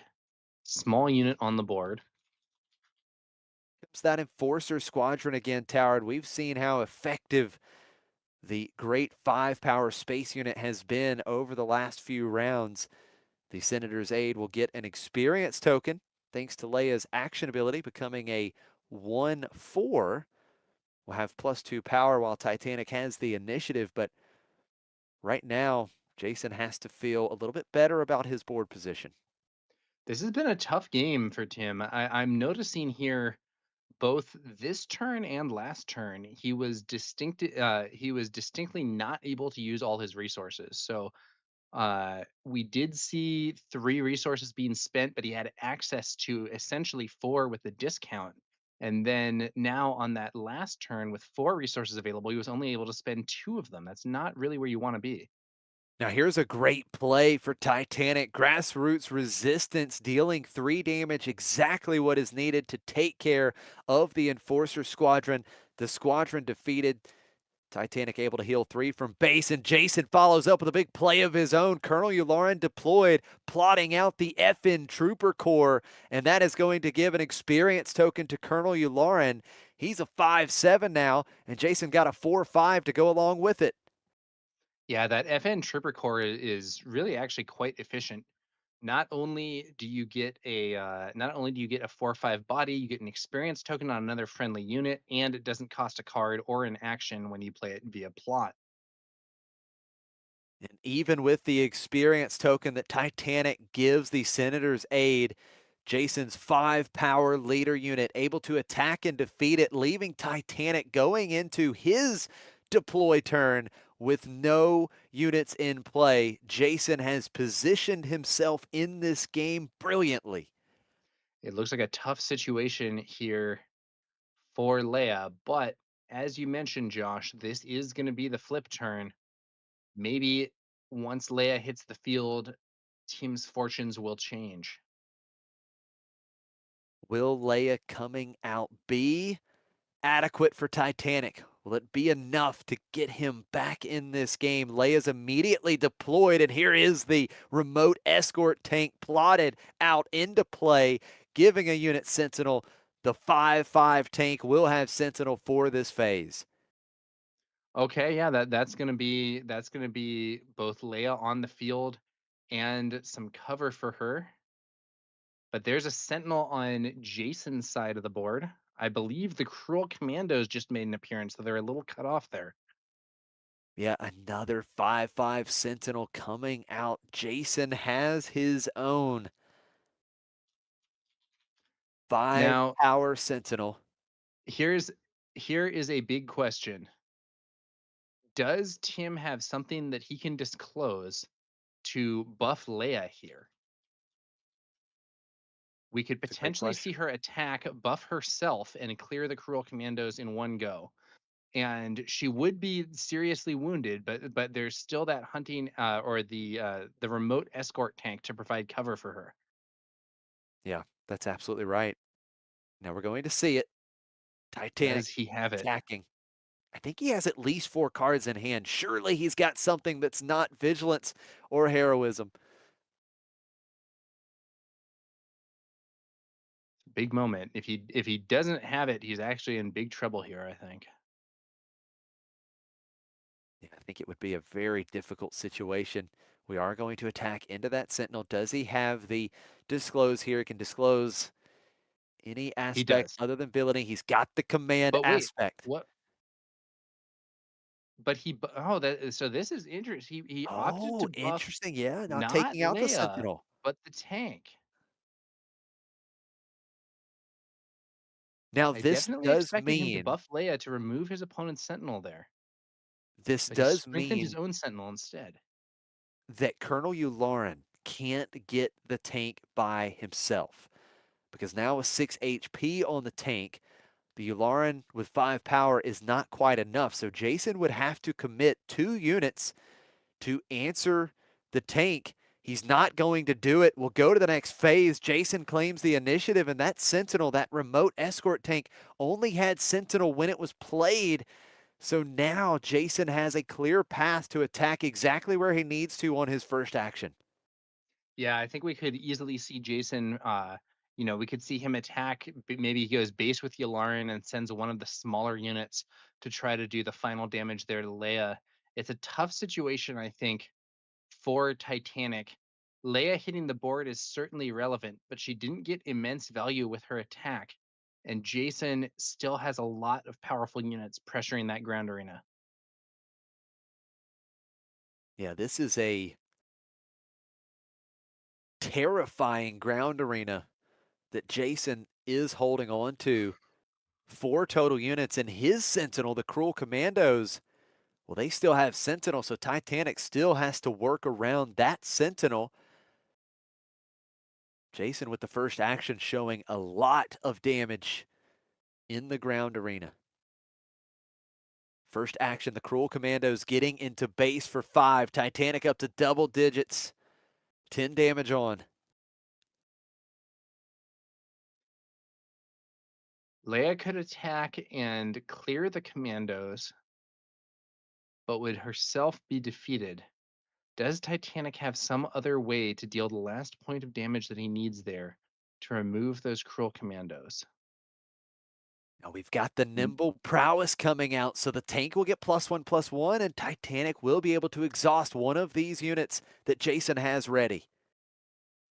Yeah, I think you sort of have to presume it'll be the Colonel. That is right. Exactly the call.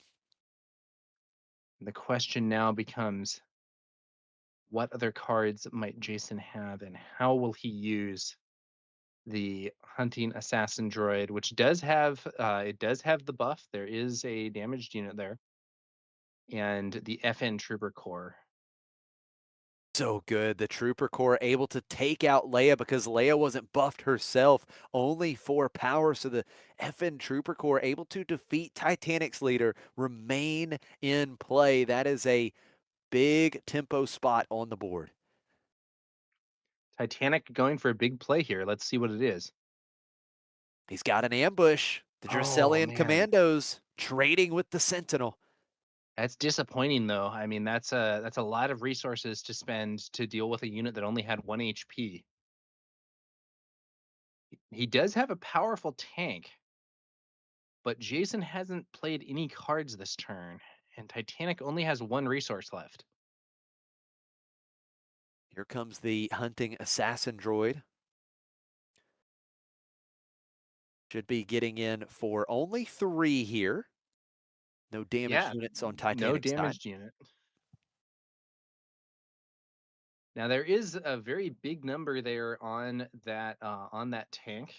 You know, it's swinging for 7 here, and it clears Colonel Yularen. Jason. Jason still has so many resources to work with. 7 in total, has not exhausted any resources yet this phase. So he is still very likely going to put much more pressure on this board. I was just thinking, you know, if Jason's resources were tapped out, this would be a scenario that doesn't look so bad for Tim. But as it actually is, we're going to see 2 more units hitting the field, and it is not looking great for Leia here. 2 more units coming out for Jason. It's Ando Commission and the Hunting Assassin droid now has 2 copies. And keep in mind, currently they are getting raid 2 because Titanic has a damaged unit.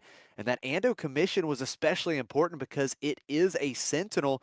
And with the 4 power, that's enough to take down the big tank. Yeah, this is really a lot of threat from Jason. That tank may be strong, but Jason's board is a lot stronger. We are going to see the trade, the tank for the Ando Commission. But now Jason, with the Yularen action ability, will attack with 2 of these units, the Trooper Corps, 1 of the Assassins, 7 more damage to Titanic's base.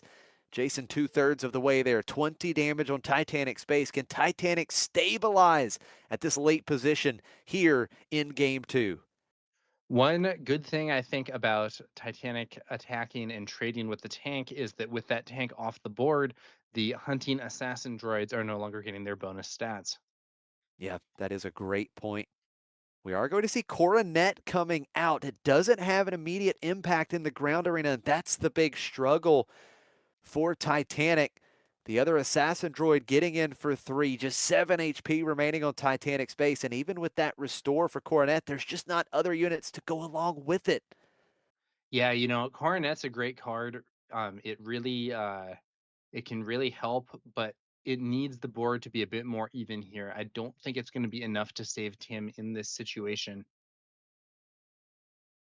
And yeah, he needs something that is going to have a, like you said, Josh, a more immediate impact in that ground arena, and he only has 3 resources with which to do it. And here's the problem. Jason is threatening lethal in 1 action next turn with Colonel Yularen. Yeah, that's absolutely right. He It's did it at the conceivable start of this turn. He could do it again. it's conceivable that Tim might even have to claim early, If he doesn't have something that can prevent that, it looks like that's the case, but that's itself not a good situation because it's yet another turn where Titanic is not Oh, able to make very good use of the resources. And there's a Republic War Walker. It's my looking bad for goodness. Titanic. Another 7 power in play. So now Jason could swing for 11 in one action with Yularen's ability, with the Republic War Walker and the FN Trooper Corps. Things just going from bad to worse. Titanic needs a big sentinel in the ground arena first action, or this game may be in the books. Yeah, Coronet would be able to restore one here with a swing, but that's not going to be enough because of Yularen's ability to attack with multiple units in one action. Yes, it would get out of range of the Republic Warwalker, but it would not be out of range of Yularen's ability swinging with the Warwalker and then one of these other units as well. Does Tim have a way to push this game out just a bit further? 23-2, the damage totals in favor of Jason. And Jason holding on to really an insurmountable amount of damage right now in the ground arena.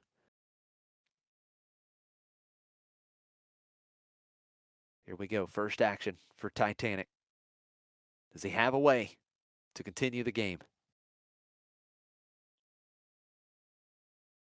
Looking at his cards.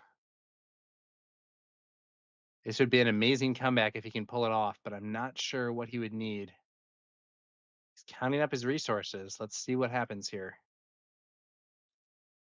If I see correctly, I think he is holding on to 2 Sentinels.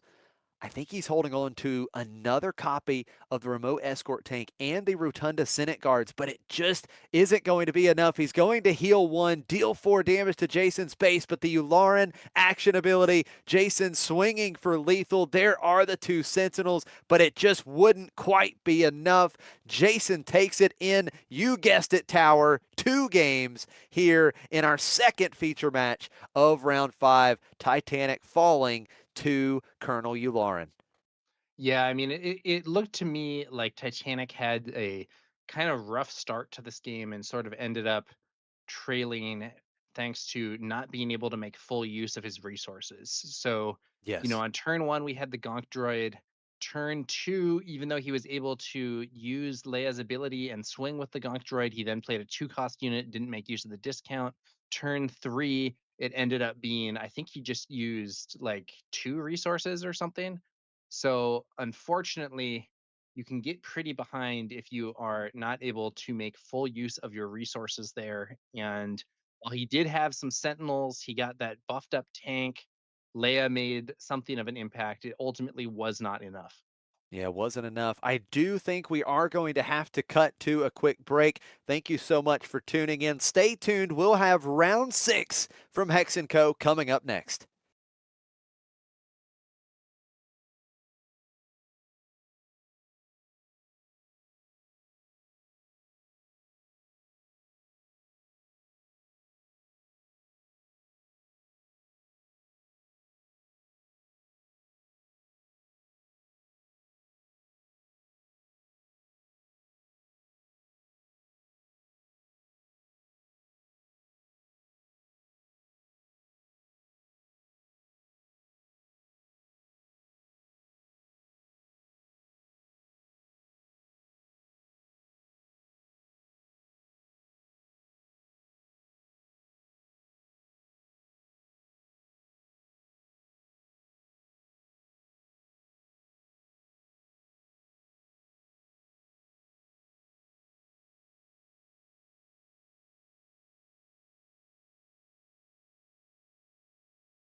Welcome back to McClunky Gaming's coverage of the Hex & Co. Planetary Qualifier here in New York City. I'm TowerNumberNine, joined here by Josh Snyder from Next Gen Gaming SC, and we are about to move into our 6th round of Swiss play, the second to last round, where players are still playing sealed. There's then going to be a cut to top 8, which will be a draft. Josh, how are you thinking about this one? Well, we have seen so many very interesting decks and so many very good decks over the last few rounds. I'm feeling great. I think we are going to have a fantastic top 8 draft. We're going to have that covered for you. You'll be able to see the draft live. Lots of exciting things. And now we're getting to the point now, Tower, where things are getting very interesting. Just 2 more rounds to go. Every player trying to lock that spot into the top cut. So this is where things get really interesting. We're also getting to the point now where a lot of these players that just didn't open great pools, they've unfortunately started to be weeded out of the tournament. And now we've really pruned our way to some of the best decks. We've seen some crazy decks over the last few rounds, and I'm excited to see what's in store for us this round. Yeah. My hope, Josh, is that we can get at least one match that ends up going to all 3 games. We've had quite a few matches so far, and they have all been 2-0s. Yeah, it's really funny. You and I have been talking about that. You and I, Tower, have casted a lot of tournaments together, a lot of tournaments together here for McClunky Gaming, and I don't know that we've ever had the first 5 rounds no game 3. So that's very, very interesting, very different. We'll see if that changes here in this round. But even with it being all 2 game matches, we have still seen some absolute banger games that were back and forth that came down to the wire where every action mattered. And ultimately, that's what we want to see. Yeah. Should be interesting here. 6th round of Swiss. We are still playing sealed, but there's a very interesting dynamic. We were talking about this a bit during the break, Josh. Because the format moves from sealed to draft for these limited tournaments, if you manage to barely scrape your way in with a deck that maybe wasn't so strong, you get a chance at redemption where you get to build a new deck for that draft. And conversely, if you had like the best sealed pool ever and you were just stomping people, well, watch out because you're still going to have to do a good job of drafting if you want to do well in that top cut.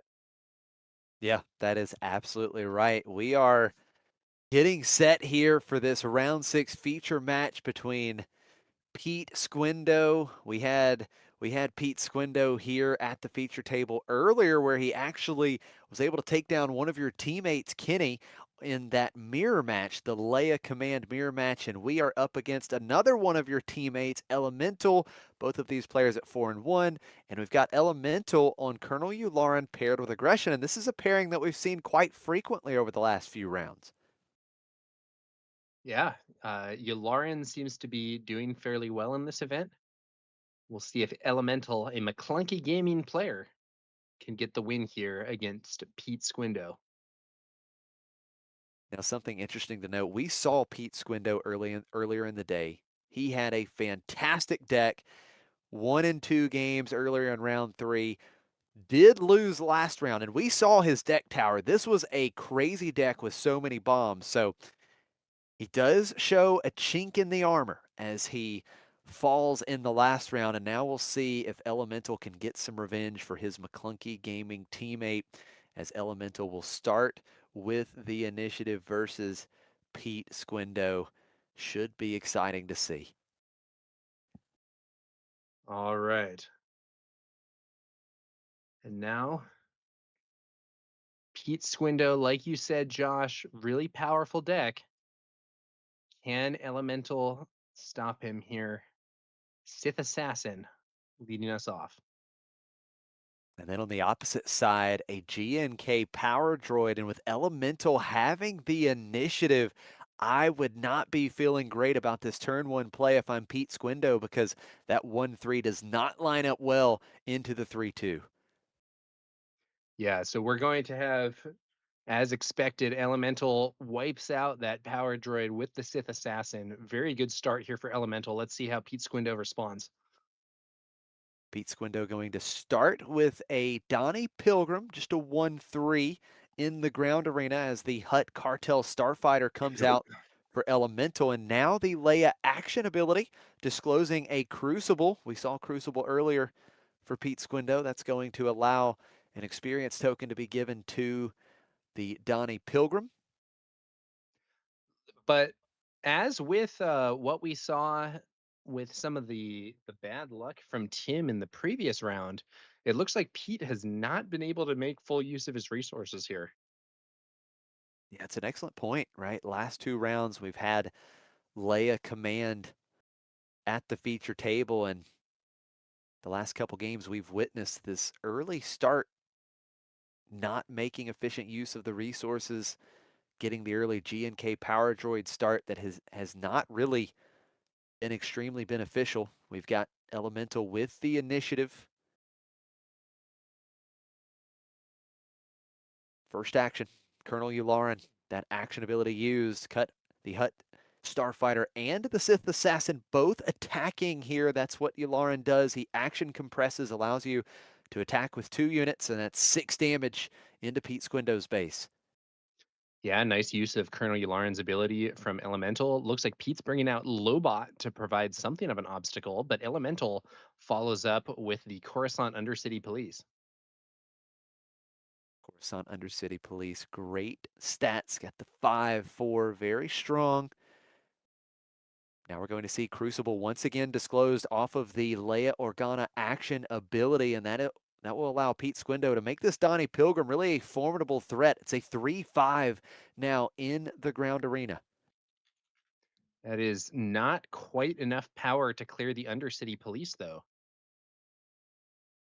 Good point. Still 1 power short. One more turn, though, and we could be singing a different tune with that Donnie Pilgrim. It's going to be Donnie Pilgrim going into the Sith Assassin, defeating the Assassin. And the Pilgrim will still have 2 HP remaining. Once again, Elemental will go into the next action phase with the initiative. This situation is not as bad as it looks for Pete. Elemental can swing in here with the Undercity Police and clear Lobot for no damage in return. But Pete will be able to buff the Donnie Pilgrim and trade with the Undercity Police here, which is really a lot of value to be getting out of this, relatively weak unit that ended up getting played without full resource utilization. Leia's ability very strong. We're also going to see the Colonel Yularen action ability just so good. The Undercity Police able to attack first, take out Lobot, and then Elemental able to attack with another unit that costs less than the Coruscant Undercity Police. So the Hutt Cartel Starfighter getting in for another 3, 9 damage on base. And we talked about it. There's another experience token given to the Donnie Oh, Pilgrim, but charged with corruption for Elemental as he discloses 2 command aspect icons capturing the Donnie Pilgrim. And it's going to be held hostage by the Cartel Starfighter. strong play from Elemental, charged with corruption. Actually, one of the better removal cards in this format, and a great answer to that buffed Donnie Pilgrim, especially because even if the Hutt Cartel Starfighter is cleared, the Pilgrim will return without having those experience tokens. So it will be much weaker than it would have been otherwise. That's absolutely right. The Pilgrim has to go back to its roots. We're going to see Colonel Yularen deployed a nimble prowess, instantly responding onto Marva Andor, exhausting the leader unit. But now we see Viper Probe Droid coming out for Elemental, and my goodness, it was Crucible and Bo-Katan in hand for Pete Squindo. 9 cost Bo-Katan Kryze. Wow. That is an extremely powerful unit and a major bomb. Are we going to actually get to 9 resources? I'm not sure. But looking at this board, there are a lot of units that will be removed if Bo-Katan hits the field. Yeah, that's absolutely right. Now, we saw a lot of bombs for Pete Squindo in the first time, or during the first time he was featured on stream. We did not see that Bo-Katan, though. Now, Elemental has the board presence, though. That is for sure. Pete will start with the initiative for the first time in this game. But unfortunately, just one card in hand that could be played here. The Crucible, we're going to see a trade. Coruscant Undercity Police being defeated by Marva Andor. Marva Andor defeated as well. Yeah. Elemental now the only one with units on the board, but that's about to change as Pete deploys Leia. Leia in play after Elemental was able to deal 7 damage with Yularen and the Starfighter attacking with both of those units. Another 3 coming through with the Viper Probe Droid. 19 damage on Pete Squindo's base. But look at this, it's the Renowned Dignitaries coming out. 4 damage healed with that when played ability. It's a 5-6 as well, and now we're going to have the Republic War Walker coming out for Elemental, a massive 7-6 as Leia crashes in and defeats the Viper Probe Droid as an experience token is given to Leia. Both players bringing out some powerful options there. The Renowned Dignitary is a nice play here for Pete Squindo, not only developing a powerful unit with which to fight Elemental on the ground, but also the healing there, very welcome in a situation where Elemental is absolutely the aggro. Absolutely. Very important to heal some of that damage. Now, Elemental has the initiative and still holding on to some large threats. Yularen still in play, and of course that 7 power walker as well, and it does have overwhelm. See how Elemental starts this turn here. Yeah, the Republic Warwalker 7-6 overwhelm, very powerful unit. First action, it's Dedra. going to be Dedra Miro ambushing and defeating Leia. That's going to be a trade. The on attack, though, getting a spy token for Elemental. Now we do have the Populist Advisor coming out, but that's a bit smaller than what we've been seeing on Elemental's side. Is now I'm Elemental wondering has now an if this is attacker. going to be a situation where Pete Squindo is going to try to play that Crucible that we saw in hand earlier to buff up these units and therefore playing another small unit to be a potential roadblock with the conditional sentinel and also a buff recipient. Makes a lot of sense. Yeah, it is a good point. Elemental strongly considering that 7 possible damage with the Walker. Yeah. And it is worth noting, we saw that Bo-Katan. How many resources does Pete have here? I believe we're looking at 7 resources right now. Yeah, So next turn, no, but the turn after that, there could be a very major threat hitting the field.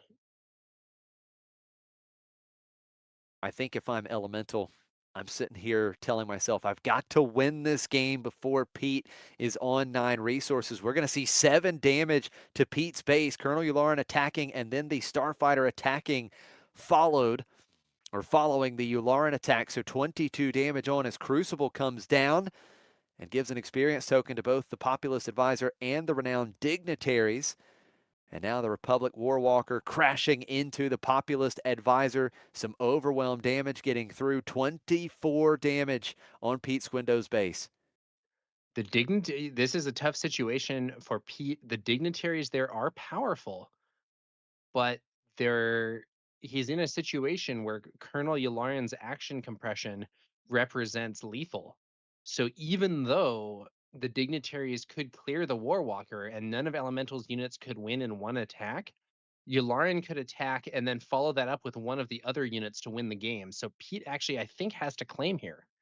Yeah, absolutely. Claiming the initiative, drawing off the top. He does not find an answer, scooping up the cards, and it's Elemental taking game 1. Pete Squindo and this fantastic Leia command deck falling in round 5, and now he finds his back against the wall in round 6 here against Elemental.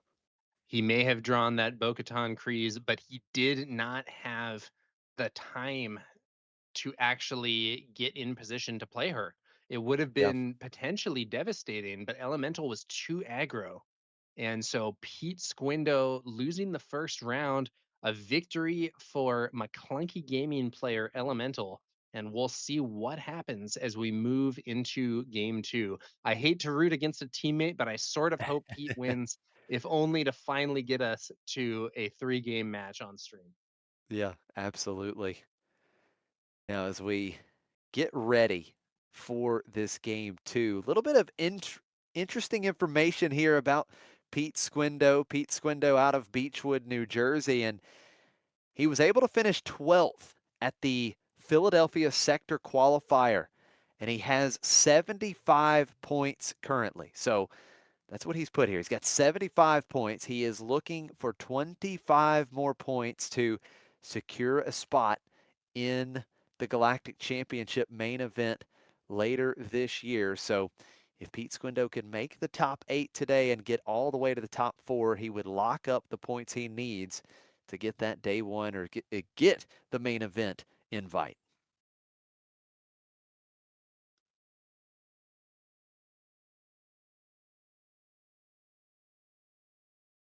Now we're going to see what happens in game two.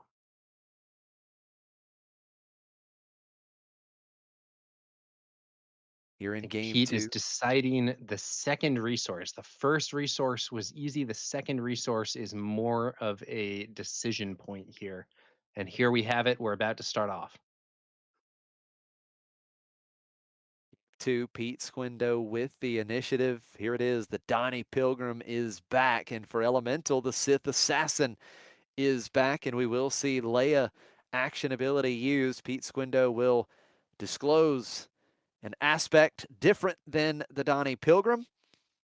Again, if you're not familiar with Leia's ability, you can disclose any aspect other than villainy, and you give an experience token to a unit that doesn't share an aspect with the disclosed card, and her on attack ability is just the same on the unit side.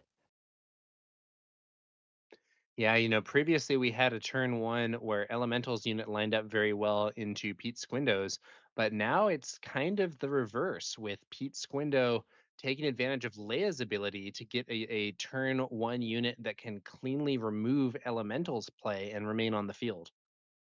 Yeah, just seeing the strength of these one cost units with Leia being able to get that 2-4 on turn one. Elemental was able to deal 3 damage to Pete's base, but that Sith Assassin quickly defeated by the Donnie Pilgrim. But we see the ISB shuttle being played and a spy token being created because the Assassin was defeated. Another experience token given to the Donnie Pilgrim, as we're going to see Cassian Andor come out here. This is a legendary tower.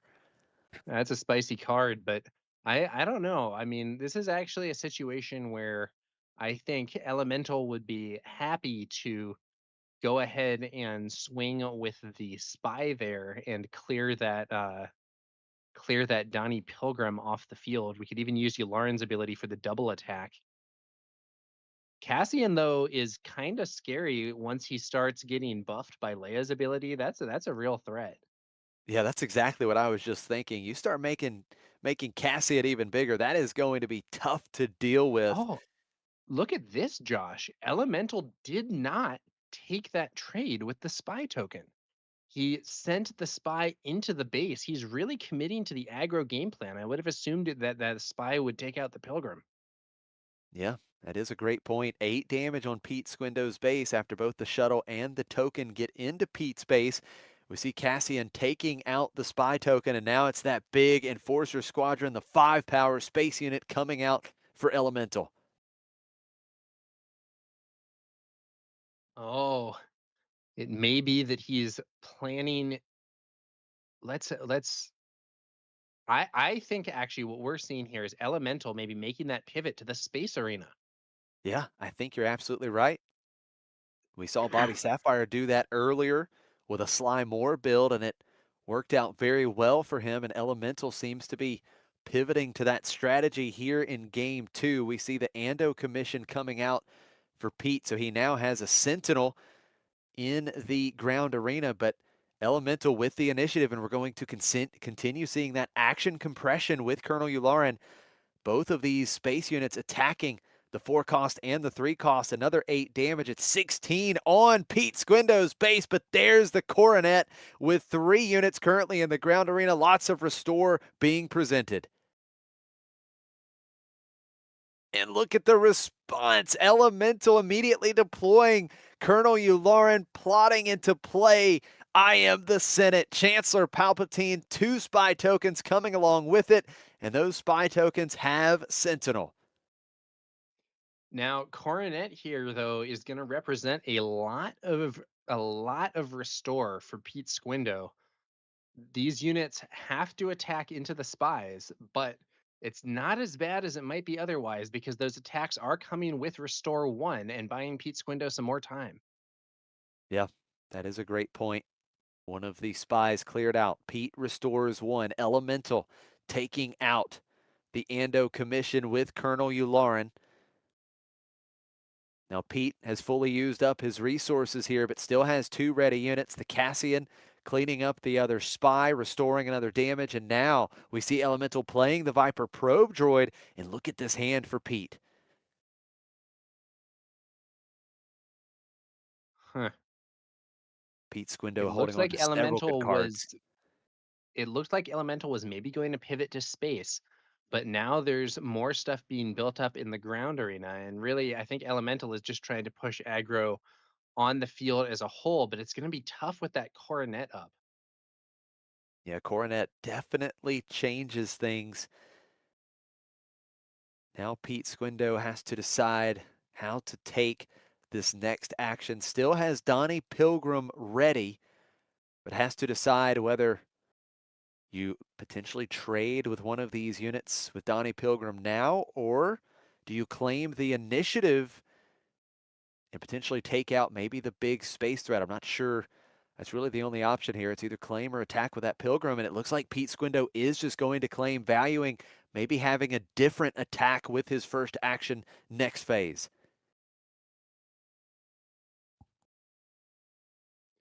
Okay, let's see what happens next here.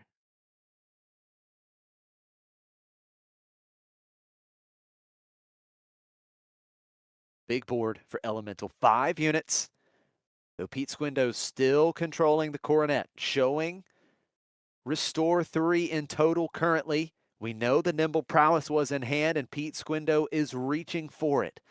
That would give a unit +1/+1. It'll be Cassian Andor exhausting Colonel Yularen, so no action compression here. Now Elemental going to play Crucible on this massive board. Every one of those other units getting 1 experience token. That is a spicy play with a board this wide. You know, Pete might have Coronet to give healing across the board, but Elemental bringing out Crucible for experience across the board represents a lot of potential additional damage this turn. Yeah, that's absolutely right. Now we're going to see Pete Squindo using the Leia action ability, disclosing the Shadow Crawler, the Coronet getting an experience token. But now that Enforcer getting in for 6, it brings Pete's base damage total up to 20. Yeah, we are looking at 3 restore on the field, so we have 1 from Coronet and then 1 from each of those buffed units. And additionally, Leia, when she deploys, will also have restore. So there is really a lot of healing from Coronet, but there is a lot of power being pushed through here by Elementals units as well. However,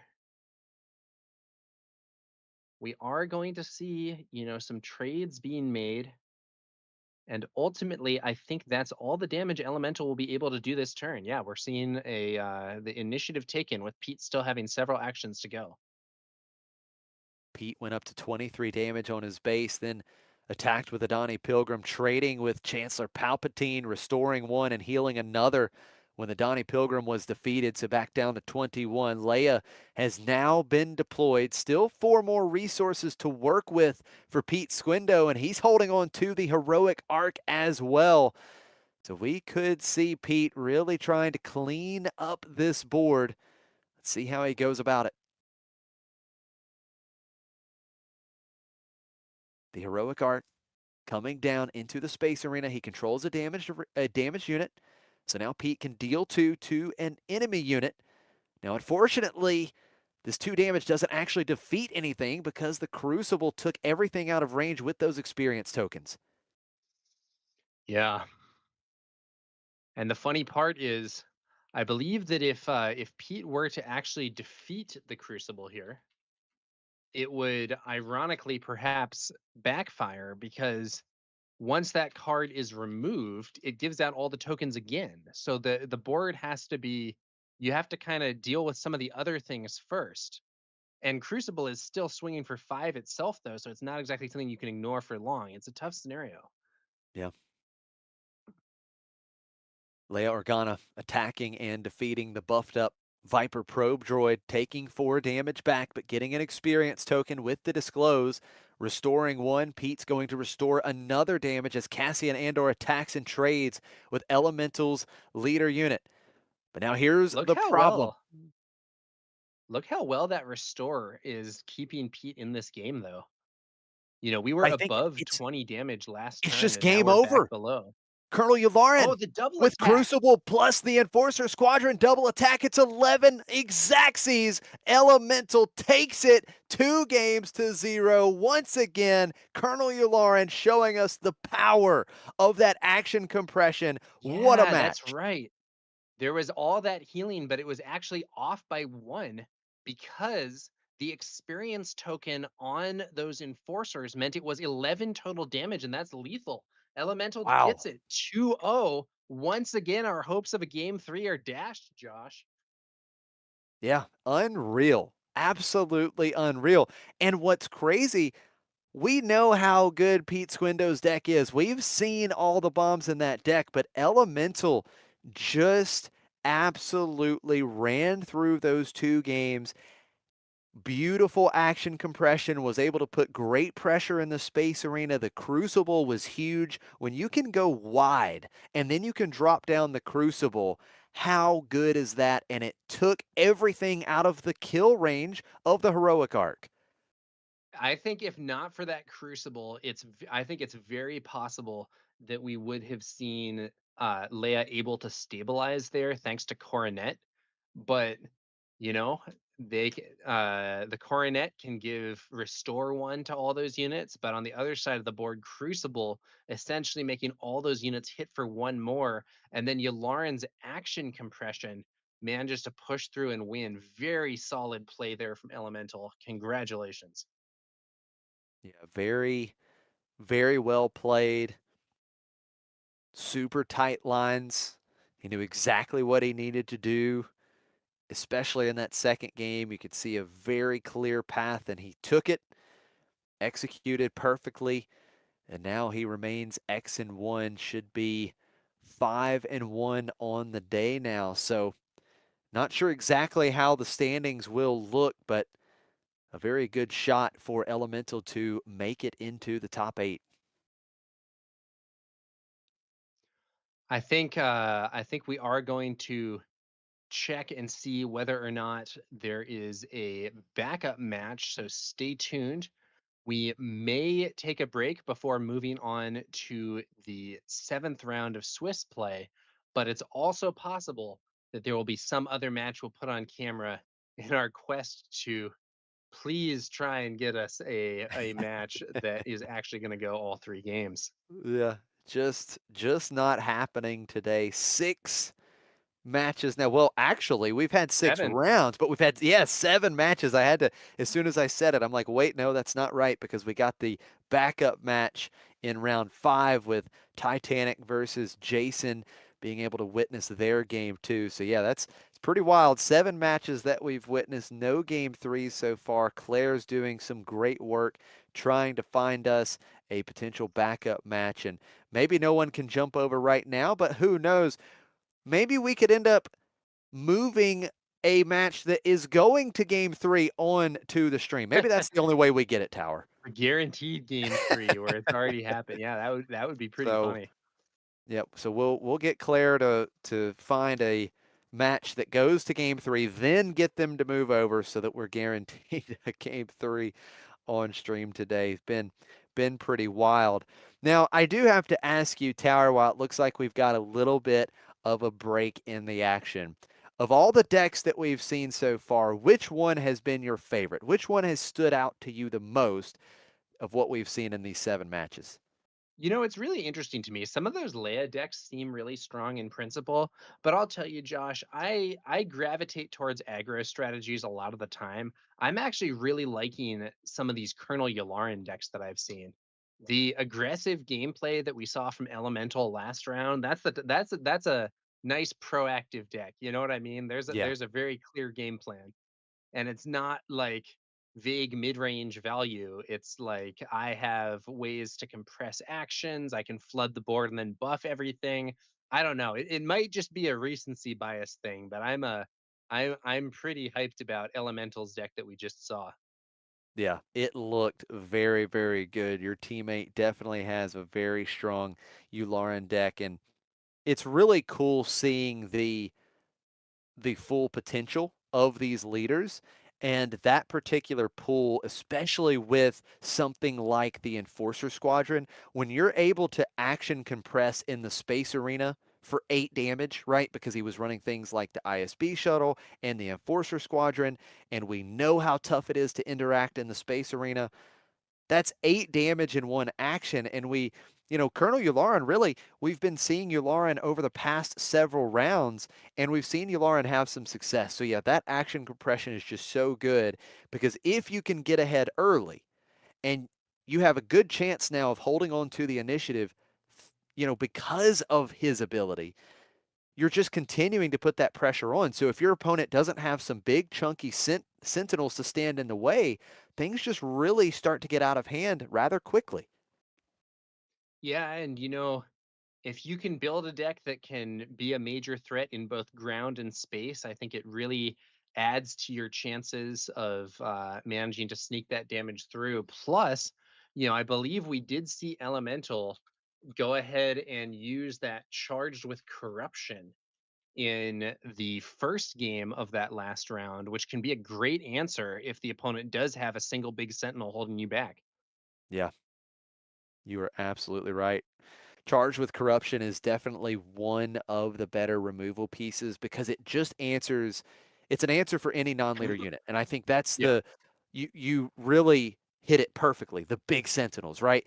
Your opponent slams down this massive 5/7 sentinel or this 5/5 sentinel. We know there's so many strong sentinels in this format, and Charged with Corruption says no thank you instantly. Another one that of course that we have seen a little bit today, but we know is a great piece is Beguile, right? Beguile is one of those cards that players are splashing in their decks. If you are not in Cunning, you still run Beguile. Same sequence there, right? It just answers all of those big sentinels that allows you to continue to be aggressive, keep the pressure on, maybe keep control of the initiative. It's been something like you, Lauren. So yeah, I think removal pieces like that, great tools to have if you can find them. Yeah, I mean, I think this is not a set that is known for having really strong removal, to be honest with you. But there are still a few options that you can include that can definitely generate some good value in the right situation. Another card that I think is worth noting, we saw this being used in one of the matches earlier. Retaliation, Yes. the ability in particular for retaliation to hit a leader can be very relevant if you're dealing with Leia that's given herself 4 or 5 experience tokens or whatever. Yeah, absolutely. I mean, in fact, I think that's the only clean way to defeat a unit, a leader unit, right? I think that's the only piece of removal that can just defeat a leader is retaliation. I And th- I yeah, think let me that's the think case. about Somebody that. can Charged correct with me if I'm murder, I wrong. think is non-lethal, is non-leader. Yeah, non-leader. Um, yeah, I mean retaliation though, the ability to get your opponent's leader if they're pressuring your base with it can be really big. Yeah, you're absolutely right. We do want to give a big shout out to our sponsors while we have a little bit of a break in the action. Again, thank you so much to Metal Fab and sponsoring this stream, making all the great tokens. Check them out at metalfabtokens.com. And also, big shout out to Neutral Ground Gaming. Thank you guys so much for sponsoring the stream. And definitely check out Neutral Ground Gaming. They've got that awesome sealed box pre release on March 8th. Yep, you read that right. It's a sealed box. You will open a full box of a Lawless Time, a full booster box, and you are going to build the best sealed deck that you will ever build in your life. The tournament and the matches, I think, are going to be absolutely wild to see. Yeah, I mean, this event, you guys are seeing some sealed gameplay where players have a few packs. Imagine what kind of crazy decks people would be building with full boxes of a Lawless Time. I think it should be a very exciting event. Neutral Ground Gaming has also said that they're going to be scaling up the prizes based on how many players attend. So, more players, bigger rewards. There's going to be food, drinks, beer, snacks provided at the event. Should be a very fun community thing. And there is a link to the sign up in our video description, I believe. Yeah, definitely going to be a great event. Check it out if you can. Chat letting us know Ferrex Uprising. That is a great point. Yep, Ferrex Uprising, another one that could just hit a leader. Now, it's a little bit more conditional because you need so many units in that arena, or so many units in the ground arena, to be able to hit and kill in one action. But nevertheless, that is an option. However, we do want to let you guys know that Tim is going to be giving us an exciting announcement. So definitely stay tuned and watch out for a very exciting announcement from Tim here in the very near future. Yeah, there's gonna be a hopefully pretty hype event going on next month that McClunky Gaming will be hosting, and Tim will have an announcement with some more information on that soon. So stay tuned. I do have confirmation here that we do not have a backup match that is going to work out for this round, I believe. So we are going to go ahead and take a break here before bringing you our seventh and final round of sealed Swiss play here at Hex & Co. Hopefully, we can finally get a 3-game match in that 7th round, but we'll have to see how it goes. I'm TowerNumber9, joined here by Josh Snyder from Next Gen Gaming SC here on McClunky Gaming's coverage of the Hex & Co. Limited Planetary Qualifier, and we will see you guys soon.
Hello, everyone, and welcome back to the live stream here on McClunky Gaming. We are live from New York City at Hex & Co. for this limited planetary qualifier, and we're getting set for the final round of Swiss. One last round for these players to try and get into the top 8. I'm Josh Snyder, joined by none other than TowerNumber9. Tower, it's been a great day so far of Star Wars Unlimited action. And now it all comes down to one more round as these players are trying to get into the top 8 and lock up some points. Yeah, this should be exciting. We have Dahak versus Cluis, and it's going to be Jabba the Hutt versus Colonel Yularen. Should be an interesting match. I think these players are currently 5-2, or no, presumably 5-1. I don't know.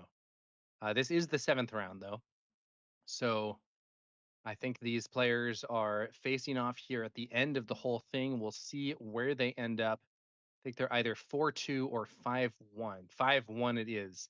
So this should be an important match. See where they end up after this with respect to the top cut. At which point, of course, we are going to switch formats and we are going to be moving from the sealed format and the decks that people have been playing so far. We're going to be putting those aside, and there's going to be a top 8 draft, which we will bring you coverage of. I am getting confirmation now from Claire. These players are actually 4-2.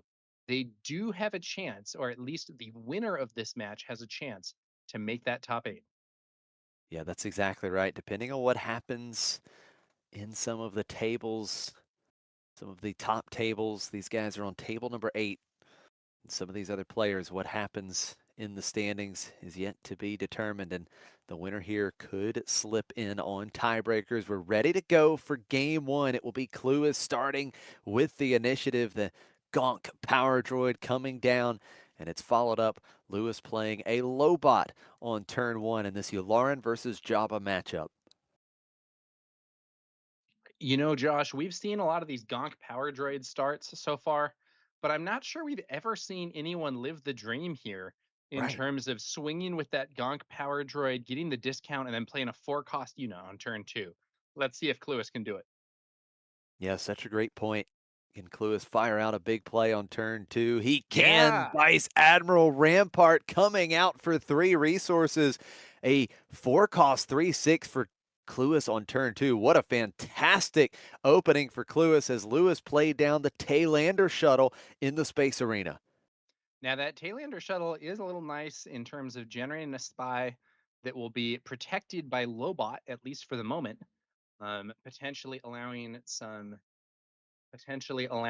some more threats to be advanced, but I would much rather be on Cluis's side of the board with Vice Admiral Rampart here. Yeah, it is a great point. Now we are going to see a legendary coming down for Lewis here. First action, the Kylo Ren's command shuttle, and this is going to give Lewis's Sentinel ground unit the Lobot plus 2 HP, so has a total of 5 HP remaining now. Yeah, and that is a passive as well. So that's going to make it a much bigger obstacle against these other units and also potentially allow Grit to pump it up more. Nubian Star Skiff on Cluis's side of the board. Lewis going into the space arena as well. The Taylander shuttle dealing the first damage of game 1.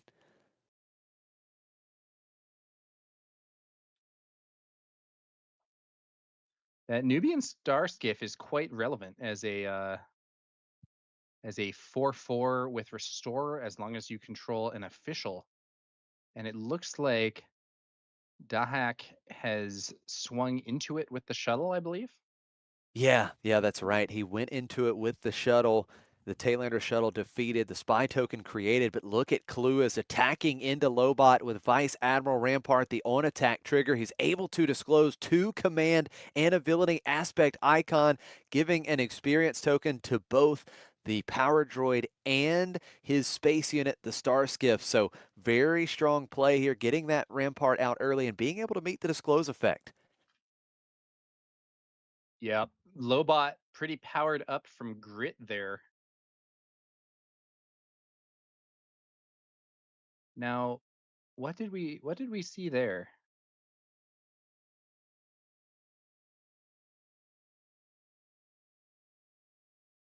With a Lobot cleared out. It's just the spy token left in the ground arena for Lewis. That Vice Admiral Rampart still threatening in the ground arena. We're going to just see a trade here for Lewis. The Nubian Star Skiff attacked and defeated with the Kylo Ren's command shuttle, which does clear up the space arena. But now Colonel Yularen Yularen is on the deployed. field. Just a single spy token on the other side of things. Not probably where Lewis most wants to be.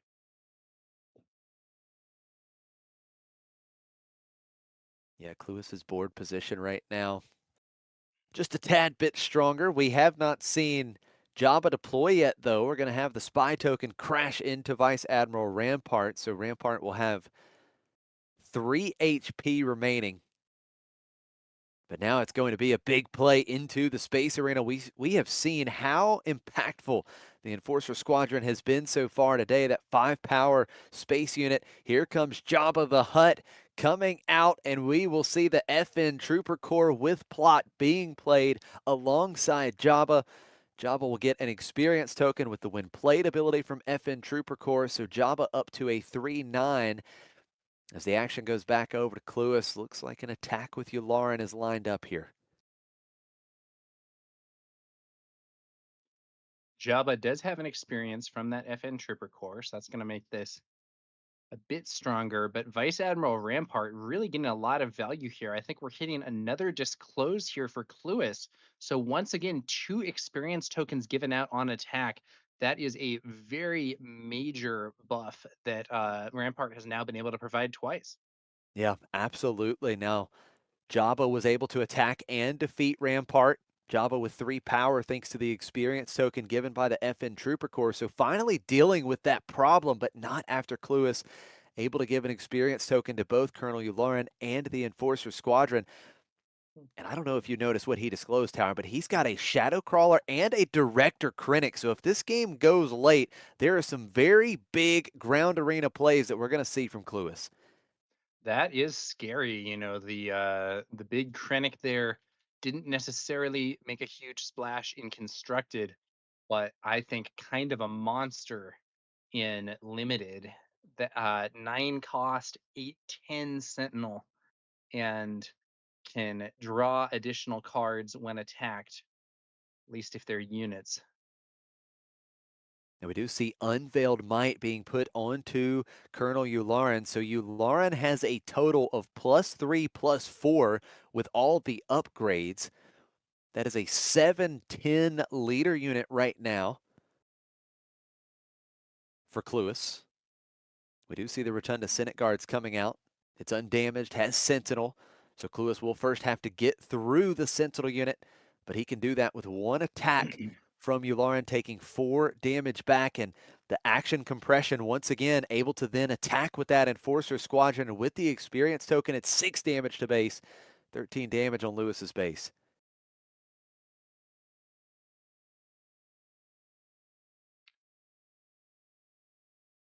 Now we see a swing. Jabba the Hutt just hitting the base, 3 damage to base. First base damage dealt to Cluis here in game 1. We're going to see Armor of Fortune being played onto the FN Trooper Corps. Oh, The Trooper Corps getting +3, and now we will see the FN Trooper Corps dealing another 4 damage to Colonel Yularen and will survive here, only taking 7 back. Taking out Yularen, and that Trooper Corps will have, I believe, is it 2? Yeah, 1 HP remaining. that is a huge play of Armor of Fortune there. So in that situation, Dahak needed to be able to have his unit survive in order to trigger Jabba the Hutt's text.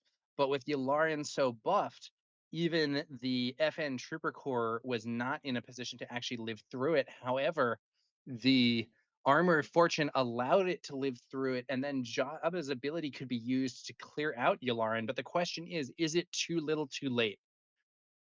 There's another 6 to base with the squadron. The Shadow Crawler coming out after Jabba gets into base. Shadow Crawler will ambush and defeat the FN Trooper Corps.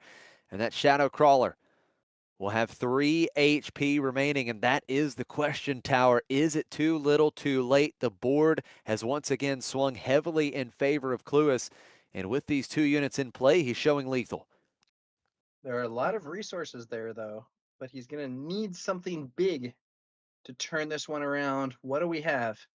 Oh, Retaliation is going to straight up defeat the Enforcer Squadron because it dealt damage to a base this phase. Great response.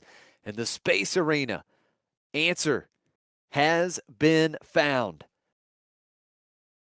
So in principle, I think these 2 units here can trade. We could find ourselves with a totally empty board if indeed Jabba trades here. But there's a question, is there some better answer here for Dehak? Yeah, that is the question. The Shadow Crawler able to get in for 6. So 25 damage on Lewis's base. Now he's going to play the Creditor's Claim on Jabba. Jabba will get +2/+2. Then that spicy little when defeated ability, he'll be able to defeat a unit with 3 or less remaining HP. But now Cluis putting another threat in space. The Consular's Cruiser 4-5 for 5 with Sentinel. And it's going to be Jabba cleaning up the Shadow Crawler. The ground arena has been taken care of. But Cluis playing sudden ferocity on the cruiser. Lewis must have an answer for it, or it is game 1 in the books. There isn't an immediate answer. He takes the initiative hoping to draw something. That means he does not use a bunch of resources. Did he find an out? It looks like there's something. Paying a lot of resources. Oh, it's a Sentinel in the wrong arena. The Dogmatic Shock Squad won't stop the cruiser. Cluis going to take game 1 here in round 7. Again, this could be a win and in for these players. Their tiebreakers could be good enough to get them into the top 8, just squeeze in, and Cluis with the early advantage.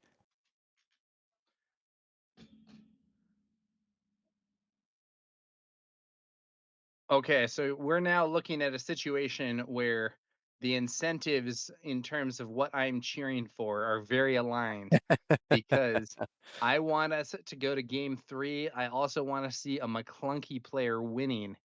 So I am hoping here for Dehak to win this next round, take this match to game 3 and win that game as well.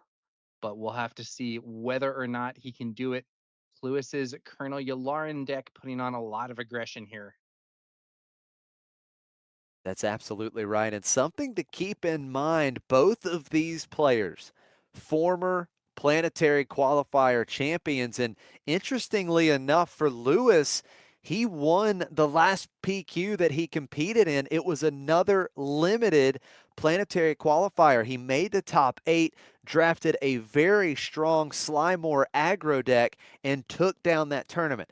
And now Lewis, he could go back to back if he can get it again today, but he's going to have to start by winning 2 straight games against Cluis, and we've seen some very, very strong synergies in this Yularen deck that Cluis is running. Yeah. So we're about to see what happens here. If Cluis can get the win, the match is over. And he will be the one with a shot at that top 8. But we have yet to see whether that will be the case or whether Jabba will thwart Colonel Yularen's aggression. And what was great, Tower, in that first game, we finally saw the dream start, right? The Gonk power droid getting out a very good 4-cost unit on turn 2, the rare Vice Admiral Rampart that Cluis was able to disclose with that on-attack ability 2 different times, giving out a total of 4 experience tokens. And I feel like that particular line of getting out Rampart early, being able to trigger it at least twice, that was a huge pivotal moment for Cluis and getting the momentum needed to carry himself to victory in that game. Yeah, and I do think that's also one of the I think that's really one of the reasons that that Gonk Power Droid sees a lot of play. You know, we saw a lot of times when it was the bad outcome where the opponent plays a unit that lines up well against it and can clear it out, or situations where, you know, you get the attack with it, but you don't have something that can actually use the resource discount in an efficient way. But, you know, those might be bad outcomes for the Gonk Droid, but the strong outcome is really, really strong, as we saw from Cluis in that game one. Absolutely. Cluis satisfied with this opening hand for game two. Lewis thinking I may need a little something different. We know how important turn one plays are in this format. And as aggressive as Cluis wants to be and the kind of start we saw him get in the first game, Lewis may be looking for some very specific turn one and turn two plays. Lewis will have the initiative importantly here in game two, so maybe if he has a turn one play with at least 3 power, you can stop those Gonk Power Droid shenanigans if they were to present themselves. All right.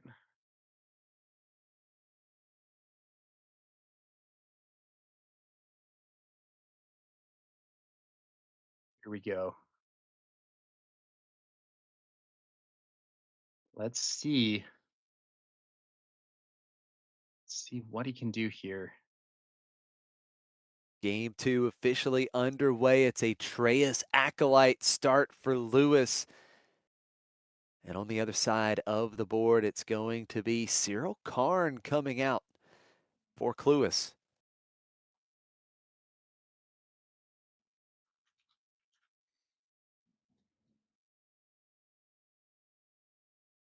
All right.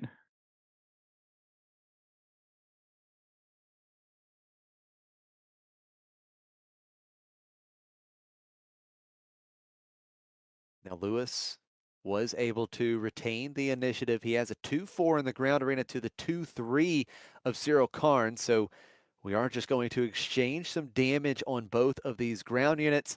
And Cluis says, let's just make the trade, a clean trade. Your turn one play for my turn one play.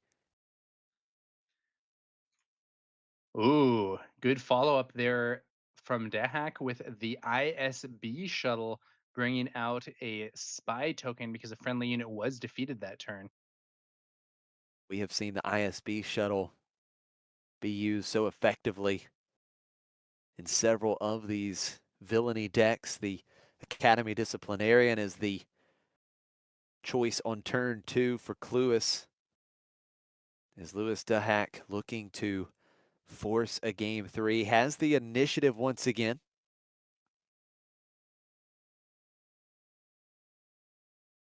And it'll be 3 damage to base with the shuttle.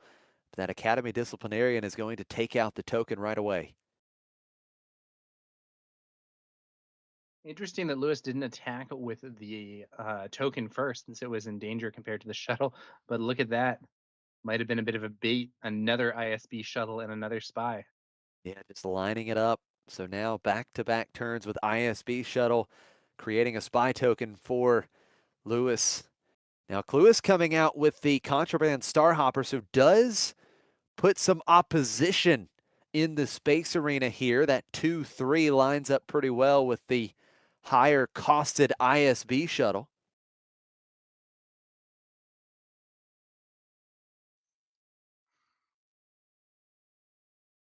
Yeah, and there's also a Warrior of Clan Ordo on the field there for Cluis.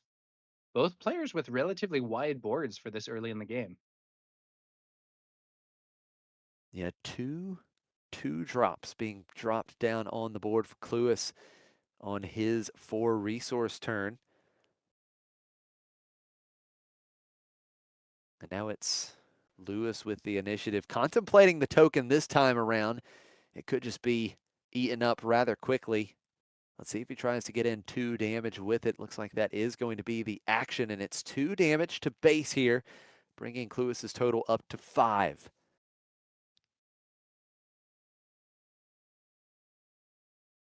Yeah, the spy swinging this time before it can potentially be removed. Clean trade there. The Contraband Starhopper for one of the ISB shuttles.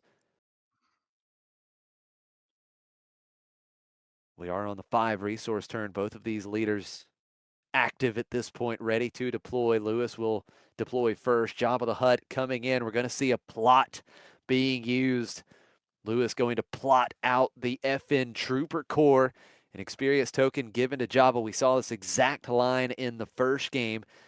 Now it's a 3-9 for Jabba. Now Cluis deploying Yularen. Does he have a plot as well? It looks like he does. It's going to be Jar Jar Binks. And that is going to give +2/+2 to one of these other friendly units. We'll see where he puts it. Yeah, I mean, I think Yularen would be one option. Another one, the Warrior of Clan Ordo is poised to potentially be removed by Jabba here. That is what we see happening after Cluis ends up buffing Yularen rather than the Warrior. Now Cluis could action compress here. Yularen +2/+2, a total of 6/8. Coming at Jabba, that is going to be enough to defeat Jabba the Hutt, and the Disciplinarian will attack and defeat the spy token.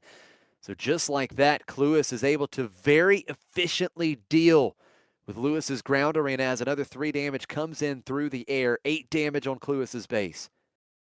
Yeah, now it's not over just yet. We do still have the FN Trooper Corps on Dahak's side of the board, so the ground arena is not totally under Cluis's control, but he does add to that control with a major Partagaz before we move on to the next turn here.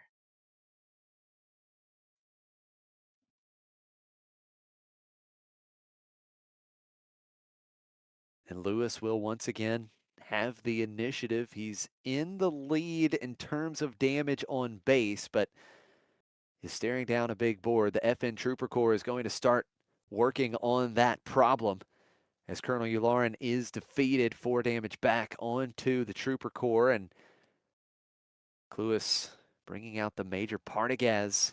And we're going to start with the attack. One of the officials, the Gungan official, Jar Jar, 2 damage to Lewis's base, and Major Partagaz is going to get +2/+2 each time another official unit attacks, and Cluis still has another one.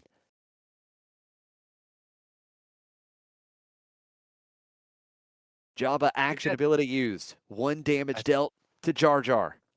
I think that's the first time we've seen Jabba's action ability used in this match. Yeah, that's absolutely right. Great point.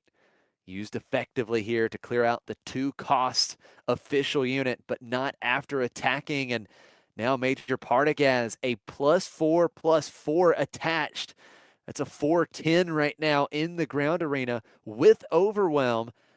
As Cluis has put a total of 5 damage on Lewis's base. Lewis still has some resources to work with, but things are starting to look as though they are swinging a bit here with the momentum.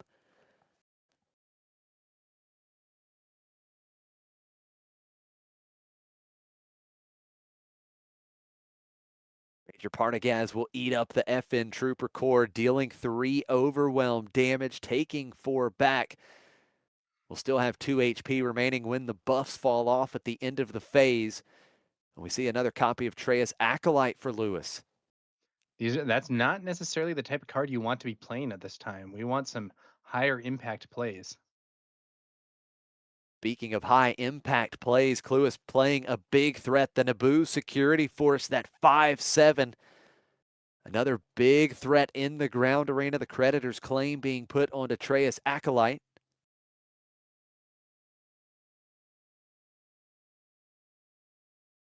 Let's see what's going to happen here. It does feel to me like Cluis is wresting control of this board back into his hands here. The ground arena very much in his favor. Dahak does have that ISB shuttle in space, but it's really just not that big a threat, all things considered.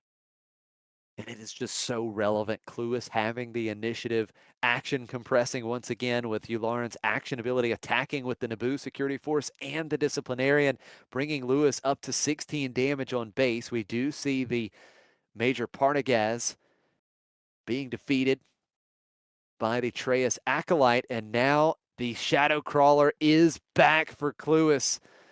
The big ambush unit just going to be played here. Looks like we are not ambushing, just putting a big 6-power threat down in play. Lewis seems to be in the driver's seat here, but Dahak has not spent his resources yet. Can he bring up some big defenses to counter the threats that Cluis has in the ground arena? I would really like to see some big sentinels on the ground right now.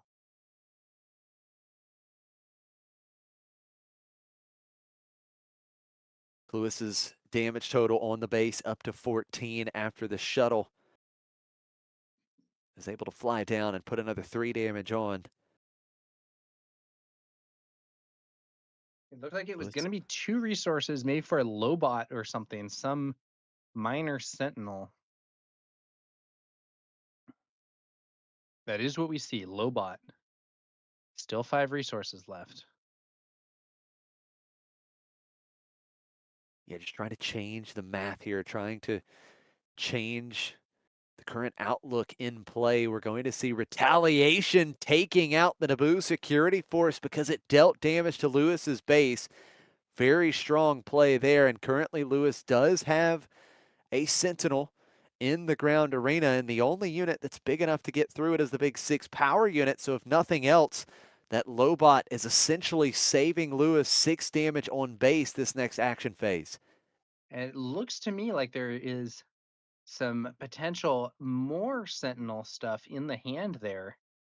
I think there's a Naboo security force for Dahak, and I think I may have seen a dogmatic shock squad there as well.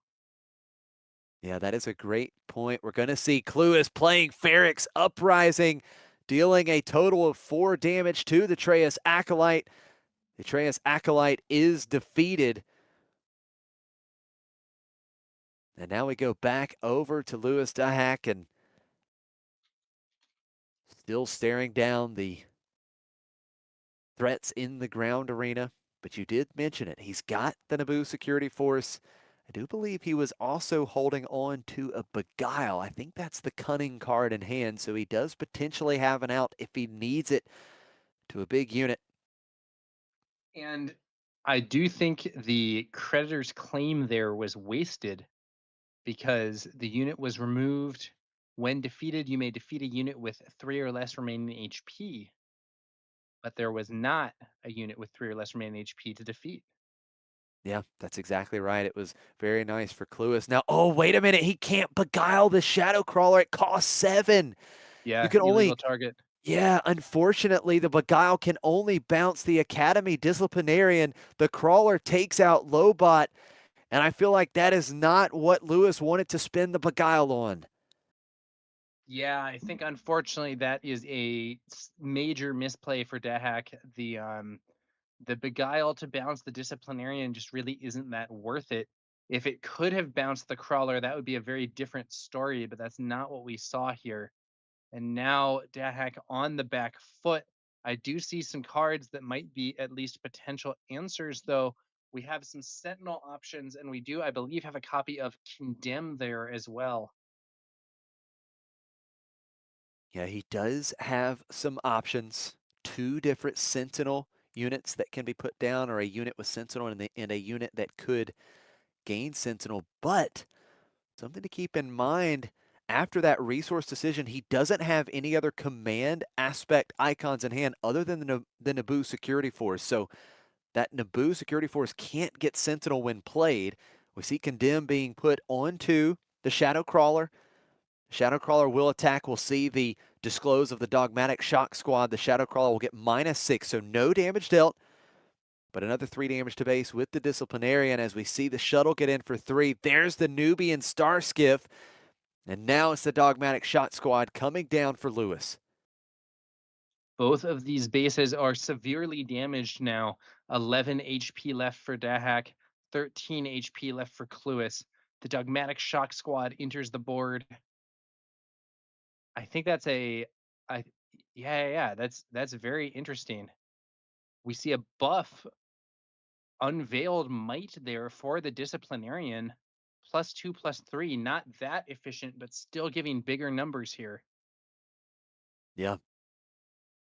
It's a 5-power unit now in the disciplinarian. The dogmatic shock squad will put another 4 damage on Cluis's base. 21 on Cluis's base. And keep in mind, Cluis does control an official with the disciplinarian. So this Nubian star skiff is going to take out the ISB shuttle and restore 2 in the process. And it puts us back to 19 damage on both bases.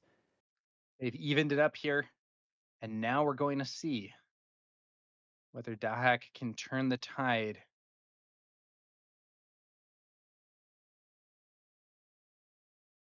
He does have that dogmatic shock squad is potentially a major obstacle. He needs to try and hold aspect icons in his hand to run that condemn if the shadow crawler decides to attack and test him.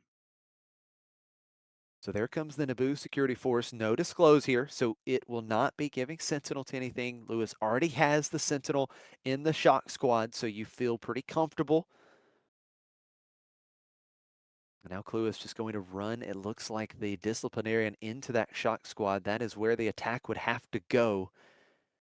Yeah, the problem with this is that if Cluis does that, it enables Jabba the Hutt's leader ability, which could then be used to kill off a unit. I think the Nubian Star Skiff would probably leave the field after that, but it's conceivable you would target the Disciplinarian instead. Yeah, Lewis that is a trying to good point. decide whether or not to test his opponent's hand for those aspect icons on that condemn. The Yeah, such card an interesting that decision. the card that Dahak had revealed earlier to that condemn was the dogmatic shock squad. Oh, Lewis goes for it, hoping that Dahak does not have it. But Dahak does have it. Condemn blocks the damage from the Shadow Crawler, and 4 damage is dealt in return by the Dogmatic Shock Squad. Wow.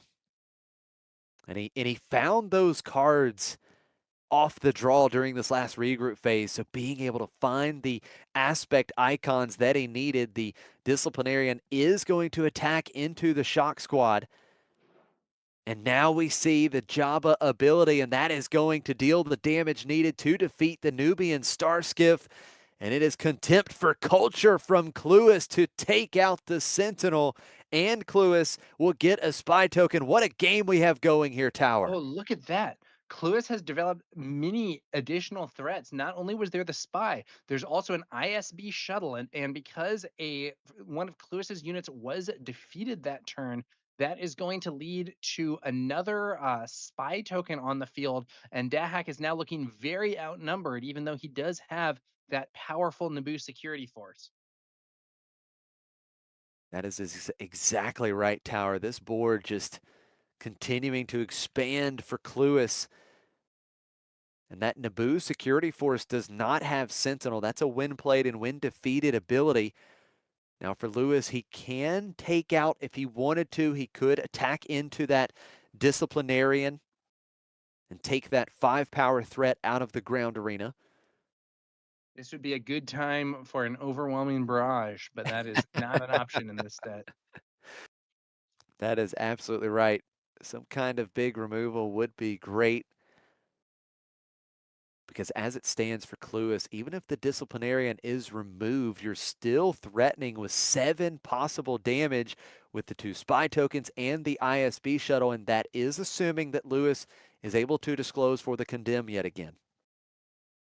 Yeah, now we could see Jabba the Hutt's ability being used here, but only after the Naboo security force attacks into something and suffers damage. Yeah, that's That does, absolutely right. however, offer another opportunity to remove a unit here for Lewis.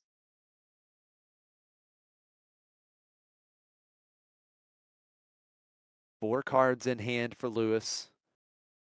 It does appear that he is still holding on to the aspect icons needed to disclose for condemn if that arises. We're going to see the Senate Rotunda guards coming out, and this will have Sentinel.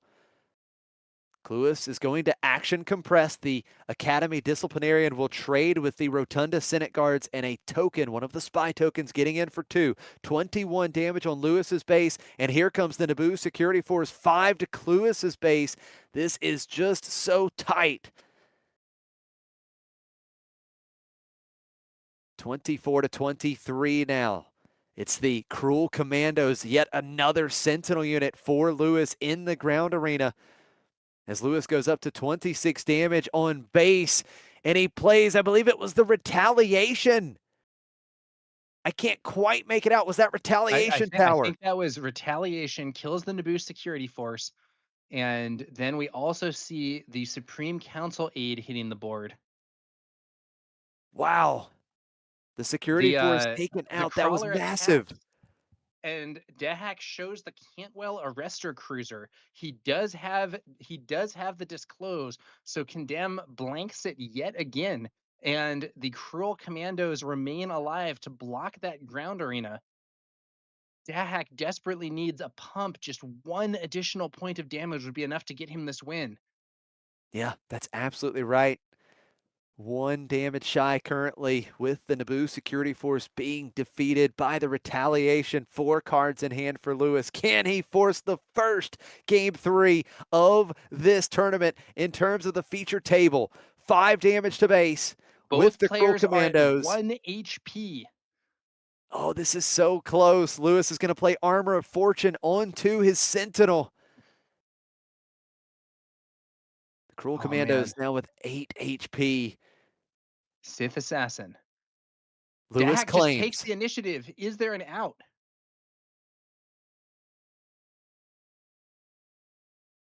Oh, what am I missing here?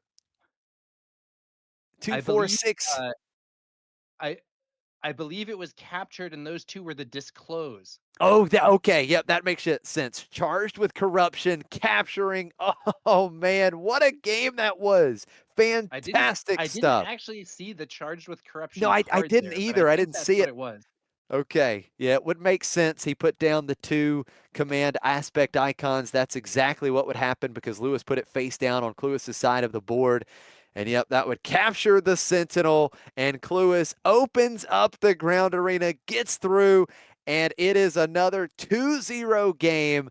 Cluis takes it. He moves to 5-2. Lewis will not go back to back in limited PQs, and now Cluis will just wait to see if his breakers are good enough to get into this top 8 draft. Yeah, well, regardless of whether or not he ends up making the draft, he did manage to put together a solid win there in the last round, round 7 of Swiss, here on the McClunky Gaming stream, Hex and Company Planetary Qualifier. What a tournament it has been. Great games there. Lewis was so close to getting it. He was 1 damage shy. It just, those games, you know that he's going to go back and he's going to say, is there any way I could have dealt 1 more damage? Just so close. But sometimes that is how it goes. So close, yet so far away. What a game. And I am itching to see this draft. This is going to be thrilling seeing these players in the live draft. We're going to be bringing it to you. And Tower, I believe there's some great prizes for this tournament. Yeah, that's right, Josh. So there are some extra on top of the prizes already being provided by Fantasy Flight Games. There are some major additional prizes here for those people who make the top 8. The people in 5th through 8th place will receive $125 of store credit. Uh, they will receive the promos that they would normally receive, and what I see here as an LOF pre-case. Additionally, those in 3rd through 4th will receive $150 in credit, the normal promos, and an LOF pre-case. Those in the one player who makes second place will receive $175, which I think may actually be straight cash and not store credit, promos and the LOF pre-case. And the first place will receive $225 promos and the LOF pre-case. And though the top two prizes might actually be in store credit, I'm not 100% sure. This says credit for the other placements and not this, but I'm not actually sure if they're allowed to give out cash. Uh, so we'll see exactly how that goes. But I think for the people who are making it this far, they're probably avid tabletop gamers, and Yeah, they are probably going to have some stuff that they can do with that store credit anyway. yeah, So absolutely. major additional prizes. Shout out to Hex and Co for supporting the community. Definitely. Love to see it. Wow, it's been great. Can't wait to see this draft. And the first few rounds, we didn't see any Yularen. But ever since round 3, 4 straight rounds, we saw Yularen on stream, and Yularen paired with aggression. Wow, what a combination that was, Tower. We saw some great decks there. And I think Yularen has definitely been considered as one of the tier 1 leaders. Leia seems to be the true standout at the top, but I think Yularen and Sly Moore have definitely proven their value as well, and we've seen it here on stream over the last few rounds. Do want to give a huge shout out once again to our sponsors, Metal Fab. They make such great tokens. You can check out metalfabtokens.com and get your tokens today. Also want to shout out Neutral Ground Gaming. Thank you so much, guys, for sponsoring the stream, and definitely check out Neutral Ground Gaming, a great local tournament organizer that puts on some fantastic events. And also, if you haven't done so, be sure to check out McClunky Gaming's Discord. Join the Discord. They've got a giveaway going on right now with the special metal McClunky initiative tokens. And then also check out their store. They've got some awesome play mats as well. Yeah. And I can confirm these McClunky tokens are pretty sweet. So sign on up for the McClunky Gaming Discord and join that giveaway. Yeah, absolutely. Well, I think that's going to wrap things up for us and the 7 rounds of Swiss. We've got about 8 more matches left to be reported. So we're going to step away and take a short break, but don't go too far because we have got the top 8 draft coming up soon. Stay tuned.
We are back live from New York City at Hex & Co. for this limited planetary qualifier.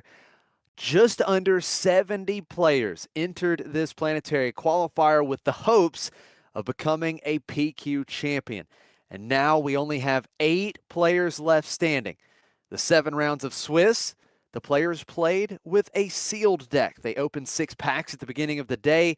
They built a deck, a minimum 30-card deck, and they played through the 7 rounds of Swiss to find themselves in the top 8, where now those decks go away, and we are going to draft here in the top cut to find a champion. I'm Josh Snyder, joined with none other than TowerNumber9. Tower, it's time for some drafting. This is going to be epic. Yeah, and we will be bringing you guys the draft as well as the matches. I believe our featured drafter is going to be Bobby Sapphire, aka Mike Gem from the KTOD competitive team. Wow, that is so exciting. Mike Jim, one of the best players in the world without a doubt. He's at the top in the leaderboard, close to the top of the leaderboard. He's in the top 5. He has had such a tremendous run here in season 1. He's won a planetary qualifier. He's won back-to-back sector qualifiers. This is going to be great to see that view that he's looking at, see through his lenses how he's drafting. That's going to be a lot of fun. Yeah, I think it should be I think it should be an exciting situation. You know, if you had a really strong deck in that sealed phase, you might be dreading the draft a bit. If you had a weaker deck and managed to pull through, you might be very happy to see an opportunity to get a new deck going. But this format does mean that players are going to be running different builds from what they had during the Swiss rounds. And I think it leads to some very interesting gameplay dynamics. Uh, Draft also can be very different depending on the experience and knowledge of the other people involved in the draft. What strategies can be effective with less experienced players and what can be effective when the rest of the table knows what they're doing. That could be a different scenario. And here we are. There's Bobby Sapphire. We can see the packs there. We can see his arms. And we're about to begin with pack 1. Absolutely. So they're going to be opening 3 packs, and each player is going to be taking the leader out of those 3 packs, and we're going to actually have a leader draft first. So each player will get the 3 leaders out of their 3 packs.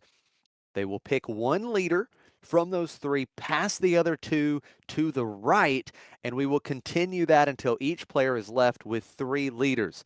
Then they're going to open the rest of one of those packs, take a look through the pack, pick a card, and pass to the left. And they will continue to do that until the first pack is completed.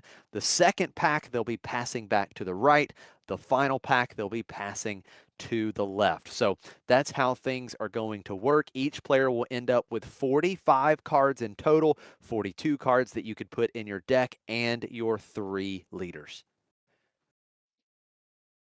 In general, in this process, I think players are looking to get strong leaders if possible, and also looking to hopefully get a variety of leaders, especially when it comes to what aspects you have access to. One thing that you typically want to avoid is being stuck with all leaders from heroism or all leaders from villainy, as it can really put you into a spot where you have a lot less flexibility to adapt to what sorts of cards are being passed your way and what the other players around you may be doing. Yeah, that is an excellent point. Being able to maybe have a good villainy and a good heroism leader could be very good. We see a lot of times it could be a little bit of a struggle if you're locked into one, say, heroism or villainy leader, right? If you have 3 heroism or 3 villainy. So if you can keep yourself a little bit more open, that would be ideal. But this is not just about what did they open. This is now what lane did they identify, what signals were they reading, and do they make the right decisions? Because now drafting is intentional and every decision matters. Yeah, and draft can be a very skill testing part of the game. These players need to not only have good evaluation of what the value of different cards is in general, they also need to be able to evaluate what sorts of things are likely going to be passed to them, what strategies are strong in the draft format as a whole, whether other players are going to be going for that. And here we see those leaders. And I see right there, Bobby Sapphire has a Leia Organa as one of his options, often considered the strongest leader in limited for this set. Yeah, that's absolutely right. A solid villainy leader as well with Sly Moore, Cassian Andor, and Leia Organa, the three that Bobby Sapphire has opened. Now the question is too, you might say, okay, well, Leia's the best leader here, right? This is the best leader in the set. It's an auto pick of Leia, but maybe the person to the left opened two Leias. He might be getting a Leia anyways. We don't know what's to his left, but obviously Leia, the strongest leader of these three, but it does matter what's to my left, what's to my right, what leaders do I think I'm going to get past from the person on my left? Yeah. And, it does look like he's choosing that copy of Leia Organa. There it is. Okay, so Leia in Bobby's pool early, getting past another Leia. There is a Leia and a Luthen rail, so he could absolutely just snag the other Leia. So now he's not essentially trying to not fight with the player to his right, right? If he passed the Leia, the player to his right could end up trying to go Leia as well. So you don't want to fight over the same card pool if possible. And that third leader is going to be a Satine Kryze. And I think it's pretty safe to say, Tower, we're going to see Bobby Sapphire sleeving up Leia Organa. That seems very likely to me. We were talking about diversifying your aspects. That is not what Bobby Sapphire's chosen to do here. He has all three leaders offering the same two aspects, and he is strongly committing to vigilance heroism here, with Leia Organa very likely being the leader of choice. Now we're going to move on to pack one. Yeah, no secret at this table what Bobby Sapphire will be going for as we look through this opening pack. Do see a legendary there, the Sonara Sand in that rare legendary slot. It's got the Populist Champion. That is something that's kind of jumping out to me right away. That's a great Vigilance Heroism 3 cost unit and great with Leia. Yeah, populist champion, very, very solid. We saw it seeing a little play earlier with respect to the uh, sealed part of the event, and it looks like that is indeed going to be Bobby Sapphire's choice from this pack. A vanilla unit, but one with good stat efficiency. Yeah, that 3/5 so good in this format. I mean, you talked about it earlier. The 3/5s have been played as vanilla units in Premier, right? We've seen the Liberated Slaves be played in Premier, so definitely going to be a staple in Limited as we take a look at the second pack to see a heroic arc. That's one that jumped out to me right away, and it's another Populist Champion for Bobby here if he chooses to go that route as the early Sentinel and Lobot as well. So definitely some options here. All right. As you can see from the draft interface there on the left, we are displaying the cards that have been picked. The two copies of Leia Organa, Satine, the Populist Champion, and now we see Lobot, another card that made a lot of appearances on stream during the sealed deck portion of the event. Yeah, absolutely. Grabbing that early Sentinel, solid turn one play for sure. We take a look at this next pack. We see Nala say solid 5 cost unit. We know that we're going to be in Vigilance. That Nimble Prowess is really, really good as well. Great tempo play. Bail Organa is a great turn one play as well if you end up going into Cunning. So that's another strong turn one play. Looks like Bobby has set aside the Nimble Prowess there. One advantage to picking Nimble Prowess would be that it would not commit him to other aspects, but he ends up going, I believe that was the Crate Veteran there that was selected. Yeah, that's right. Second solid 3 cost unit that Bobby has picked up. We saw the Covert Operative here in this pack. We see the Jade Squadron Patrol. That is such a good Space Sentinel, the biggest Space Sentinel in the format, a 6/6 for 6. And hey, this is the colors we're in. That's what we're going to take. And thus far, we have not had a commitment to a different aspect yet, and staying open like this can be helpful. You can try and read some signals, see what sort of cards you're getting past, and try to learn from that where you're going to get the highest card quality. It's a good point. Seeing a lot of command in this pack, maybe that's telling us that command is an option. I believe the Taylander shuttle was in there, but Bobby's going to continue to stay open and grab that one cost B2MO, which is so good. These one cost units very, very strong with Leia. Yeah.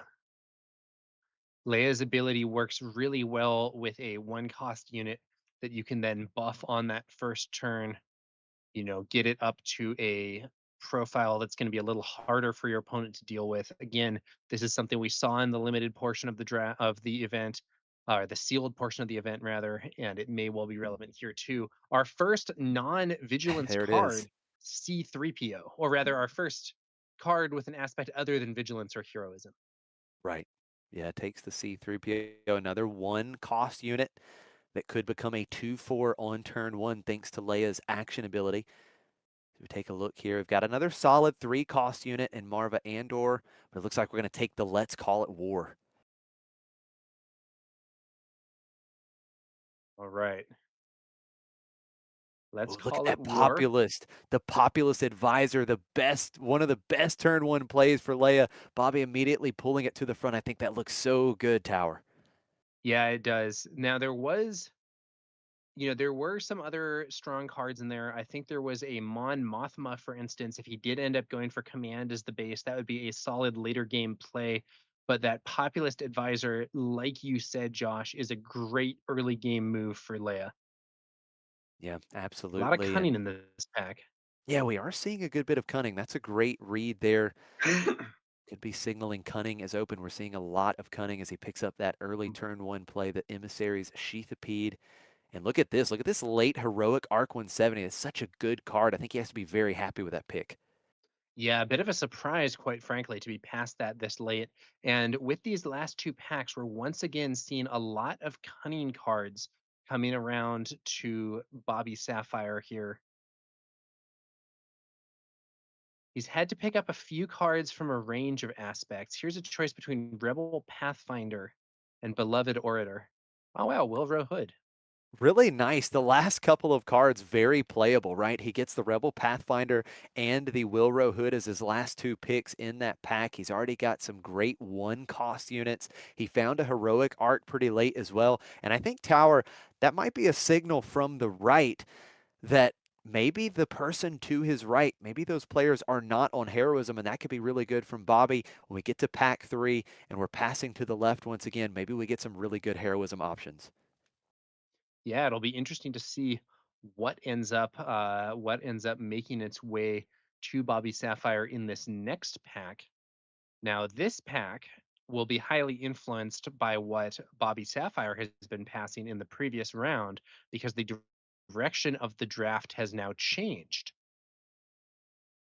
So Yeah. one key element in draft tactics is uh, s- signaling to the person next to you what you're in the hopes that they avoid it.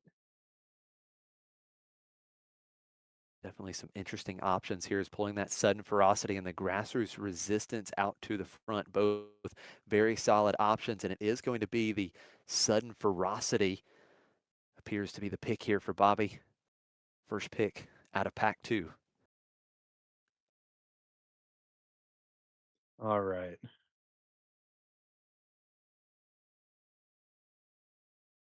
Sudden ferocity, very solid plot card.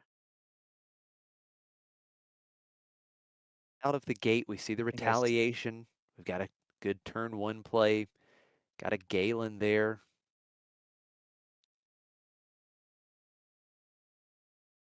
yeah, Pulling I that think we official to the have front. just thinking about some different options. What will he go with? The Now looking There are closely some at the High interesting Command questions. Counselor and that Strike Force X-Wing, but going for the turn one play, the High Command Counselor. Yeah. There was also, if you wanted another Space Sentinel option, there would be the Defense Fleet X-Wing, but it's really, in my opinion, a bit of a second tier option compared to the Jade Squadron Patrol, which is a much stronger unit. The Defense Fleet X-Wing is kind of a weaker card as a whole, I feel, but it does offer at least something to obstruct opponents in space. Yet another strong turn one play as he finds the one cost unit in Donnie Pilgrim. Leia loves these one cost units, and Bobby's already found, I believe, at least 4 of them. So several options early here. Look at this Yeah, Bo-Katan coming through. Bo-Katan, that is so Bo-Katan is a bomb, but there is a big question about, is the game going to go that long? Yeah, And I think absolutely. earlier we actually saw a scenario in the sealed portion of the event where somebody had Bo-Katan and we just didn't get there. Yeah, no, it's a great point. So just going to take that Charged charged with with treason. treason. Yeah, good That's removal. He re- already picked up the Let's Call It War, so this is just another good removal option with aggression. Now, the one thing I'll say about charged with treason here is that it does require disclosing aggression, and quite frankly, Bobby does not have that much aggression in his deck right now. Looks like he's just going to stay true to these one cost units, picking up that Reckless Rebel. He has Yeah. been leaning more into the aggression aspect paired with Leia now. And we see the rebellious functionary, so he could just go for another one cost unit again. His turn one is really being solidified pretty early in the draft, I feel like. Yeah. Now I think we do have some really solid starting plays. This rebellious functionary, another, this can essentially be a turn one 3/3, a 3/3 hidden at that. I think, if it were me, I might be looking to try and get some bigger plays now with the early game looking very solid. Love this grassroots resistance as we get later into this pack. Bobby has to love to see that as well. The question, maybe the player immediately to his left, not in heroism either. We know that we were getting some great heroism cards coming from the right in pack one. We're going to see the Coruscant Undercity Police, great strong 4 cost here. Good on curve unit for Bobby. Yeah.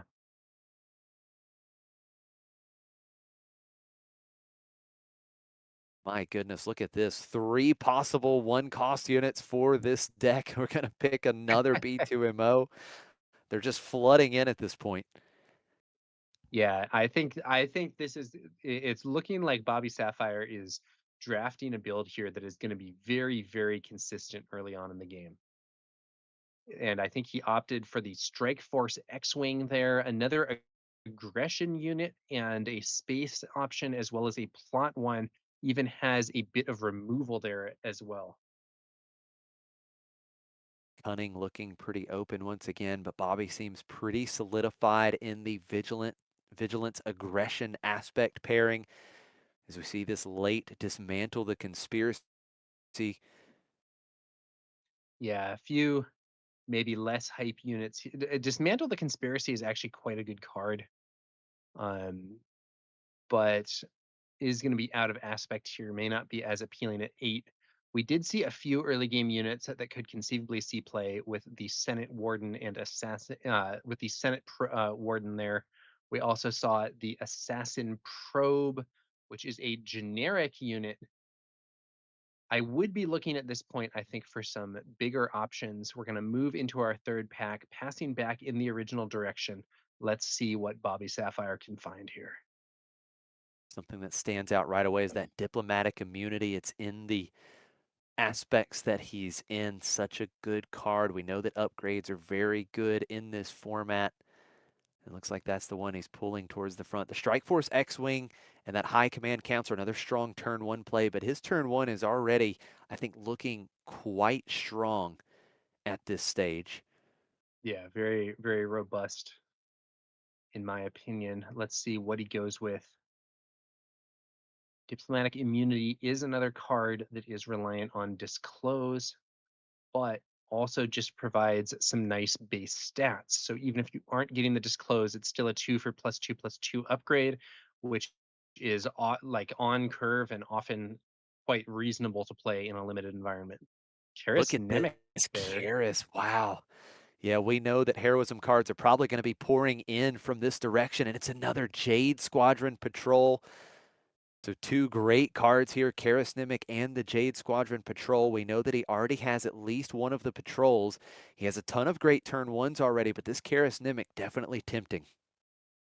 I think if it were me, I would probably be going for the Jade Squadron here on the grounds that I want to improve my later game more than my early game. But Nemec is a very good card. In fact, I think Nemec is probably higher like raw value than the Jade Squadron Patrol. It's just that I think it fills a spot that he already has a lot of options for in this build. However, Bobby Sapphire, probably a more experienced drafter than me, and does opt for Karis Nemec. Look at the cards in this pack. Senator Chuchi, great in his colors. Beguile, one of the best removal pieces in the format. So many good options, and he is going to take that Beguile. It will cost 5 to play. It will be out of aspect, but I think that is a great pickup here for Bobby. The Yeah. heroism cards just continuing to pour in as the packs being passed to the left once again. The players to Bobby's right, sending a lot of very strong heroism cards. We see the Valiant Commando in his aspect pairings. Surprised a Another Dogmatic Shock Beguile. Squad has made it this far. That's a very strong card. Not necessarily strong here, but very strong overall. Yeah. Disciples Devotion there as well. Looks like a second Beguile pickup for Bobby. Back-to-back packs. Another Another Diplomatic Diplomatic Immunity. Immunity there. Wow. And there's Nimble Prowess Nimble as well. And Prowess. I don't think he picked one of those in the first pack, did he? I think he picked I something think else he over the saw one but prowess. didn't pick it. I think he Yeah. took a unit instead, and now Yep. he's taking this second chance at it to pick up that Nimble Prowess and get a nice exhaust option. Yeah. Love the tempo that Nimble Prowess provides. Really like what's unfolding here for Bobby. We're getting sent a ton of good vigilance and good heroism cards from the right. We see some great heroism pickups. Again, we've got another crate veteran, the Populist Champion. Once again, he's already got, I believe, 2 Populist Champions. So this could really just round out that turn 2 play for this deck. Yeah, another populist champion enters the field for Bobby Sapphire. At this point, his deck has an incredible early game. And, those My beguiles are goodness. out of aspect, but actually do give him a more expensive option for controlling things. Covert Operative, Luthen's Hallcraft. There are some spicy options here for his build. So many good heroism options just pouring in. Luthen's Hallcraft and Covert Operative both would be so good. Getting the Hallcraft, man, Tower, this deck is really coming together. It is. That Hallcraft, I think, is really good here. Um, the the covert operative is a really good answer to buffed early game units, but I think Yeah. the Hallcraft probably feels a better spot here for the deck as a whole. Kadel Conics giving another plot option that actually has a bit of upgrade removal. Yeah. I think Love to see replace it. the Strike Force X-Wing here. Love to see that Kadel Conics pick up, just being able to answer some of the big plot upgrades that your opponent may slam down on their leader, getting that Strike Force X-Wing that you mentioned. And now taking a look at this particular pack, going to just take down the bog down in procedure. Oh, look at the tank. It went all the way back around. I love this. It has wheeled around the table. That remote escort tank is so good with Leia. Okay, how has a Dogmatic Shock Squad made it all this way? That is so wild to me. Nobody's on heroism. Nobody's on vigilance villainy. The Congress of Malastare there is actually a very, very reasonable card to put in the deck at this point. Yeah, And absolutely. Inspector Shuttle probably a bit weaker, but playable. Now we're Wow. going to complete the draft component and we're going to move into the deck build. The third pack has made it all the way around, and now it's time for Bobby Sapphire and the other players there to make their decisions as to which of the cards they've drafted are actually going to make it into their final deck here as we move into this top 8 draft.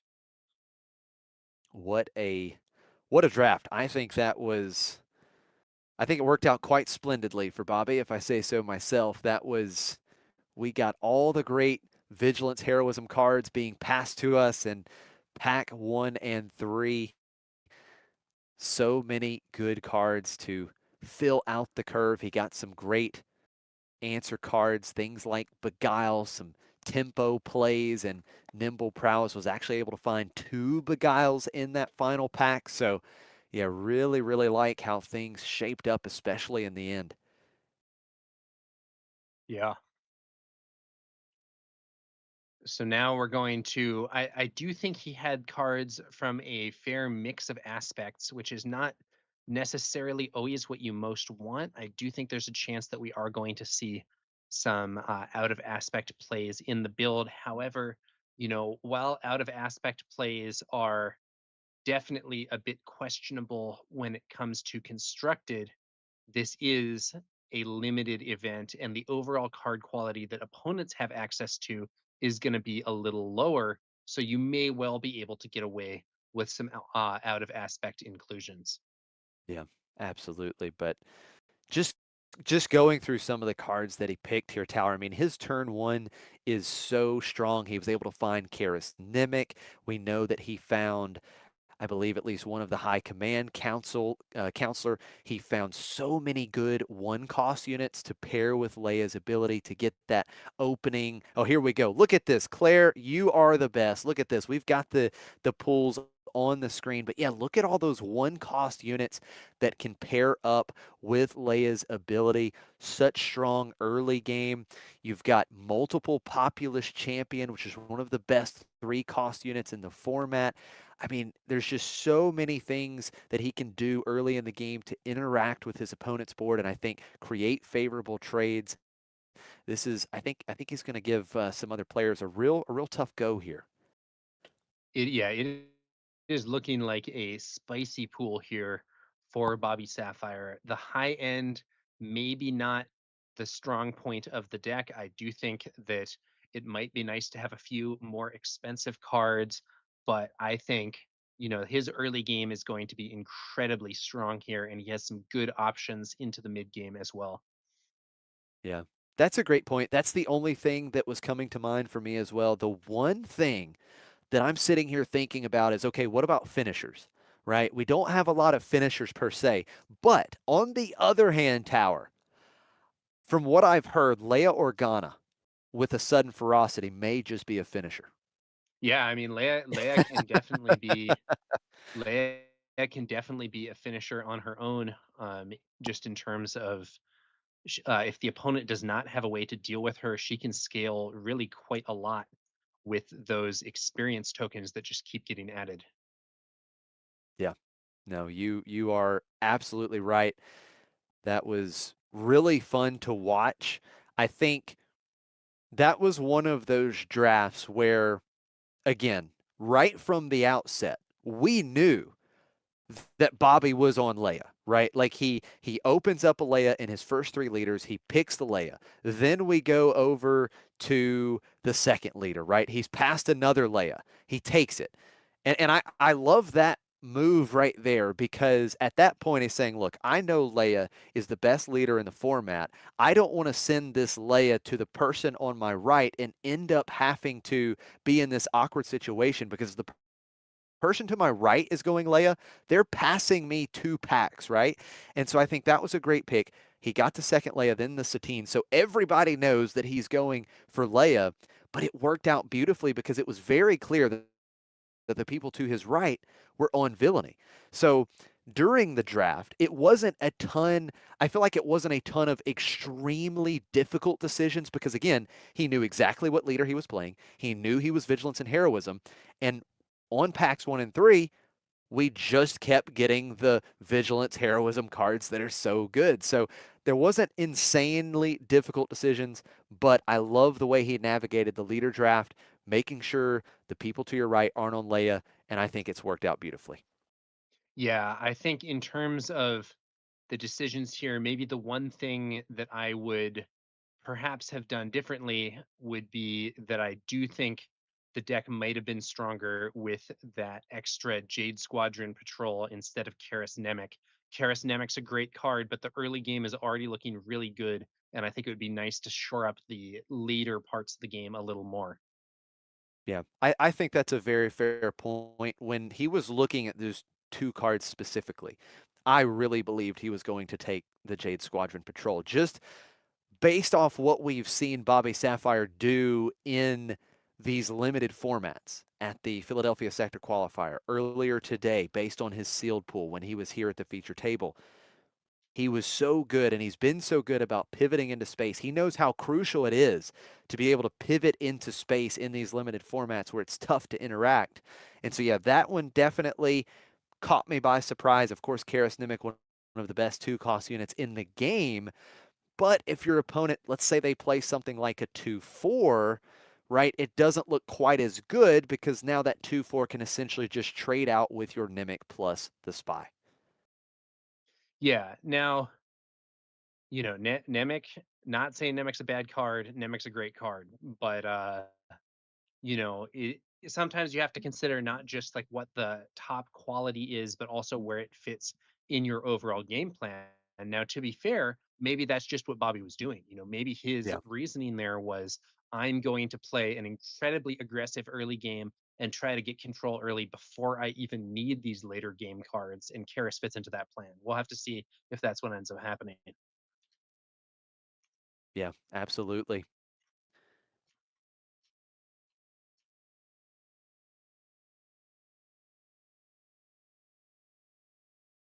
All right. Well, we should be moving on to the first round relatively soon. The players do still have to do various elements of deck registration and setup. There is, a little more of a logistical burden when it does come to these limited events compared to what you would see in the premier format. But I personally think it can be quite worth it and lead to some really interesting gameplay. Yeah, absolutely. And I would not be surprised at all. I haven't got confirmation of this, so hopefully I'm not sticking my foot in my mouth. But I would not be surprised if we see Bobby Sapphire as a player that we follow at some point in this draft. Maybe that opening round, not sure. Claire can confirm that, who we're going to feature. But that was really cool. It was really cool to see from his perspective how he went about that draft, and we are getting confirmation that Mike will be on for this initial round in the quarterfinals, so that's going to be a lot of fun. But yeah, that deck really just panned out, I think, really well, and I'm excited to see how it turns out. Now, again, we're doing the deck building currently, so we are going to step away for a short break, but don't go too far because we have got top 8 action in this draft coming up next. Stay tuned.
Welcome back to McClunky Gaming's coverage of the Hex & Co. Planetary Qualifier featuring the limited format. We just saw the top 8 draft featuring Bobby Sapphire, and we are about to see his match here in the top 8. I'm TowerNumber9, joined by Josh Snyder from Next Gen Gaming SC. And Josh, are you excited to see how the deck that Bobby just drafted performs? I think excited is an understatement. I am so ready to see how this performs. We've got to witness Bobby Sapphire draft what we believe is going to be an incredible Leia aggression deck. He got past so much good heroism stuff, and it's going to be a lot of fun to see how it unfolds. That's right, Josh. I think it will be an interesting situation here. Will he overwhelm people with his amazing early game that we just saw him choose? We'll have to see what happens. I believe he's going to be playing against Kevin from the Coastal Cantina team, and it will be interesting to see how this match breaks down. Yeah, absolutely. Speaking of Kevin, we saw Kevin earlier in the day. He was actually featured in round one, and he faced off against our featured sealed drafter, or not sealed drafter, but the sealed builder. We got to watch Tyler open up his packs and build that deck at the start of the day, and Tyler faced off against Kevin, and Kevin was able to take that match. So really cool to see Kevin here in the top cut going against the two-time sector qualifier champion. My goodness, this is, I tell you, if there's ever been a tough matchup ahead of you, this two-time sector qualifier champion, and not only that, but just knowing that you're facing down Leia aggression, and he's got some interesting cards coming. But I am excited to see what Kevin drafted as well. Yeah, should be an interesting show here, and we are about to get started. Looks like Bobby Sapphire running Leia with the Imperial Prison Complex. That's the Vigilance, Heroism, Aggression deck that we just saw him build. On the other side of things, Kevin is playing with Colonel Yularen and the Naval Intelligence HQ. I believe that is also an aggression base. Yeah, absolutely. So we've kind of seen this aspect combination a lot today with Yularen. Yularen paired with aggression. We saw that multiple times featured on stream. We saw Leia as well, some, but it was more being paired with command. But now we've got Bobby pairing it with aggression. This should be exciting. So 8 players left.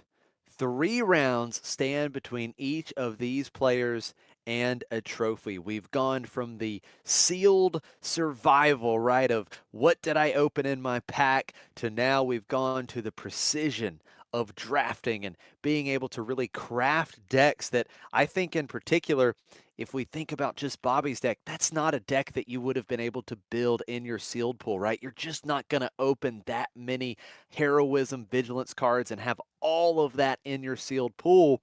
So now we see decks that are really fine-tuned or more fine-tuned than the sealed process, and I can't wait to see it unfold on the table. Yeah. Now, for those who might not be as familiar with limited, you might think that a sealed deck is likely to be stronger than a draft deck because in a draft deck, you simply have many fewer cards. And I can see why someone might think that, but generally speaking, draft decks tend to be considerably stronger than sealed ones because even though you are working with a smaller pool, that pool has been much more refined towards the specific aspects and strategies that you're aiming to go for. Yeah, absolutely. Really able to fine-tune those draft picks, right? Really able to craft that deck around that combination that you're looking for. And in this particular instance, it was really Leia from the outset for Bobby Sapphire. He ended up with 2 Leias and a Satine Kryze after the leader draft. And now here in the top cut, I do believe it's going to be Bobby Sapphire starting with the initiative in this first game as the players draw up and we get set for the quarterfinals of this Hex & Co. PQ. All right. Just looking at that opening hand.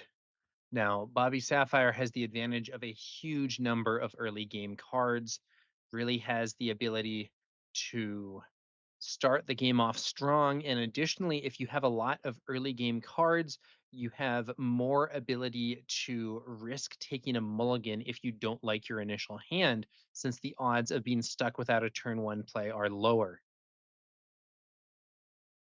Yeah, that is a great point, and we know from watching Bobby's draft and seeing his selection of cards, he does have some great turn one options. He was able to find Karis Nemec. I believe he's holding Karis in hand, and he got a plethora of one cost units that pair so well with Leia Organa and become real threats right out of the gate.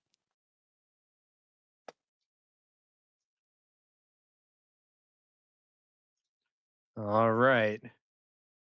Just thinking over, I think, some resource decisions here, or maybe deciding whether to keep this at all, structuring the hand, thinking about each move.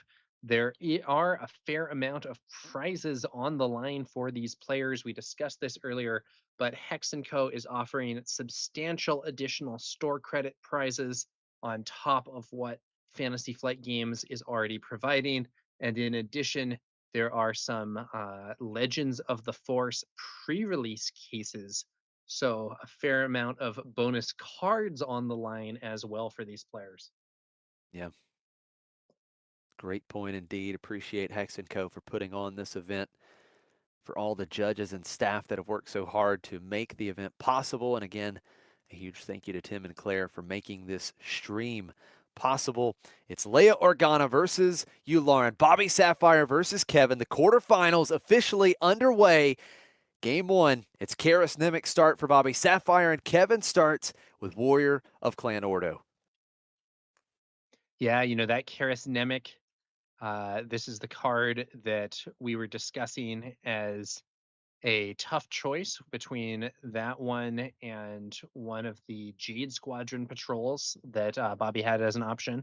But he is starting off with the powerful Karis Nemec, who I think matches up pretty favorably with that Warrior of Clan Ordo. Yeah, such a good point. The Karis Nemec could take out the Warrior and leave behind a ready spy token. That's going to be the play here. Karis Nemec trading with the Warrior, and we do see the Strike Force X-Wing being disclosed. So Bobby Sapphire will create a spy token and ready it. So yeah, definitely a favorable trade here in the early game. Yeah, and this is the power of Karis Nemec. 3-2 is a marginally worse stat line than 3-3, of course, but the two still trade. And then that powerful disclose ability that Nemec has access to leaves Bobby Sapphire with a spy on the field. And what's more, it's actually a readied spy. So he's not even really giving up that much base damage to take that trade. Uh, Karis would have been able to hit the base for 3, and now, unless Kevin has some removal, the spy will be able to hit the base for 2. Now we do see the Populous Champion coming out for Bobby Sapphire, that great 3-cost 3/5 that he got multiple copies of in that draft. And Kevin follows suit with the Muckraker Crab Droid, which is a 3-cost 4/3, and it will not be able to be attacked while it's ready. Yeah, it's an interesting one there, but Bobby Sapphire pushing damage onto the base, a 4-3 that can't be attacked while ready is not matching up super well against the 3-5 Populist Champion, but at least the Populist Champion won't be able to immediately attack and remove it before it has a chance to do anything. Yeah, that is a great point. Bobby was able to take the ready spy token and deal the first base damage of game one here in the quarterfinals. 2 damage to the Naval Intelligence HQ. Kevin was able to claim the initiative going into our third action phase, the 4 resource turn. You talked about the Populous Champion lining up pretty well to that Muckraker Crab Droid. We'll see if Kevin can do anything to change that. Yeah, and that crab droid is protected, at least for now, by that text. So we're not going to see an immediate wipeout.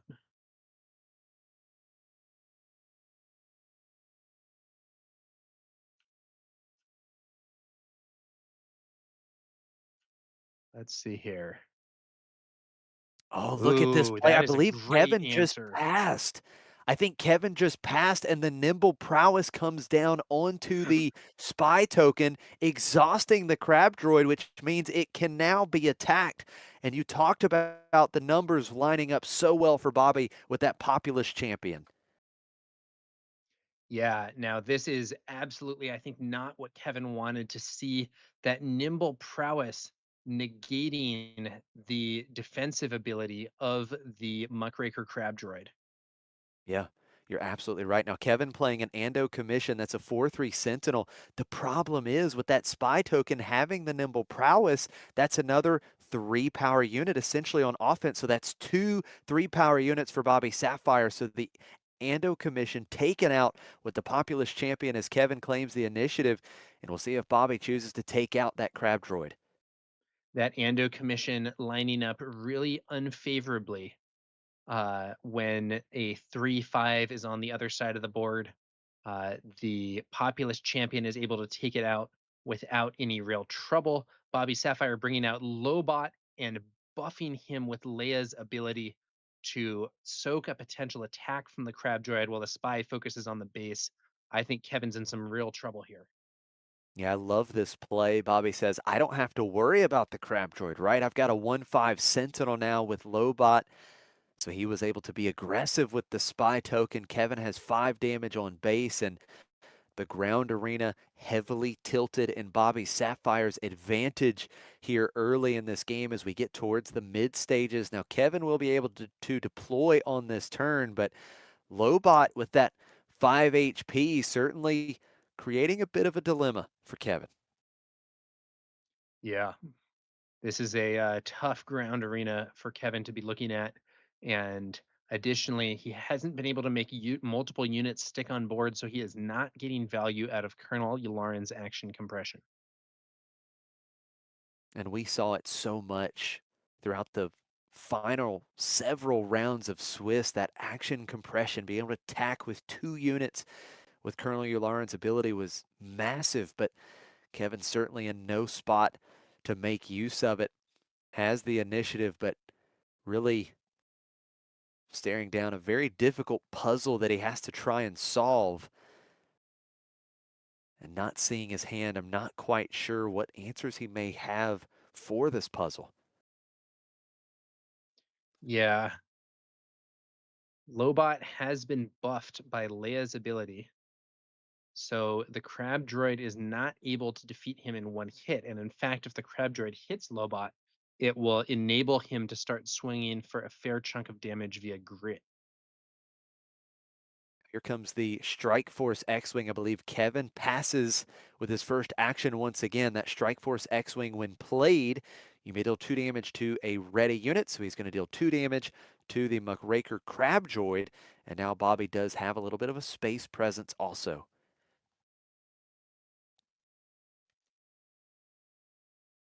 All right.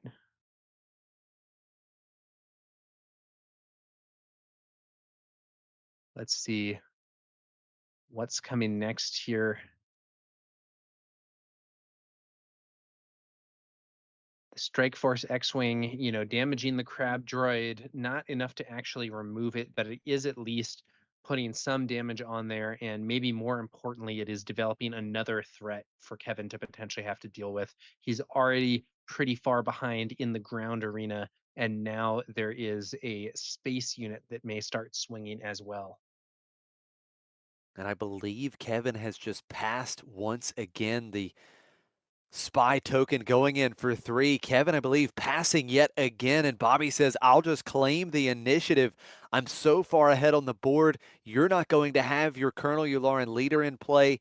I'll take that initiative. No second guessing there at all. Yeah.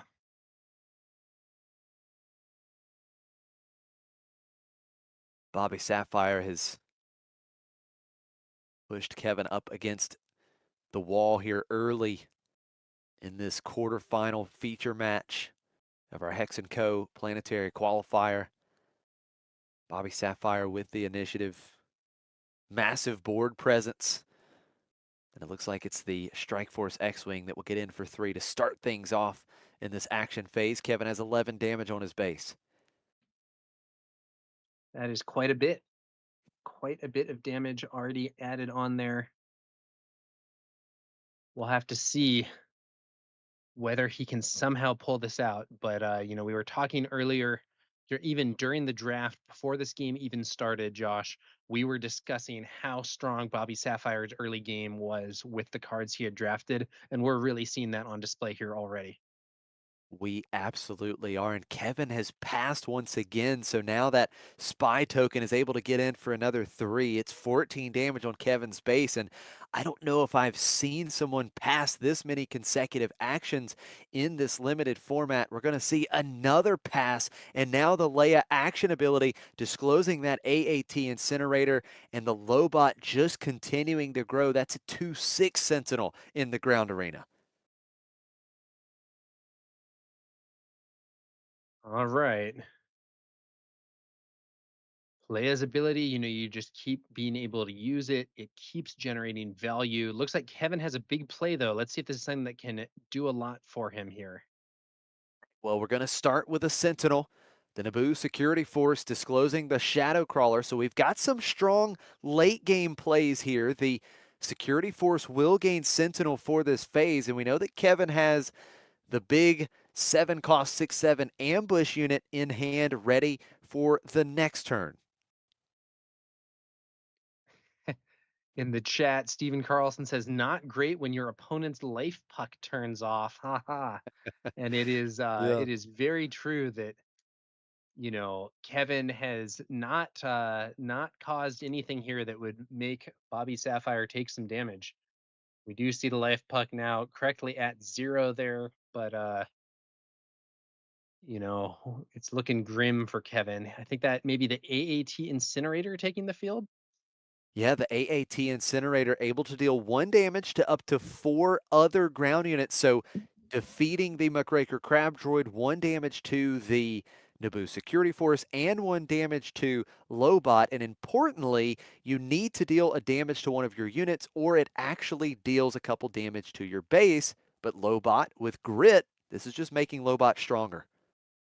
Yeah, damaging Lobot there is probably favorable for Bobby Sapphire. And look how crazy this board state has become. Bobby Sapphire has 6 different units on this field, and or I'm sorry, he has 5 units on the field. Kevin has just the Naboo. Kevin has just the Naboo squad, and I don't think they're going to be staying on the field for much longer. I don't think so either. Leia has been deployed. Only 6 HP remaining on the Naboo security force. We're going to see Leia crashing into the security team there. The on attack ability will trigger. Bobby's going to disclose the crate veteran and give Lobot another experience token. That's +3/+3 from the experience tokens for Lobot. And now just 2 HP remaining on the security force. It's cleaned up with the populist champion, and Lobot is open to get in for 4 to base. 18 damage now on Kevin's base. Yeah, yet another buff for Lobot.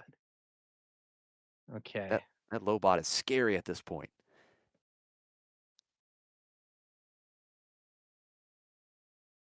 Let's see what we have here.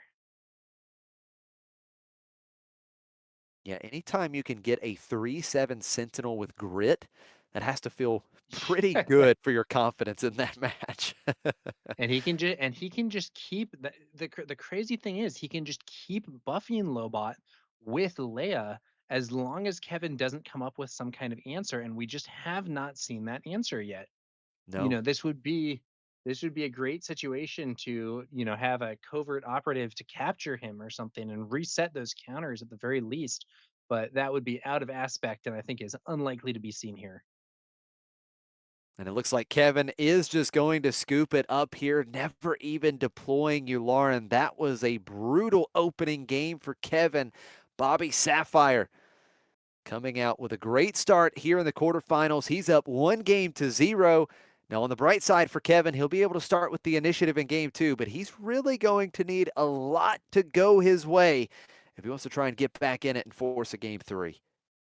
I think that's right, Josh. Bobby Sapphire looked to be in total control of game 1. Kevin didn't even really seem like he got started there.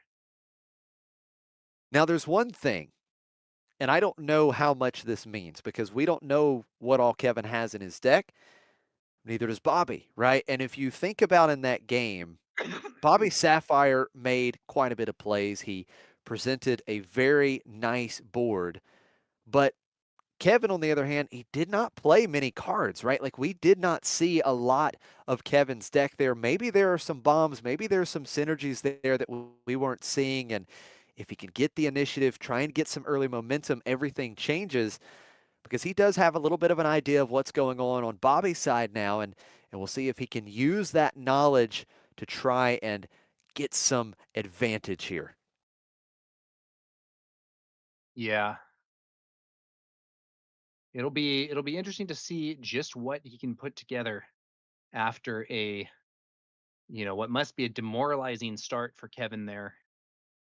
But we're going to see what happens as we move on to game 2. Bobby Sapphire with an extremely strong early game, really taking control of game 1, and Kevin ultimately conceding before he even flipped his leader. I think he saw that it was kind of a foregone conclusion. A shutout for Bobby Sapphire in that opening game, had no damage on his base, and that was a big thanks to Lobot that become, my goodness, the Cloud City coordinator was a 3-7 with grit at the end. That's just too good, and Kevin is going to take the mulligan here in game 2, really banking on this next hand, needing to find something, needing to be able to put some good early threats in play and try and change what we've seen so far. When you're against a deck that has as powerful an early game as this, it's very possible that if you have even a like kind of okay opening hand, you might think, you know what, this is not good enough. I need to Yeah. be, if I'm going to win this, I need to be getting my best plays. I'm going to mulligan and try to get something really strong. There's the fist bump. Here we go. All right, it's an ASP laborer for Kevin on turn 1, and it's a high command counselor for Bobby Sapphire. So both players are going to mimic one another with a 1-4 in the ground arena, and Kevin retaining that initiative. Yeah. And so no immediate buffs here for Bobby Sapphire. The Asp Laborer is a 1/4 restore 1, which is not going to be, I think, as relevant as the High Command Counselor, which can gain raid, but we'll have to see how things develop.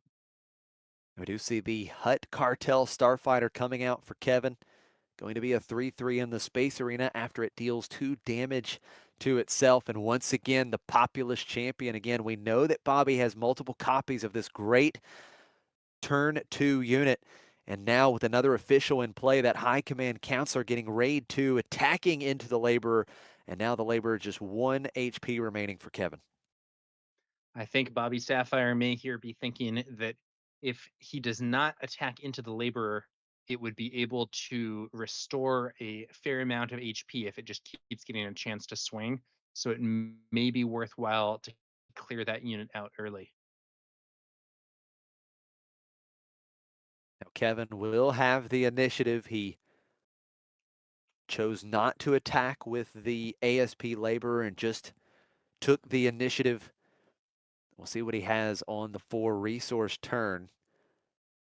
But unfortunately, that 1 power laborer not really threatening this ground arena right now for Bobby. We're going to see the Colonel Yularan action ability for the first time in this match. The Starfighter attacking for 3, and then the laborer attacking for 1. So 4 damage on Bobby Sapphire's base in that 1 action.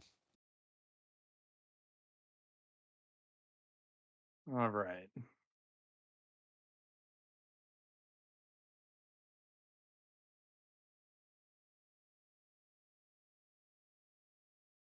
What is the play here?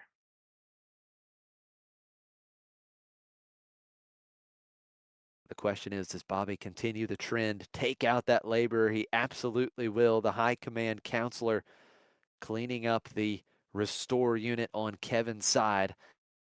Then Bobby's left with a ready Populous champion still there in the ground arena.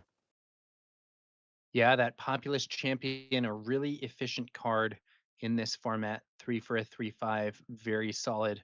You know, we saw it doing really well when Kevin had a 4/3 Sentinel earlier. Now, I believe Kevin has just passed yet again, unless he claimed the initiative. I didn't see him move towards the initiative token, so he may have just passed as A the lot of action is passes here from Kevin. back over to That's Bobby. interesting. Yeah. It's not normally an action you see people taking a lot, but Kevin may be trying to get Bobby Sapphire to make certain plays before he commits to a specific course of action of his own. Leia ability being used. Yeah, the Leia action ability.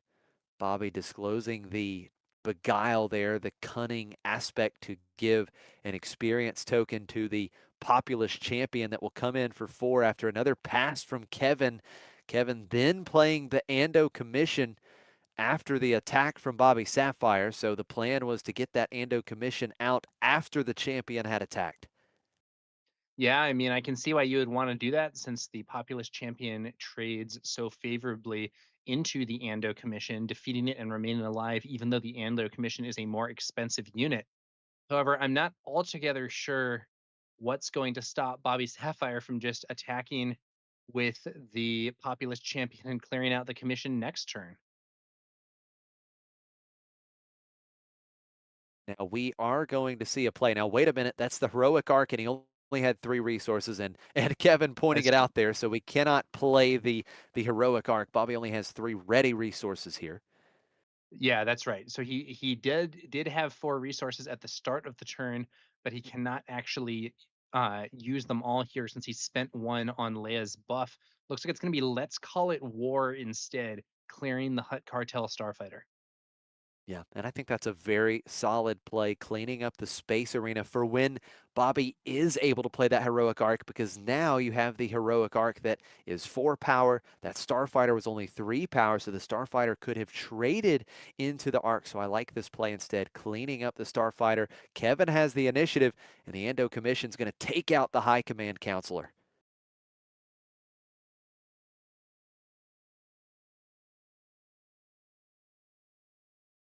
All right. And now the Populous champion doing what we talked about, trading favorably into that Ando commission. 4 damage back, has 2 HP remaining. For the first time, we're going to see Colonel Yularen deployed in this match. And a sudden ferocity to go along with it. Colonel Yularen buffed up here. That's going to be a nice power increase.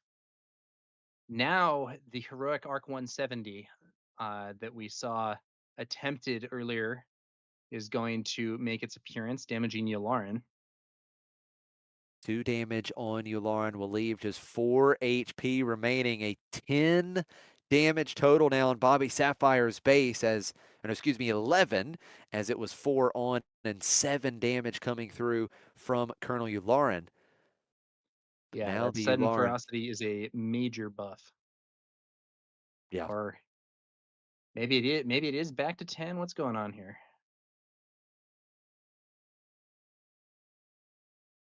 yeah.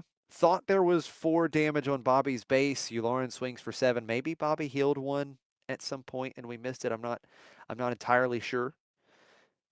But nevertheless, it looks like the players are agreeing on 10 damage being on Bobby's base, 10-4 in favor of Kevin. But now Bobby has claimed the initiative, and with just 4 HP remaining left on that very threatening leader unit, I think Yularen might be in trouble. That Populous champion has 4 power. Yeah, and don't think Kevin has really much to say about it as the Populous champion trades with Colonel Yularen on that first action before Kevin would have the chance to play any Sentinel or other obstacle there.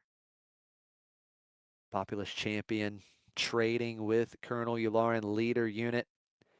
I believe Kevin may have just passed yet again the heroic arc, attacking for 4, so it's 10-8 in favor of Kevin now, but Bobby is on his flip turn here with Leia Organa, and Yularen has already been dealt with. Yeah, I mean, this is so what I would say the problem here for Kevin is so we are seeing the Naboo security force here, which is, it's a good card. But Bobby Sapphire, before that play, Bobby Sapphire had a stronger board, had all his resources, and had his leader yet to flip. So not where you want to be as Kevin. Now we see the Naboo Security Force Sentinel for this phase, but Bobby Sapphire has a Sentinel of his own. That big Jade Squadron Patrol, the 6/6 Sentinel in the space arena. And now Bobby Sapphire is putting on some real pressure in space. That's 10 power up in the air for Bobby. Yeah, that's absolutely right. It's a dangerous threat, and I believe he may have. Did he pass through without deploying Leia? I believe that is the case. Yeah, I think so. I think Kevin just claimed after the Squadron Patrol hit the board, and then Bobby choosing to pass there, not deploying Leia into the Sentinel security force. And Kevin will start with the initiative. See if he can continue with some big threats here, but we know he has some other big threats. We saw the Shadow Crawler in the first game, but the question is right now, with 10 damage per turn from Bobby Sapphire, is Kevin able to win this race? Yeah, that is a big question here. He is slightly ahead in the race, but Bobby Sapphire is at this point going to go a fair bit faster.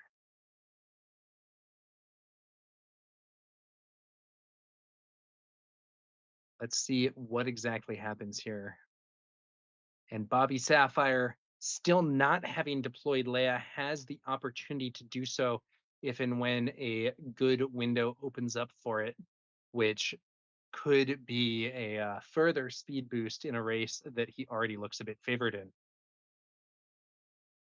We do see a little correction to the base damage. It was supposed to be 11 damage on Bobby Sapphire's base, so we see that shown now. 11-8 the damage totals, as Kevin has the first action to take on 7 resources. The Naboo security force wasting no time.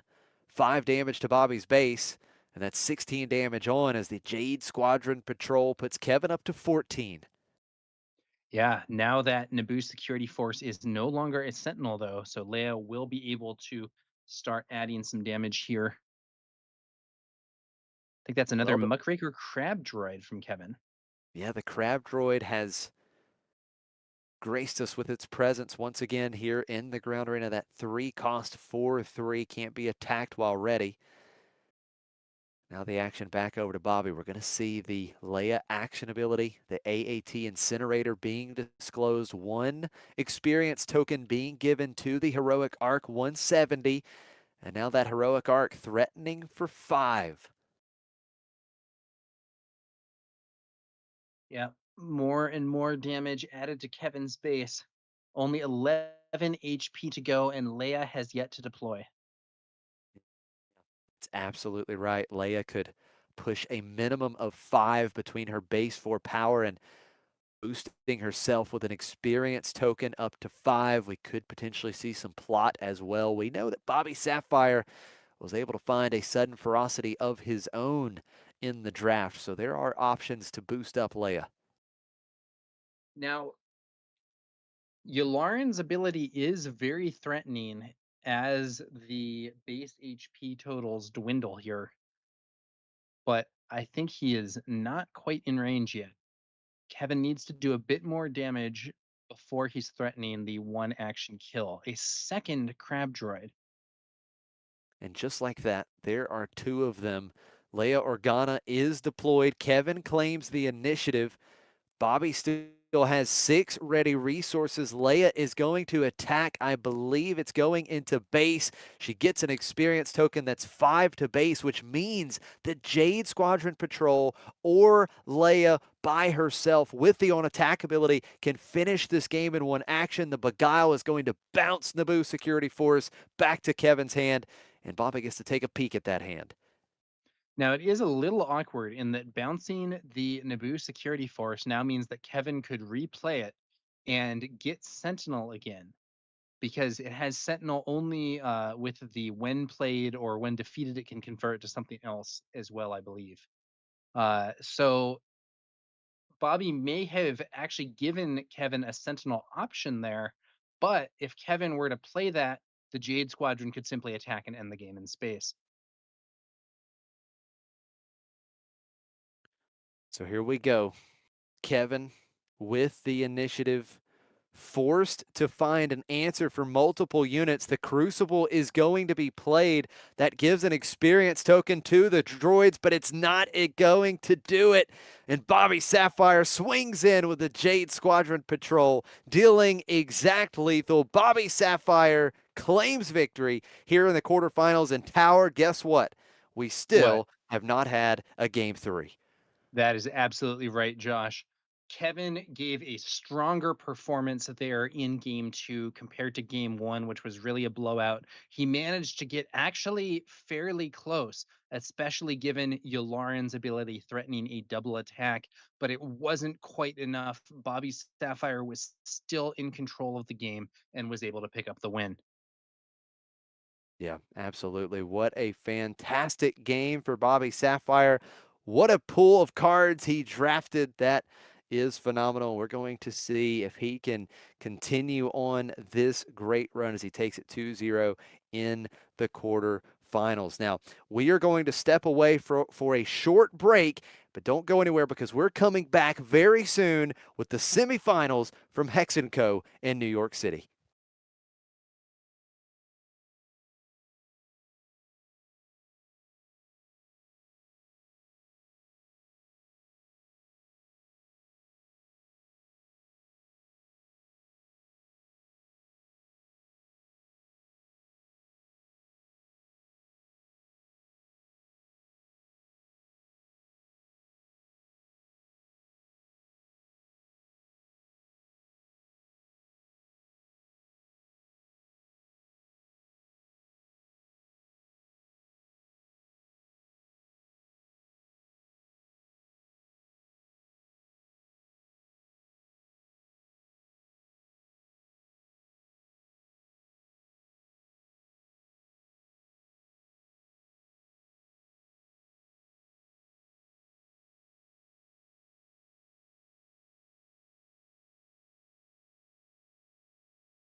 And now there remains only 4 players at this Planetary Qualifier at Hex & Co.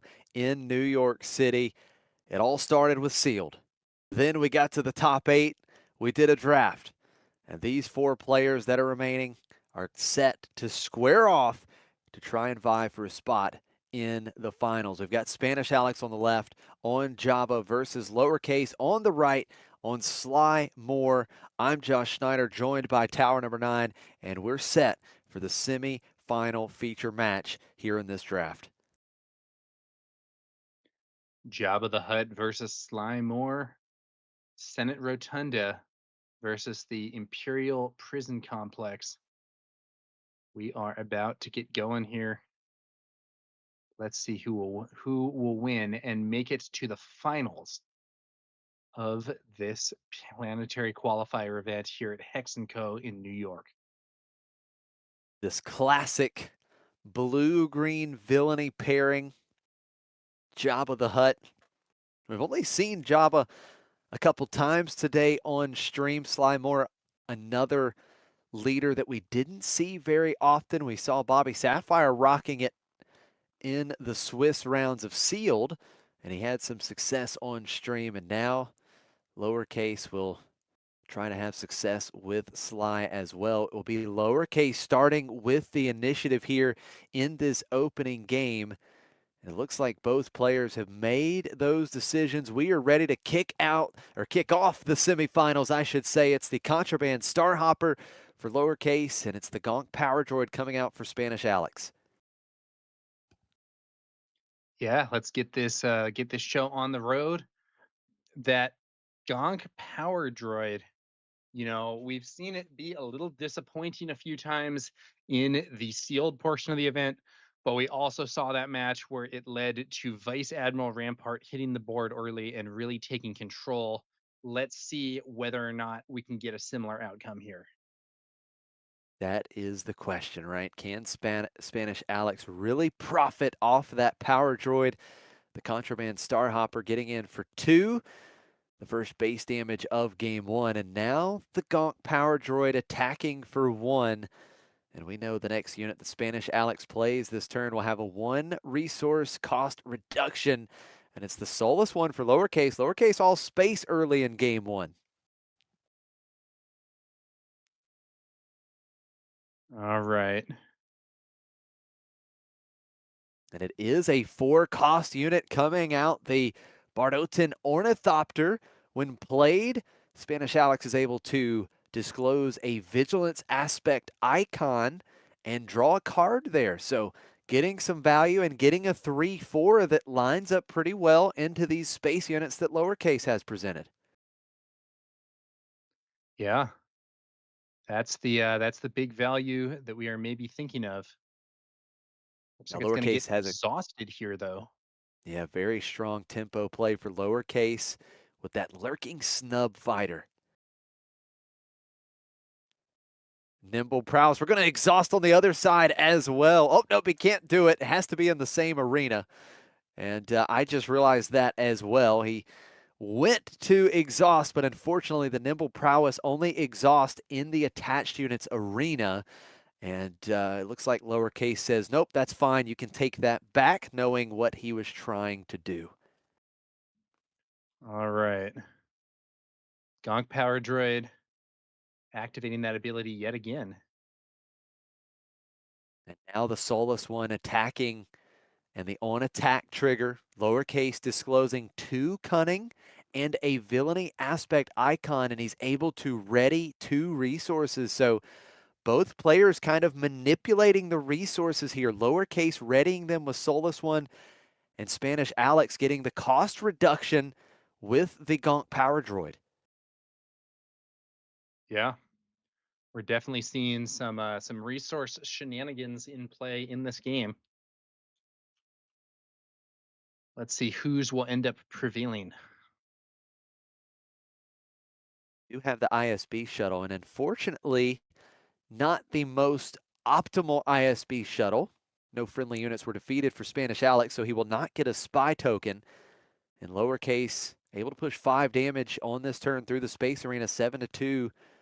the total as we see Treyas Acolyte coming out for Spanish Alex and another Space Arena for lowercase. This may just be a space aggro deck for lowercase as he plays the Screeching TIE Fighter. I do think we saw lowercase remind Spanish Alex of the Gonk Power Droid, which he perhaps had forgotten for the ISB shuttle. So, gentlemanly move there to point something like that out. Yeah. Wonderful sportsmanship for lowercase already, pointing out that cost reduction as well as being completely fine with letting Alex take back that nimble prowess. Nimble prowess, unfortunately, wasn't able to exhaust one of the space units. And yeah, some great sportsmanship in this match. And we're going to start with Spanish Alex having the initiative. A spy token was created thanks to the Sly Moore action ability, and leading off this action phase, Jabba the Hutt has been deployed. Quite a bit of units on this board so far. Yeah, absolutely. This is one of those games where the Crucible would be a pretty spicy play on either side It of this would. board. You are absolutely right. There has been some exhaust effects going on, but there has not been any interaction outside of exhausting units.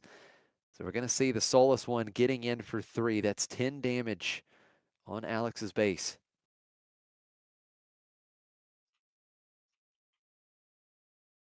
All right. Now, what is the next step for these decks here? It looks to me like lowercase is in a somewhat more aggressive position overall. But Spanish Alex is really bringing out a lot of cards here on the ground, and Jabba the Hutt's ability may really be able to start taking its toll here. As with so many units on the field, I think there are going to be some fair opportunities for Spanish Alex to have some of his units take damage but not be defeated immediately. Yeah, and that's a great call, Tower. We're going to see it right away. The Bardotan Ornithopter attacking Soulless One, taking 3 damage and surviving. So thanks to Jabba's ability, he can deal 3 damage to another unit, and he deals 3 to the Lurking Snub Fighter. So 2 space units cleared out with 1 action. We do see the Spy token getting in for 2. It's 12 damage on Spanish Alex's base, but I think you're absolutely right. Jabba's ability really going to start playing a role here. Yeah, and I think we might see that playing more and more of a role depending on how this game develops here, because that was already a great opportunity for a 2-for-1, and I think there are going to be some additional opportunities for things like that as we continue. Now we are going to see the nimble prowess being played for Spanish Alex on the ISB shuttle, exhausting the contraband Starhopper. The Screeching TIE Fighter getting in for 2, but now with the +1 from the ISB shuttle, or the +1 on ISB shuttle, I should say, with the nimble prowess, the shuttle's able to clear out the Starhopper and remain in play. Yeah.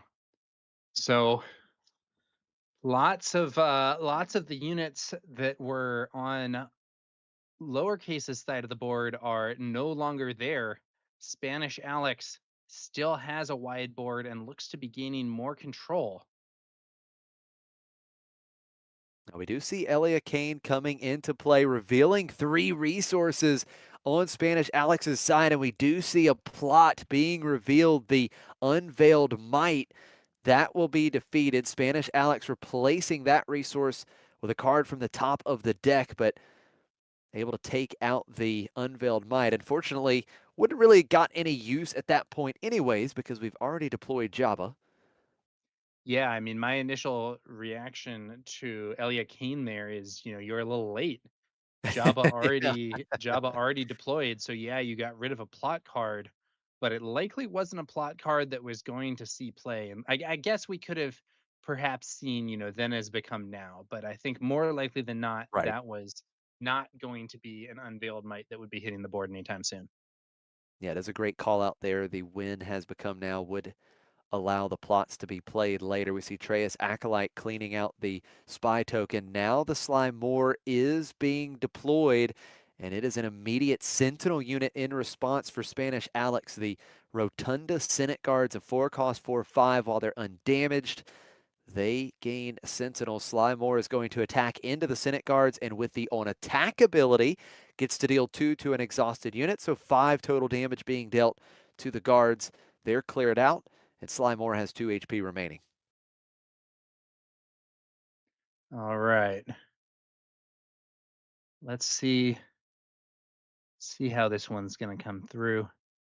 I will say, while the board for Spanish Alex is significantly stronger here, lowercase has done a substantial amount more to Alex's base than Alex has done in return. Yeah, that's a great point. Lowercase did have a very strong, aggressive space start. 12 damage ahead in the race currently. Spanish Alex, though, holds the initiative token. That great McClunky initiative token, and will certainly be in a position to clear out some more units. The Treyas Acolyte is going to attack and defeat lowercase's leader unit here. Slymore unit only dealing 3 damage back, and with Treyas Acolyte surviving, that Jabba ability coming into effect once again, and 3 damages dealt to the Screeching TIE Fighter. So again, back-to-back action phases where 2 units are defeated with 1 action thanks to Jabba's ability. Yeah, that ability is, earlier we saw some games where that ability was not necessarily doing that much.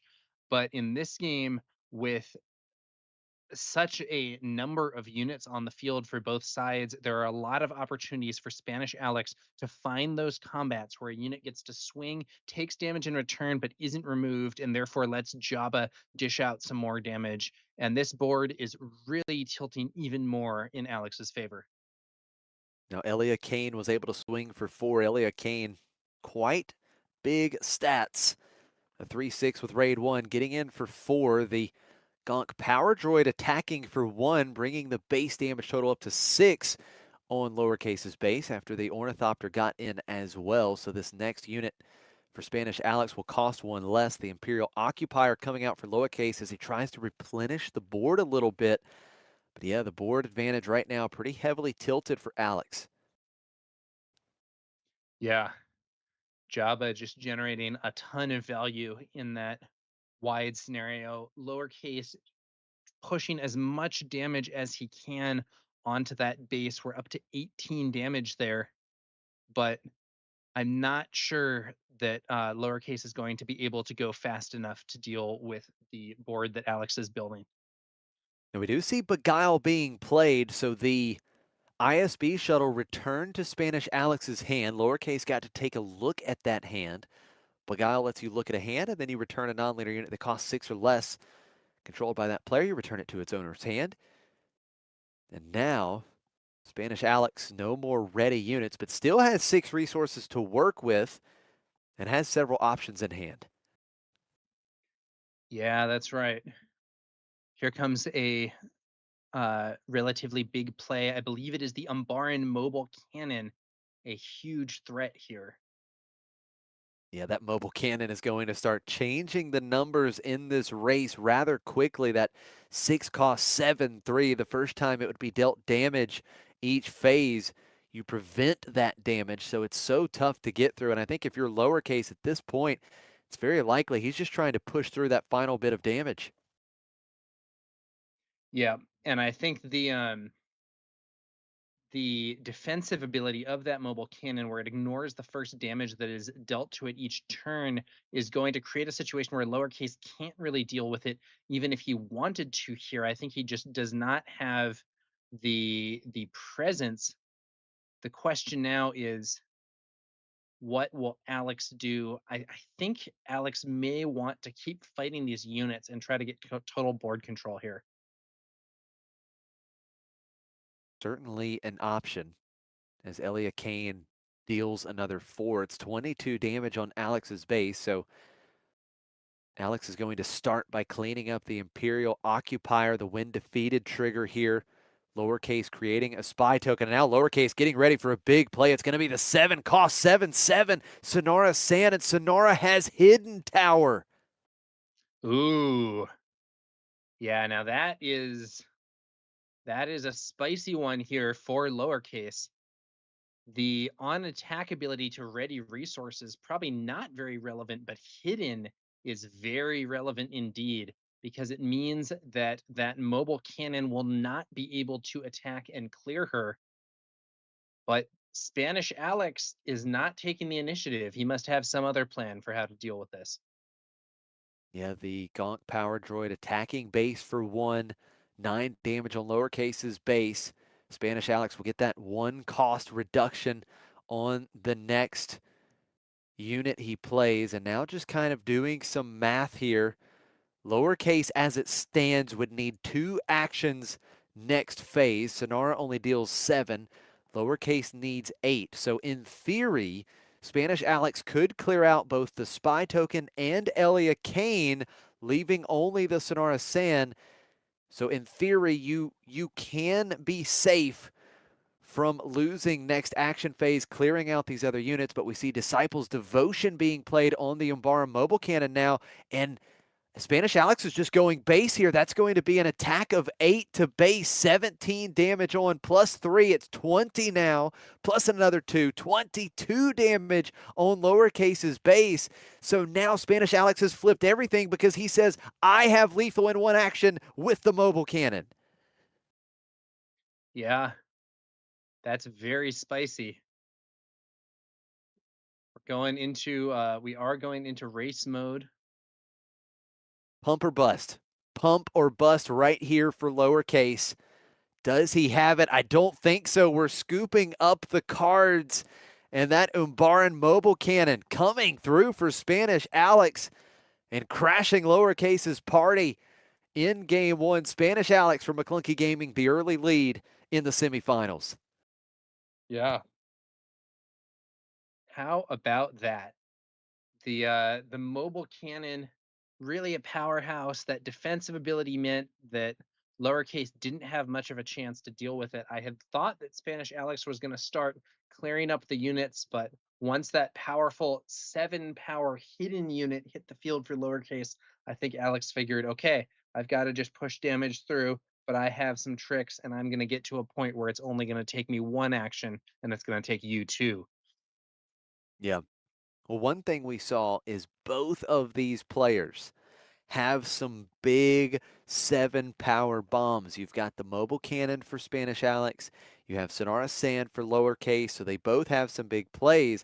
And one thing that I was curious about, because it was very clear that lowercase is playing an aggressive deck. He had a very aggro space strategy in the early game and then pivoted to some pretty powerful ground units in Elia Kane and Sonara Sand. And my thought is, okay, does this deck have a finishing pump? Does it have something like an aggressive negotiations or maybe even an accelerate our plans? If he has one of those types of pumps, it could be enough to help him get across the finish line. It would have been enough in that game if he does have it in deck. He did not draw it. We'll see if game 2 goes any differently. Lowercase will be starting with the initiative. Yeah, and we're about to see whether Spanish Alex can get the win and additionally continue our streak of all 2-0s here on today's stream. We are all the way to the semifinals, and we have not seen a single 3-game match the whole time. That is, I think, the first time I've ever seen this in all of the events that I've streamed for Star Wars Unlimited. That's right. It's definitely the first time that we've had this happen. Crazy stuff. No game 3s on stream through the 7 rounds of Swiss, and we even had the one backup match in one of the earlier rounds. This is 8 total matches we saw in Swiss. No game 3s, no game 3 in the quarters.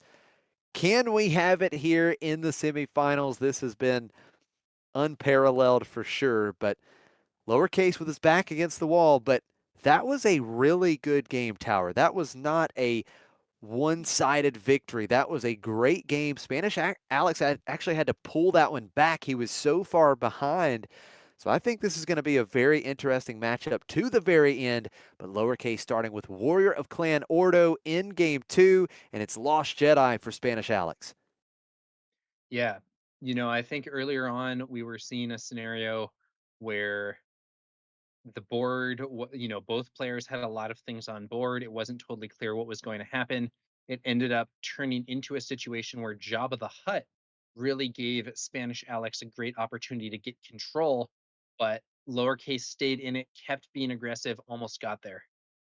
What a start for lowercase. A 3-3 on turn one to a 1-3 on Spanish Alex's side. So the Warrior of Clan Ordo easily clearing up the Lost Jedi. And we saw an Enforcer Squadron in hand for lowercase. So a big space threat as lowercase is now going to play Sicatro Vizago. And it's only a diplomatic envoy for Spanish Alex. Lowercase off to the races. A blazing start here in game two. Yeah, and by contrast, this is not at all the most exciting start for Spanish Alex. It does seem to me like lowercase is opening this one up with a lead. Yeah, that is absolutely right. The Kylo Ren's command shuttle coming down for Spanish Alex here on the 4 resource turn. At this point, just going to be a 3-5 in the space arena. And now Sicatro Vizago is going to attack for 3. Lowercase reveals the top card of the deck, and no one ever knew. Now, Spanish Alex has to either pay 1 resource or lowercase draws it. He doesn't have any ready resources, so lowercase getting the card draw here. Yeah. And we do still have that envoy over there, but it's really not the most impressive unit. Yeah, that's absolutely right. Just a 2-2. Warrior of Clan Ordo getting in for 3. That's 6 quicks damage on Alex's base.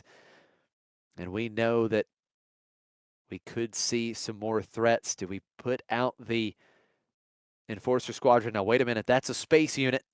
And Alex is pointing, no, that goes in the space arena. I've got an answer for that space unit with my Kylo Ren's command shuttle. So lowercase going to give the initiative to Spanish Alex. And I think Spanish Alex is probably going to need to clear up that Enforcer pretty quickly. All right. Spanish Alex on the back foot here, I believe. Definitely fell behind a bit with the early plays not lining up well and lowercase having more of an aggressive start. Let's see what Alex can do. Now, Alex does have the initiative, staring down a total of 11 power on lowercase's side of the board, deploying Jabba first. And I think this is a wide open door for lowercase here. He's going to get in with that Enforcer Squadron immediately. 11 damage on base. Now we see the Cruel Commandos coming out to at least put a Sentinel in the ground arena and kind of stem the bleeding a little bit here. Yeah, those cruel commandos are a nice obstacle. And now this is interesting. That what do you think of that play, Josh? I'm not sure about that move from lowercase. Attacking into the commandos triggered Jabba's ability and shot down the Enforcer Squadron. Yeah, that did not feel good at all. He was able to draw a card off of the on attack ability, but that doesn't feel good, losing your Squadron Enforcer without forcing Alex to make a trade up there in the space arena. So yeah, that is tough for sure. We're going to see Sly Moore being deployed, sneaking suspicion with plot going to be put onto Sly Moore. Sly will get +1/+1, but yeah, I think that's a tough spot for lowercase, and maybe the momentum quickly shifting here. Once again, Jabba the Hutt, once deployed, his leader ability taking a heavy toll on lowercase. Last game, that Jabba the Hutt flip was really the time at which Spanish Alex could start cutting down the units from lowercase's wide board. And this game, again, Jabba the Hutt's ability seems instrumental in allowing Alex to make some very favorable trades. But the weird part being that lowercase sort of crashed right into it. Yeah, it was interesting indeed. Lowercase playing the political bully, dealing the 2 damage on the when played ability because he controlled another official unit. And the Cruel Commandos, after that 5 damage, still weren't defeated thanks to the Kylo Ren's command shuttle. Still had 2 HP remaining. 2 extra HP was a 5/7. So Lowercase had to use the on attack ability from Sly Moore to defeat the big Sentinel. And unfortunately, not able to get any more base damage in.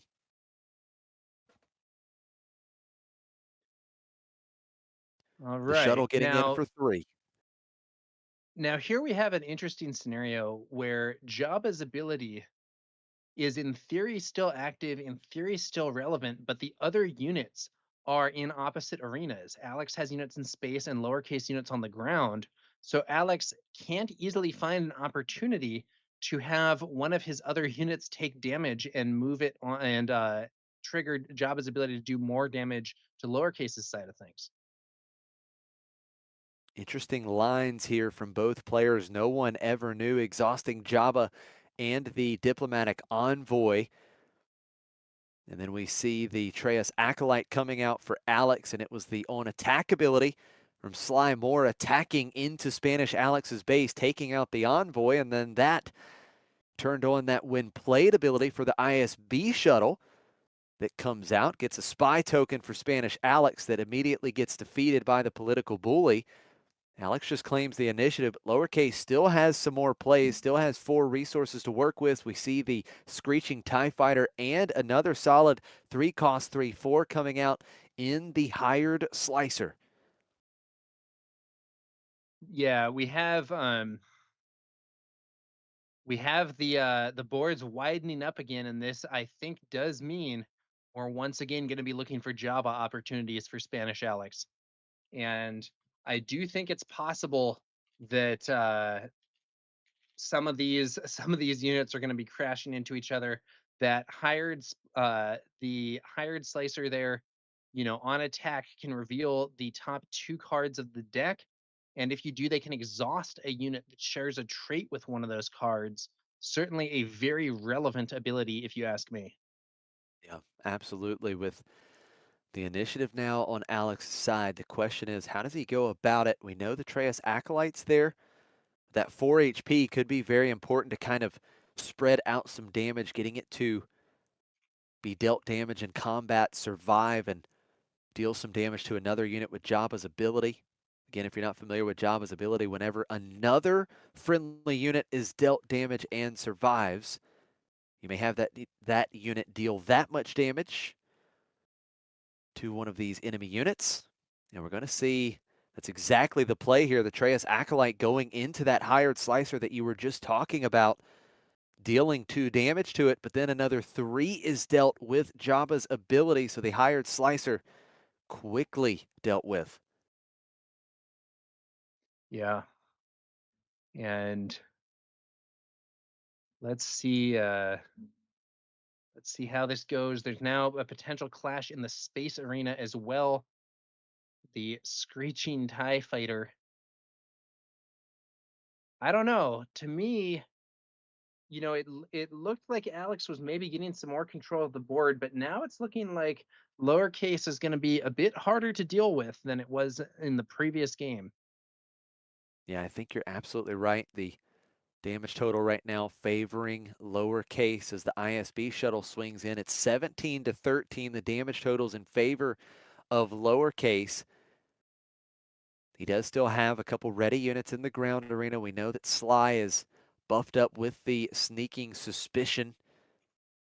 It's a 4 power leader unit right now for lowercase. So there comes the swing from Sly Moore. 4 damage to base. The on attack ability dealing 2 to an exhausted unit. The ISB shuttle is defeated. 21-15 now in favor of lowercase. But lowercase goes, I've just got to finish this game. Political bully attacking for 2 as well. It's 23 damage on. And now we're going to see the Alderaanian envoys. I think it's the first time we've seen this 6 cost unit all day on stream.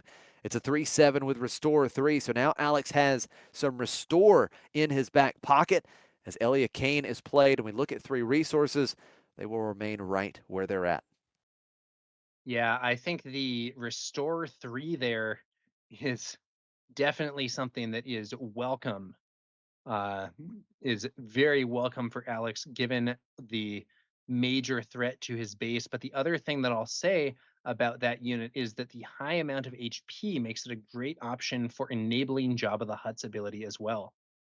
Yep.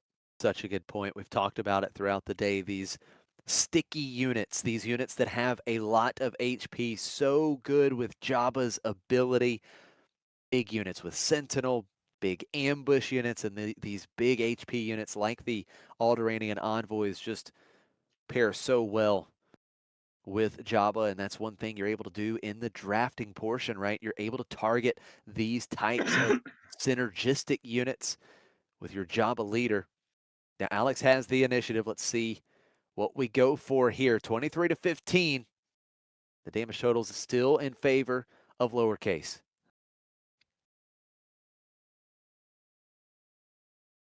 Yeah. Should be interesting. It's coming right down to it. We see the swing from those envoys healing Alex's base, but we're not necessarily seeing opportunities for clearing things out. It looks like Alex is racing.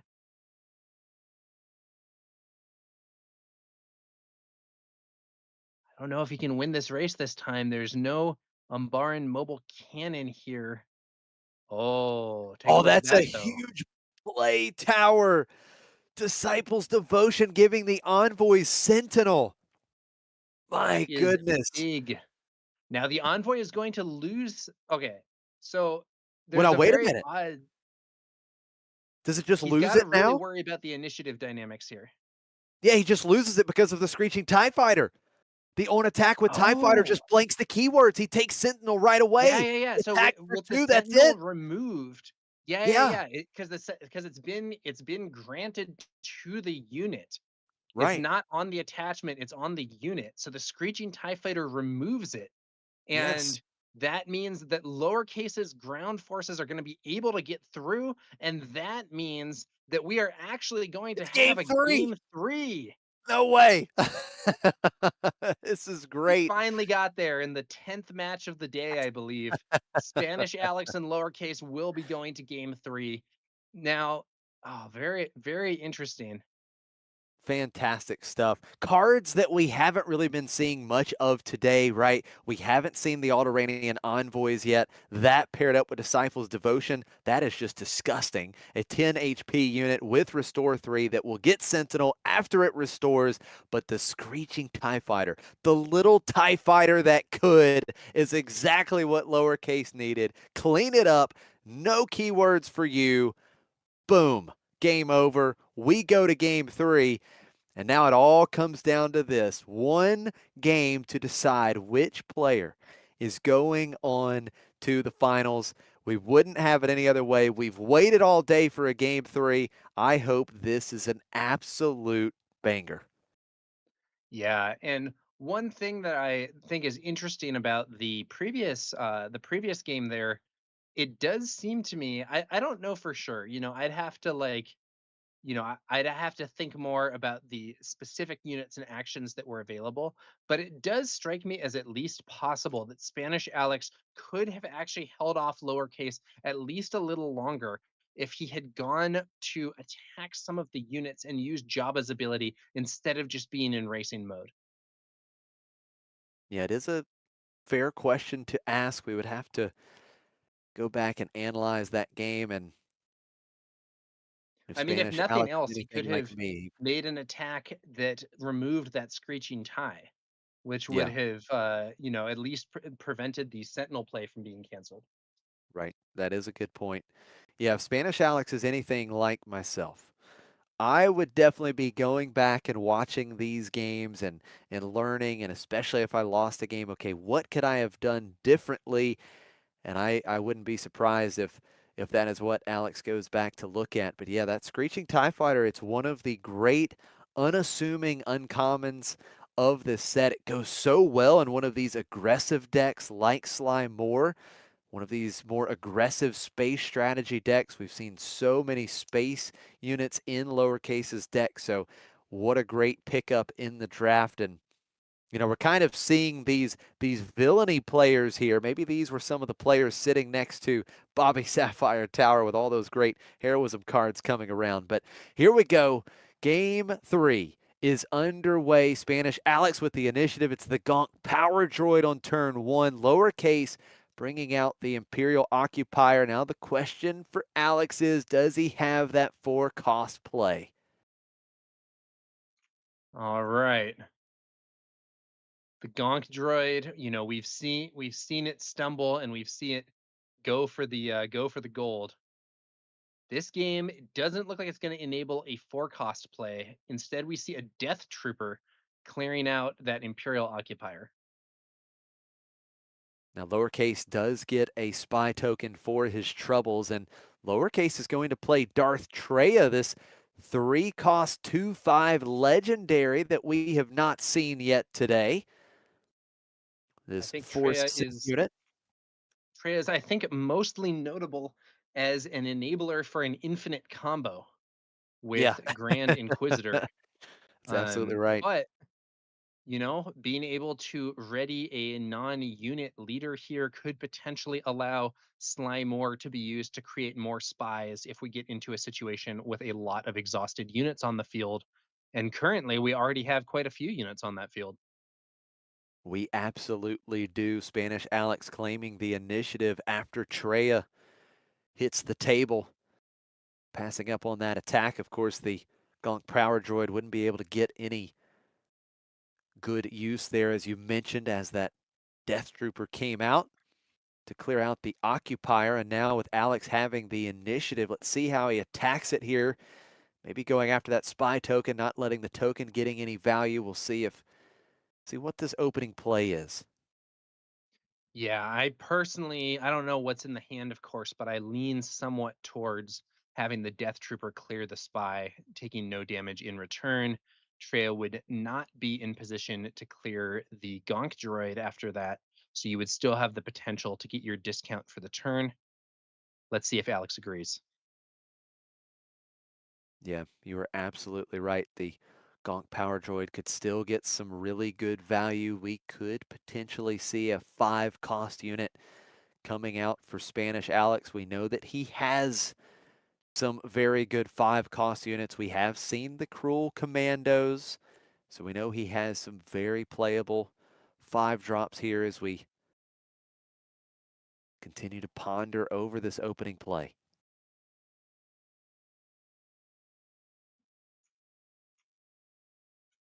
Let's see how this goes.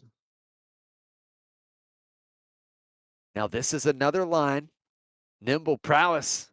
Instead of just attacking here, it looks like that Nimble Prowess is going to come out with the first action on the Power Droid, exhausting Darth Treya, but this does let lowercase at least get some value out of the token, trading with the Death Trooper. Okay. The Gonk Power Droid attacks for 2. The on-attack ability has been used, and look at this. It's Lone Shark coming out, ambushing into the Gonk Power Droid. That's a 4-cost 2/5 with ambush and raid 1, so 3 damage dealt to the Power Droid. Not defeated because it has +1/+1 from the Nimble Prowess, and we do see value here for Spanish Alex, playing the Rotunda Senate Guards for just 3. Yeah. For Rotunda, the Rotunda guards there able to be played thanks to that Gonk Power Droid discount. They could have been played on their own, but that would have meant there was not a resource available for Nimble Prowess that turn.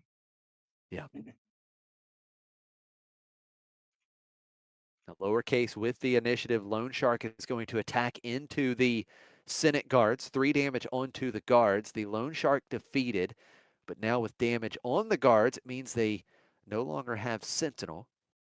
This is an opportunity for another Gonk Power Droid trigger here. This could be big for Spanish Alex. The droid gets in for 2, activates that ability, Freya going to clean will up get the Power cleared. Droid.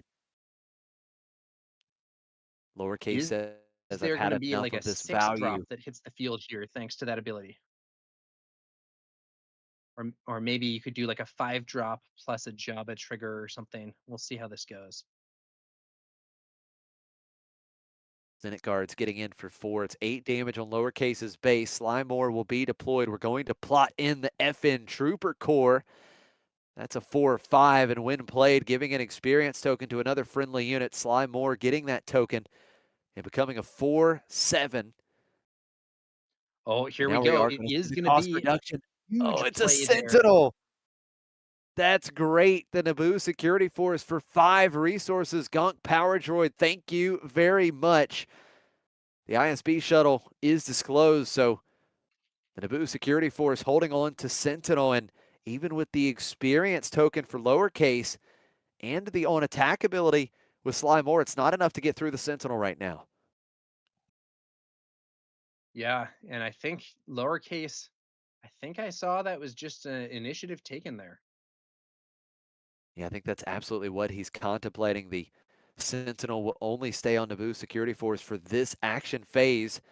He can use it again when defeated. Jabba is deployed. It's 2 damage to base, and this game playing out a little bit differently than the last game. Spanish Alex able to be the aggressor here as we get into the mid stages of this game 2. Yeah, really interesting situation. And Sly Moore could have exhausted there and you or could have attacked there and used the on attack ability to deal 2 damage to an exhausted unit, but would have had to attack into that Naboo security force.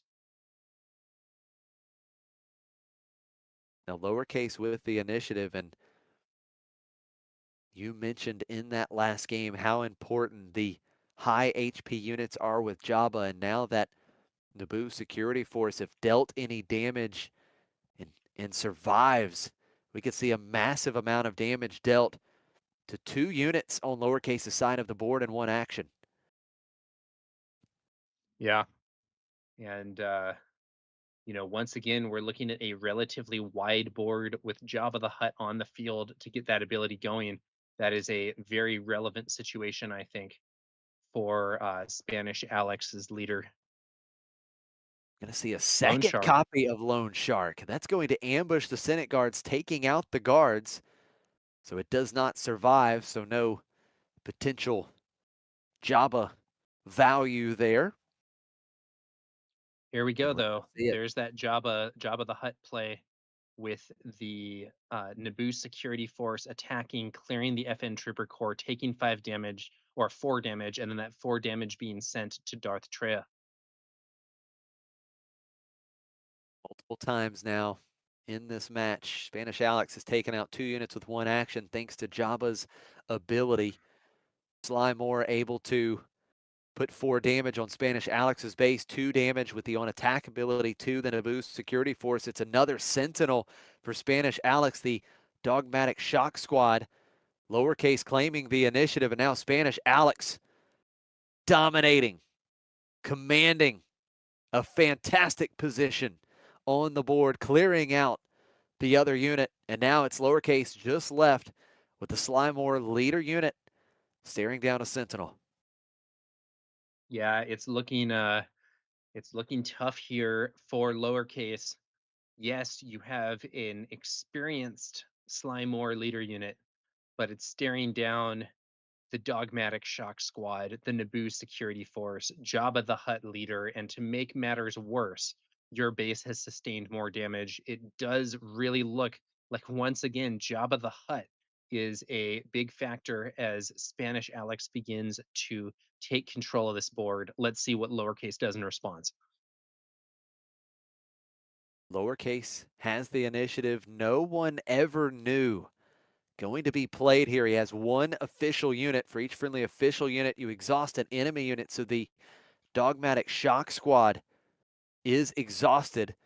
This does mean that lowercase could take out that dogmatic shock squad with 1 action with the 4 power that's currently on Sly, plus that on attack ability, thanks to the shock squad being exhausted at this point. Let's see what happens here. Kylo Ren's command shuttle hitting the field once again. And that changes the math completely. That gives Spanish Alex's dogmatic shock squad plus 2 HP. The political bully coming out, able to deal 2 damage to a unit because lowercase controls another official. So that does defeat the Naboo security force. But once again, Kylo's command shuttle is going to get some real value for Alex.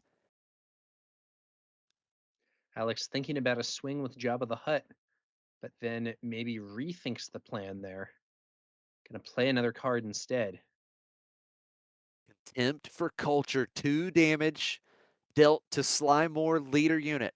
A spy token created in the process for Alex. And lowercase, a deck that we saw in the first game want to be so aggressive. Was pretty aggressive again in game 2, and this game has had to play a very sluggish back and forth mid-range style game with Alex, and I just don't think this is really the spot he's hoping to be in. Yeah. The lowercase was really able to be the aggressor in the previous 2 games. In the first one, couldn't quite get there. Alex turned the corner. But in the second game, lowercase was able to get there. In this game, it feels like Alex has been the aggressor, and that early Gonk power droid offering powerful discounts and really kind of setting the pace as at something that lowercase is not necessarily able to follow. And lowercase attacking into that shock squad, even with the on attack ability, it's only 6 damage. It has an additional 2 power, so Jabba's ability able to help clear up the leader unit. We do see Beguile bouncing back the